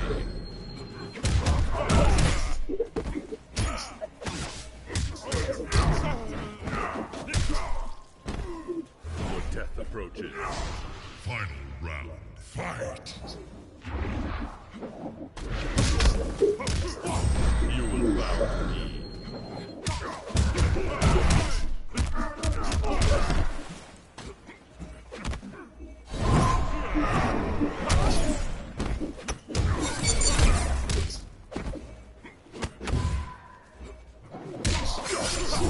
You will obey.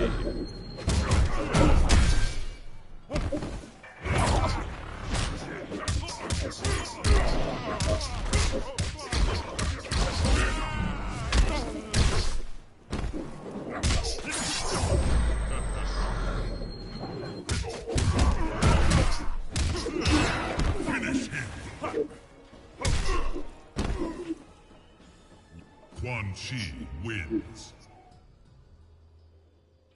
Pay your respects. Throne defended.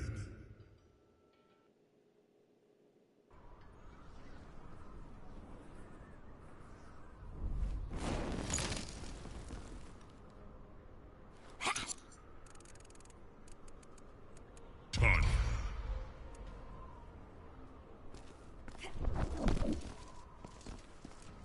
Kotal Khan. Aaron Black.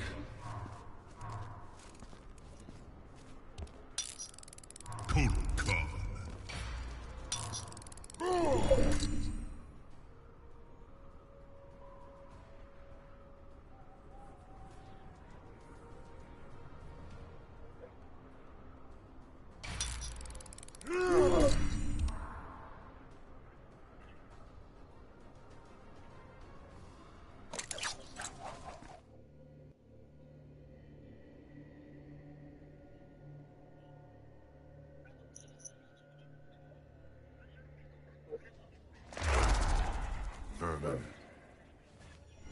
Something wrong, Emperor?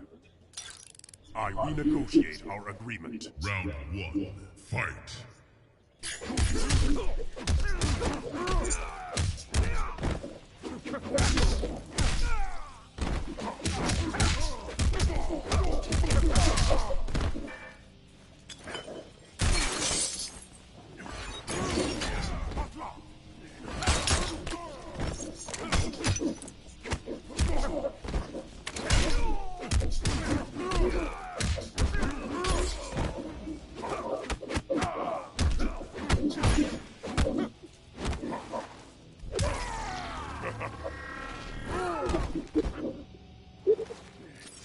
Death comes to all. Round 2. Fight!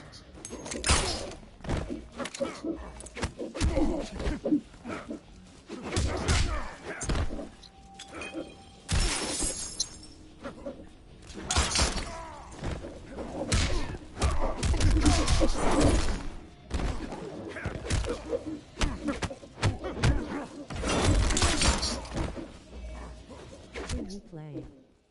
It's overpowering the gameplay. Brody, are you playing this audiobook on purpose? Hi.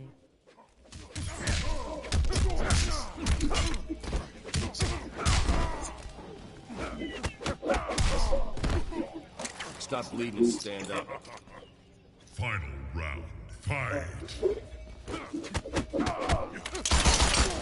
Gun is the best defense.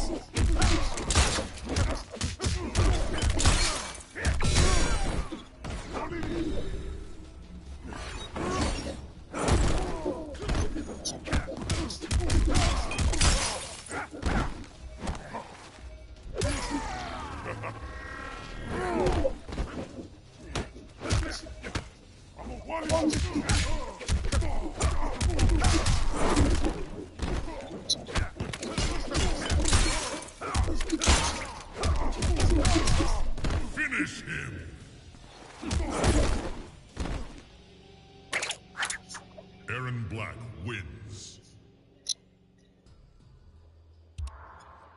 Pay your respects. Throne defended.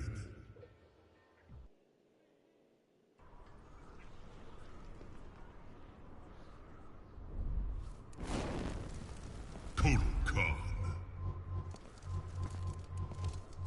Aaron Black. Aaron Black.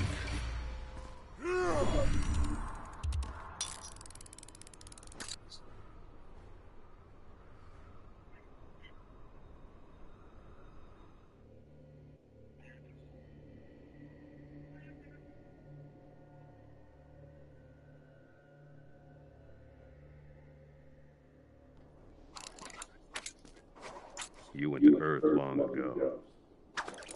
How do you know this? I'm older than I look. Round 1. Fight.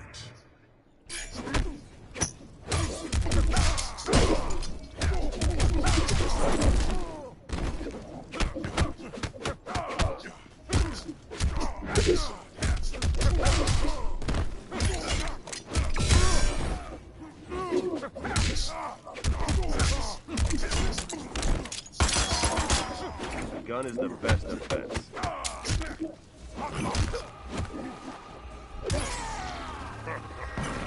I will drink your blood.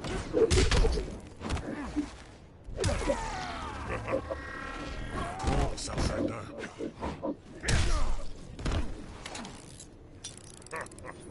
Round 2. Fight.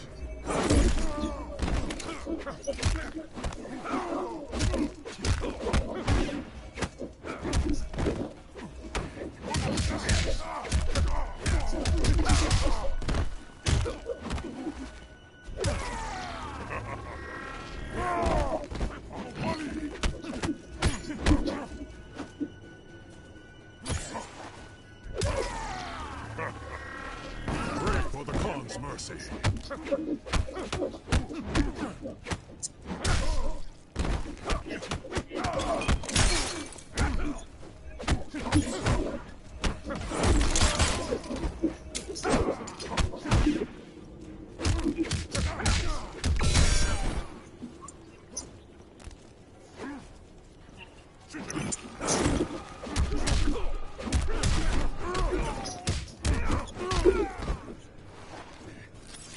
Your sacrifice honors me. Final round. Fight.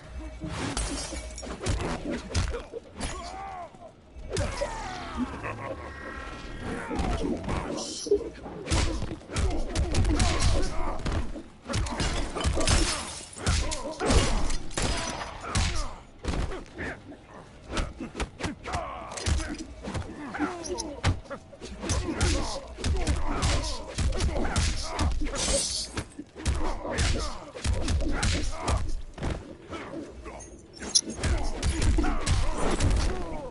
Finish him. Aaron Black wins. Pay your respects.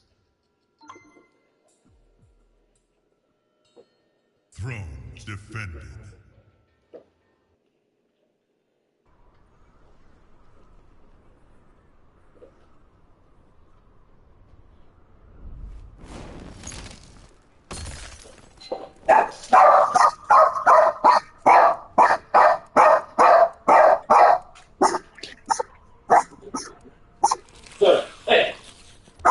Jason Bourne.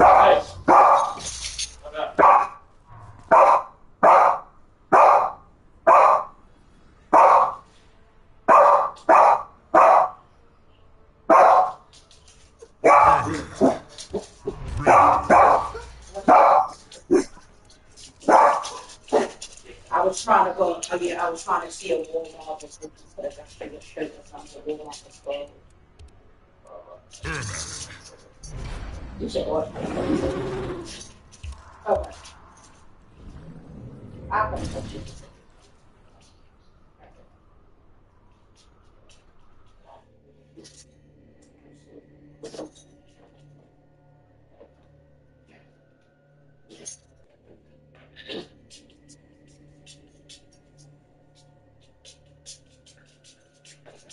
2020.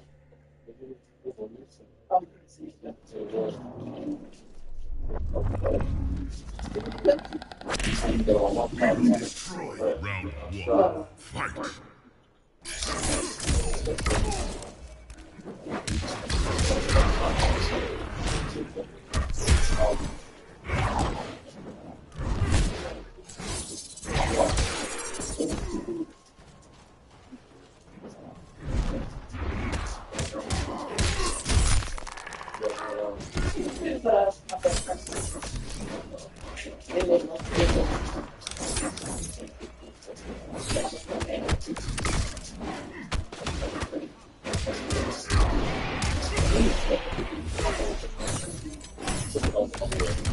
So that's what it's gonna be. I'm gonna go over there. I'm gonna get the music going. That's some other friends. My mom.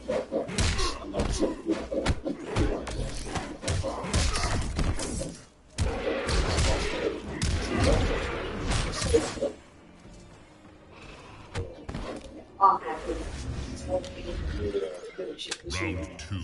Fight. Yeah. So that's what.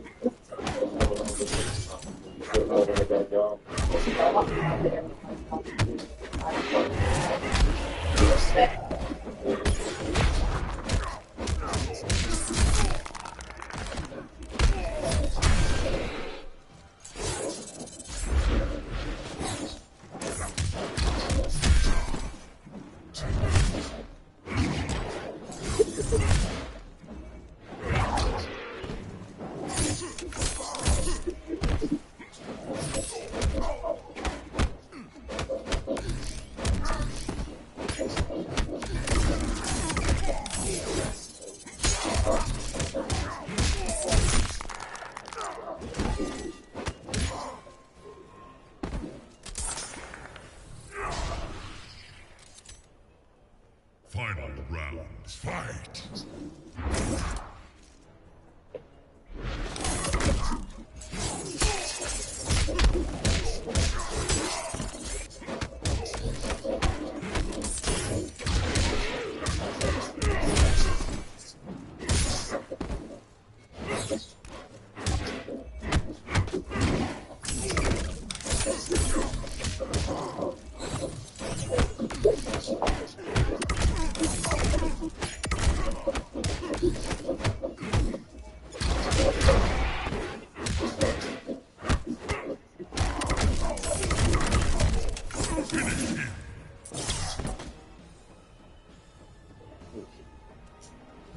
Predator wins. Pay your respects. Throne defended.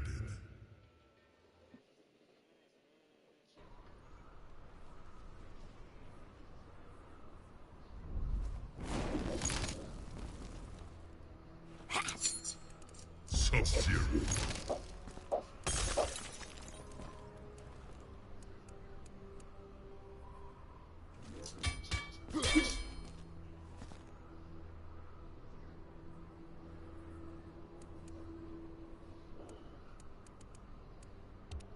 Jason Voorhees.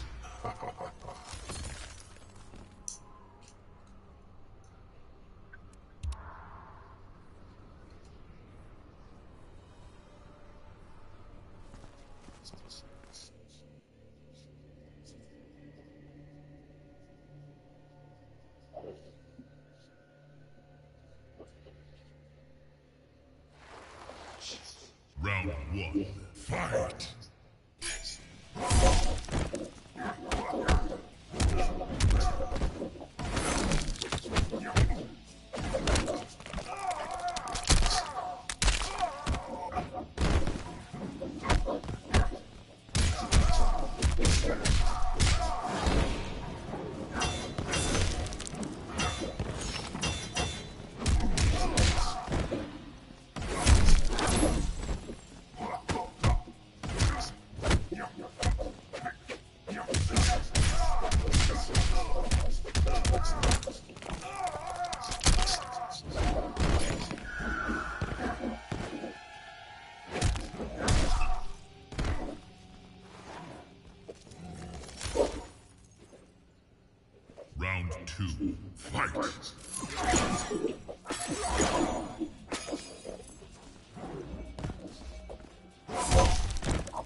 Final round, fight.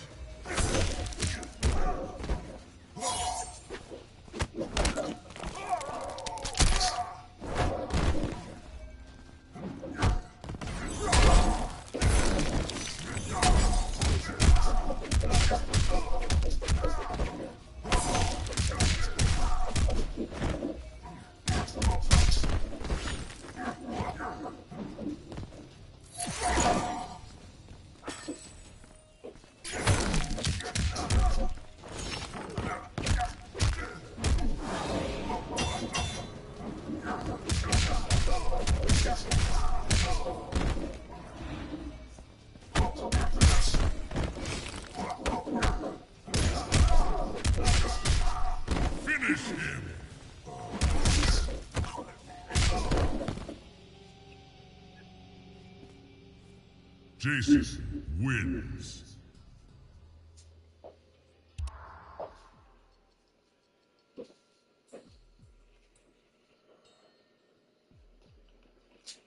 Pay your respects. Throne defended.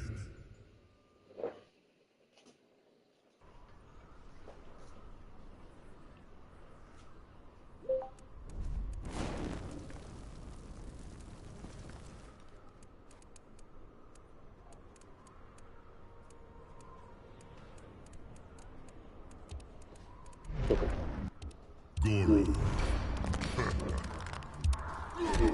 Ermac.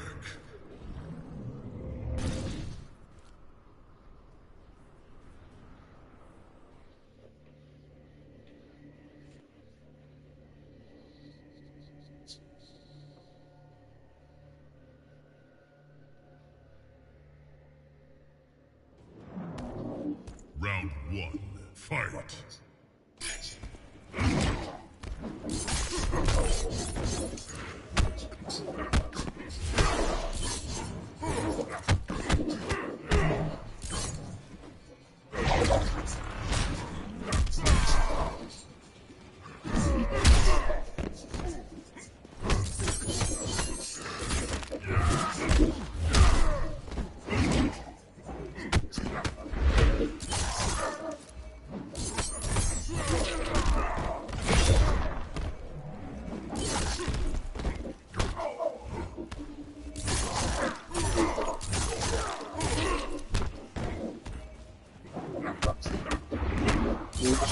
In the shower. I went and got myself in the shower.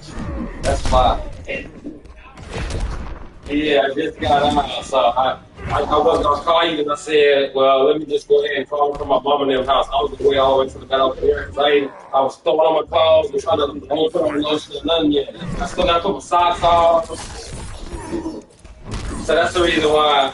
And I know I'm sitting on the phone and probably drag me out even longer, you know what I'm saying? But no, I was gonna hit you at ASAP. I'm proud. You looking nice. You looking nice. You looking real good. Yeah. All right. Saying too much.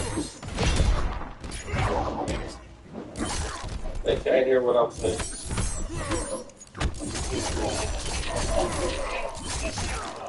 Oh, okay. Yeah.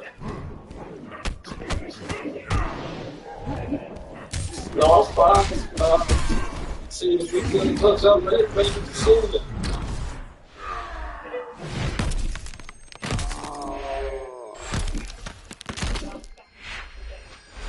Oh, okay. Yeah, I get it. Finish him. Yeah. Well, yeah, I haven't even put on a lotion or nothing. I haven't showered. Pay I your got respects. water in my beard. There is a new king. Yeah, no, you good. You good. It's cool.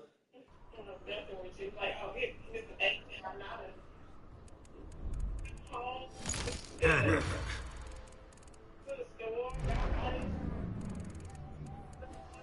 Yeah. Riptide. Very productive morning, right? Well, it's noon now, so time to get this second half of the day going. Yep. So I'm going on my socks, shoes, getting ready to jet up out of here. Round But one. Fight. I definitely will give you a holler back.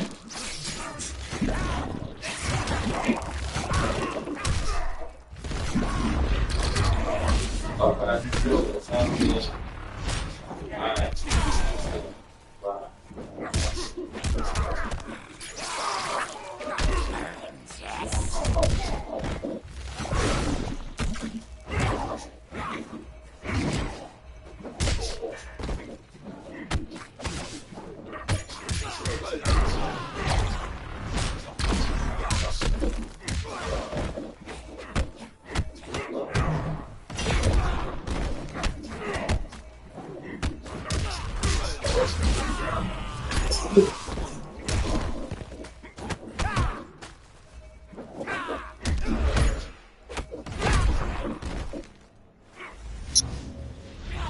Round two.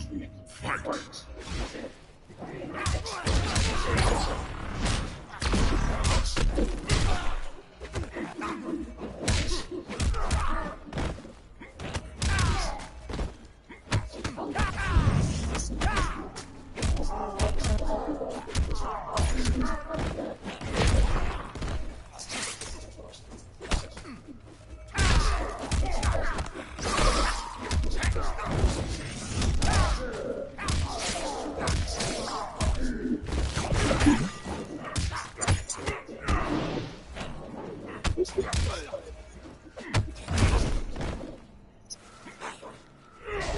Final round. Fight.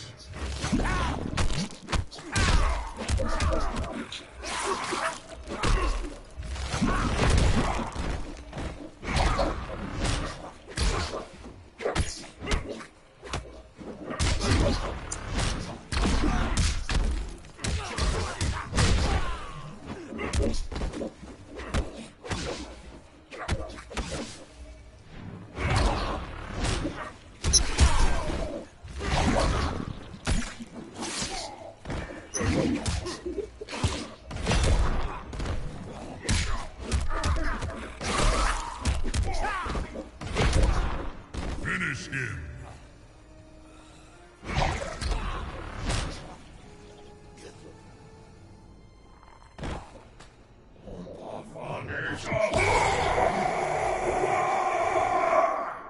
Ermac wins.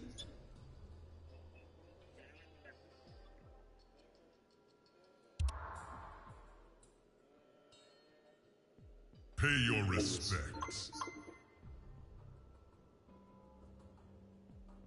Throne defended.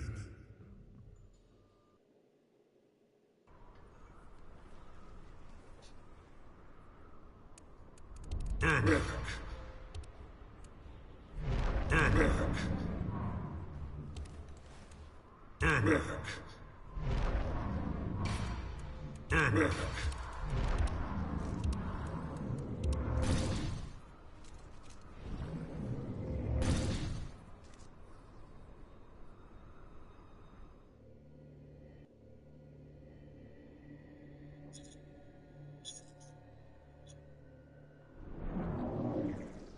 Round one. Fight.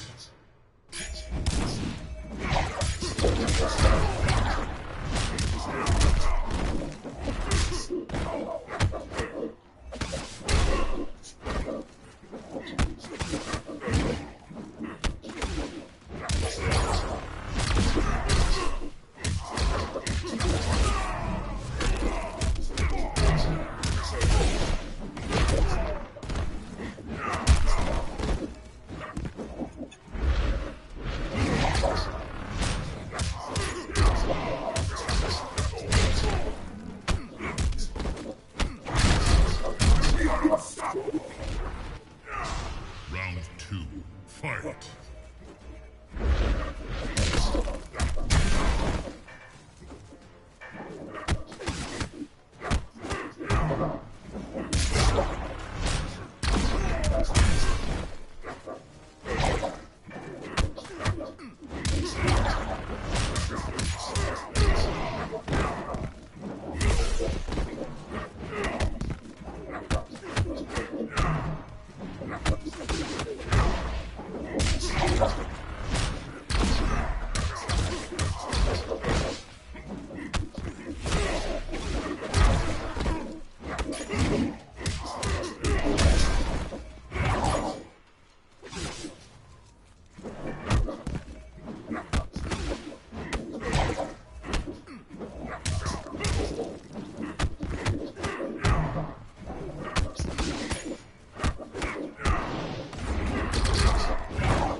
That was inevitable. Ermac wins.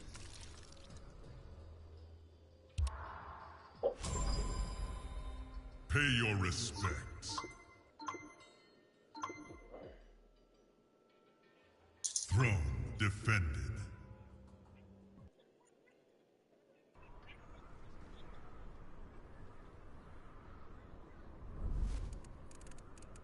Cassie Cage. Cassie Cage. Cassie Cage. Cassie Cage.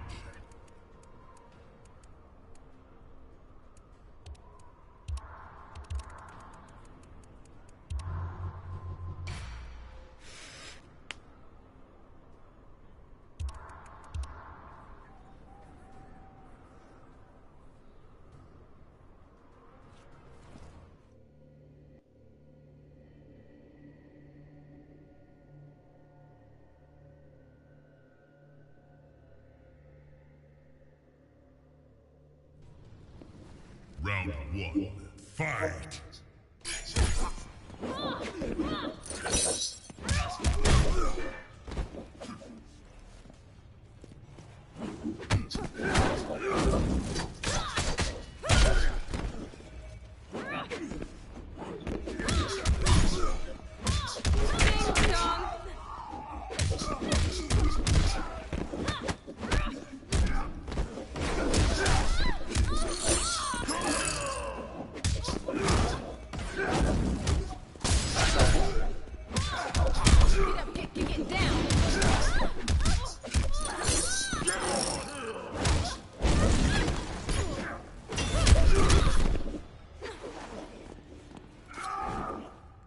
Round 2, fight!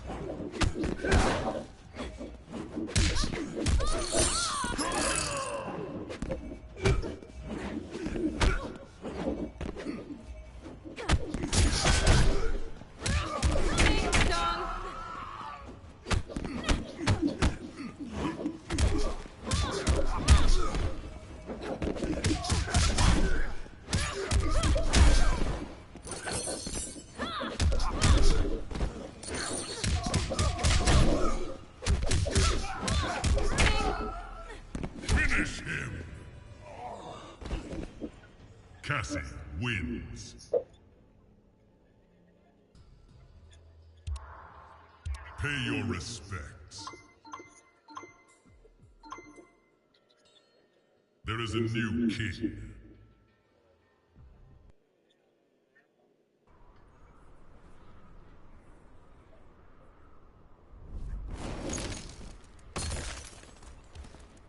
Kung Jin.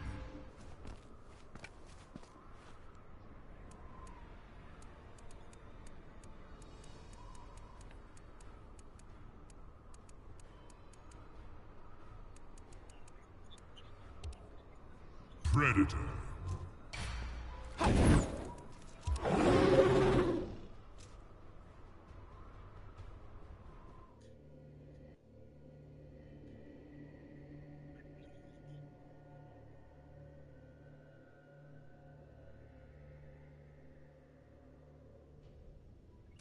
Round 1, fight!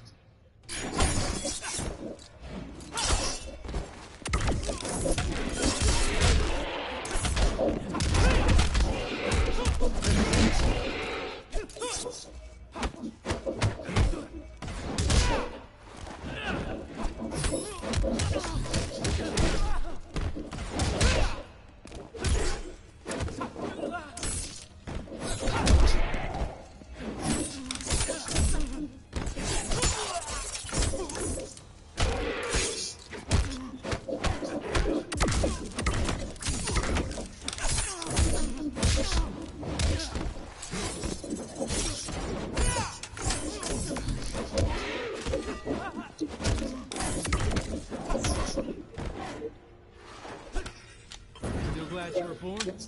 Round 2, fight!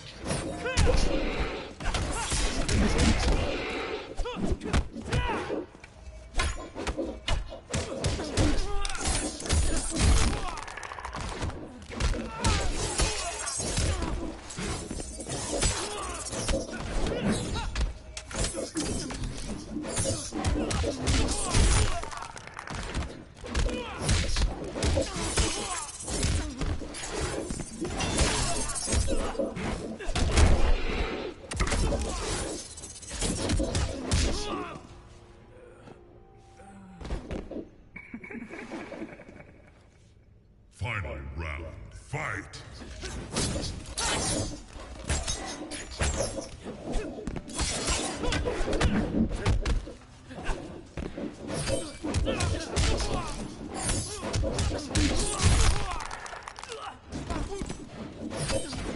You should be embarrassed.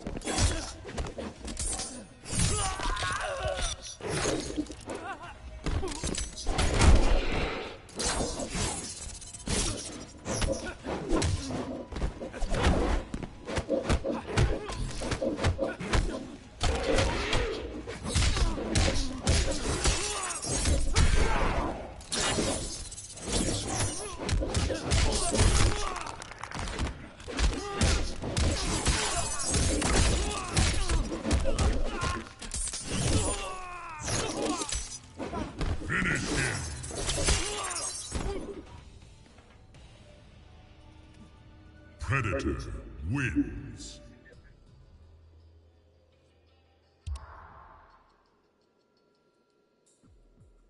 Pay your respects. There is a new king.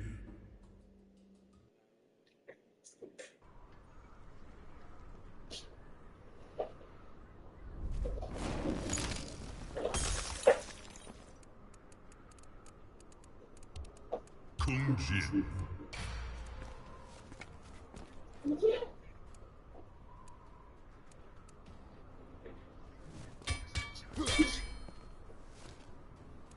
Jax.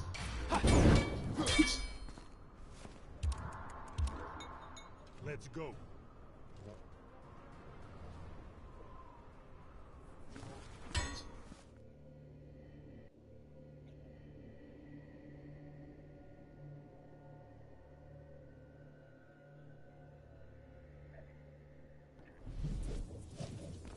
Major Briggs? Not major. Round 1, fight!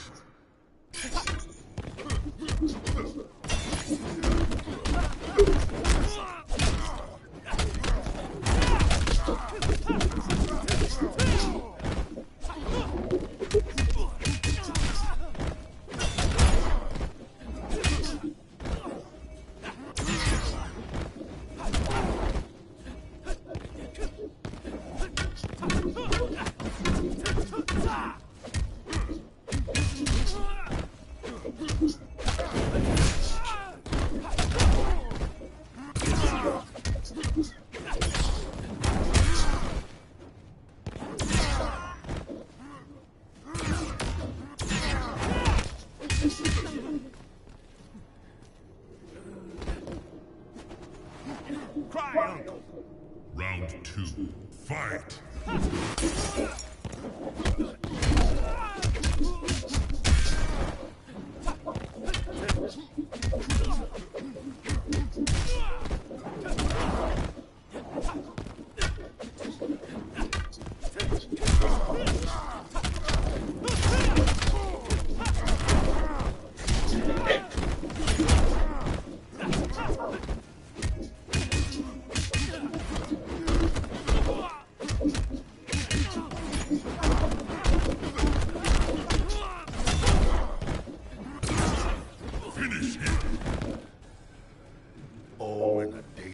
Jax wins.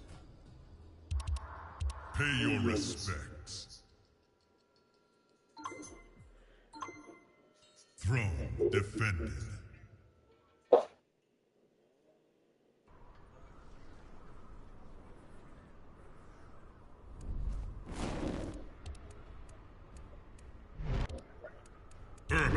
Johnny Cage.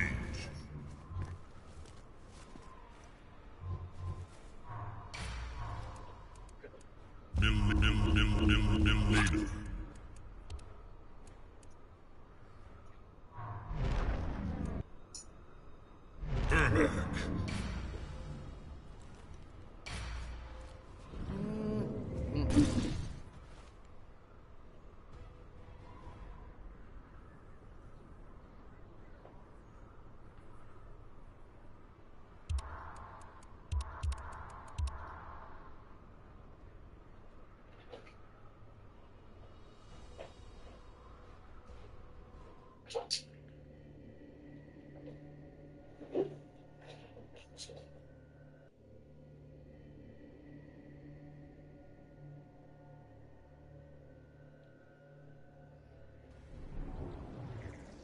Johnny Cage.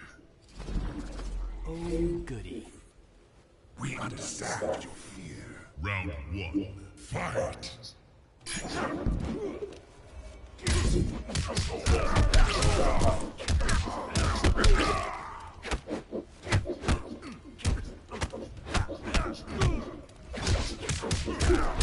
Take that, easy.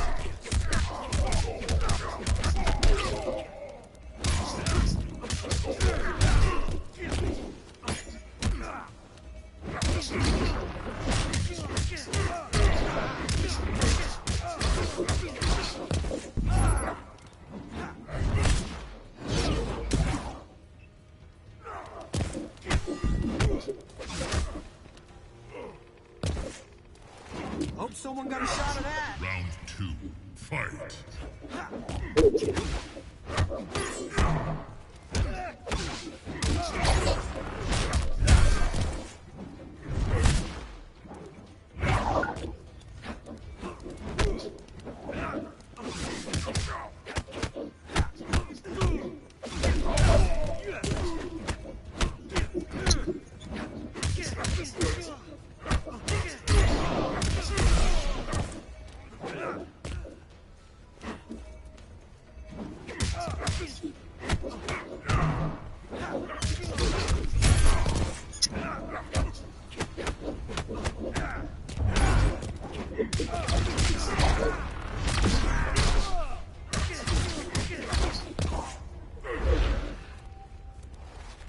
Final round, fight!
begins. Pay your respects. I'm gonna play one, then I'm gonna get up out of here. There is a new king. Yeah, I gotta go. I'm about to go to my mom's crib and go eat some food.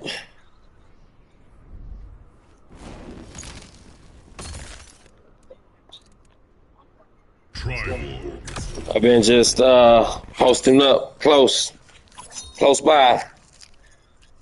Milady.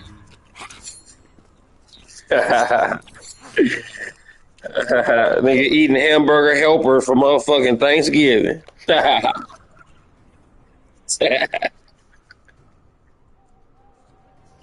Nah, can't do it.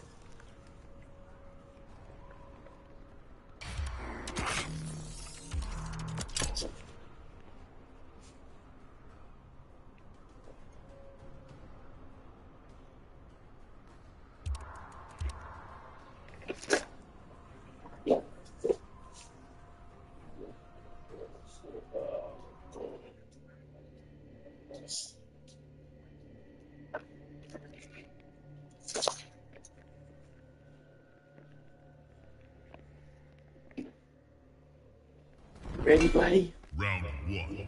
Fight.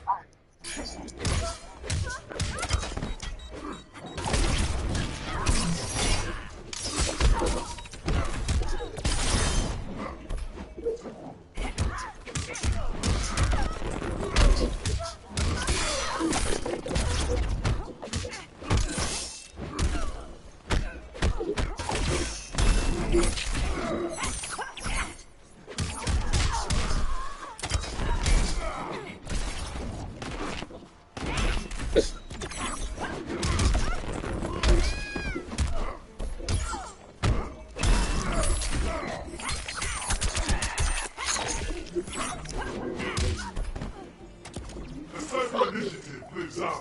Round two. Fight.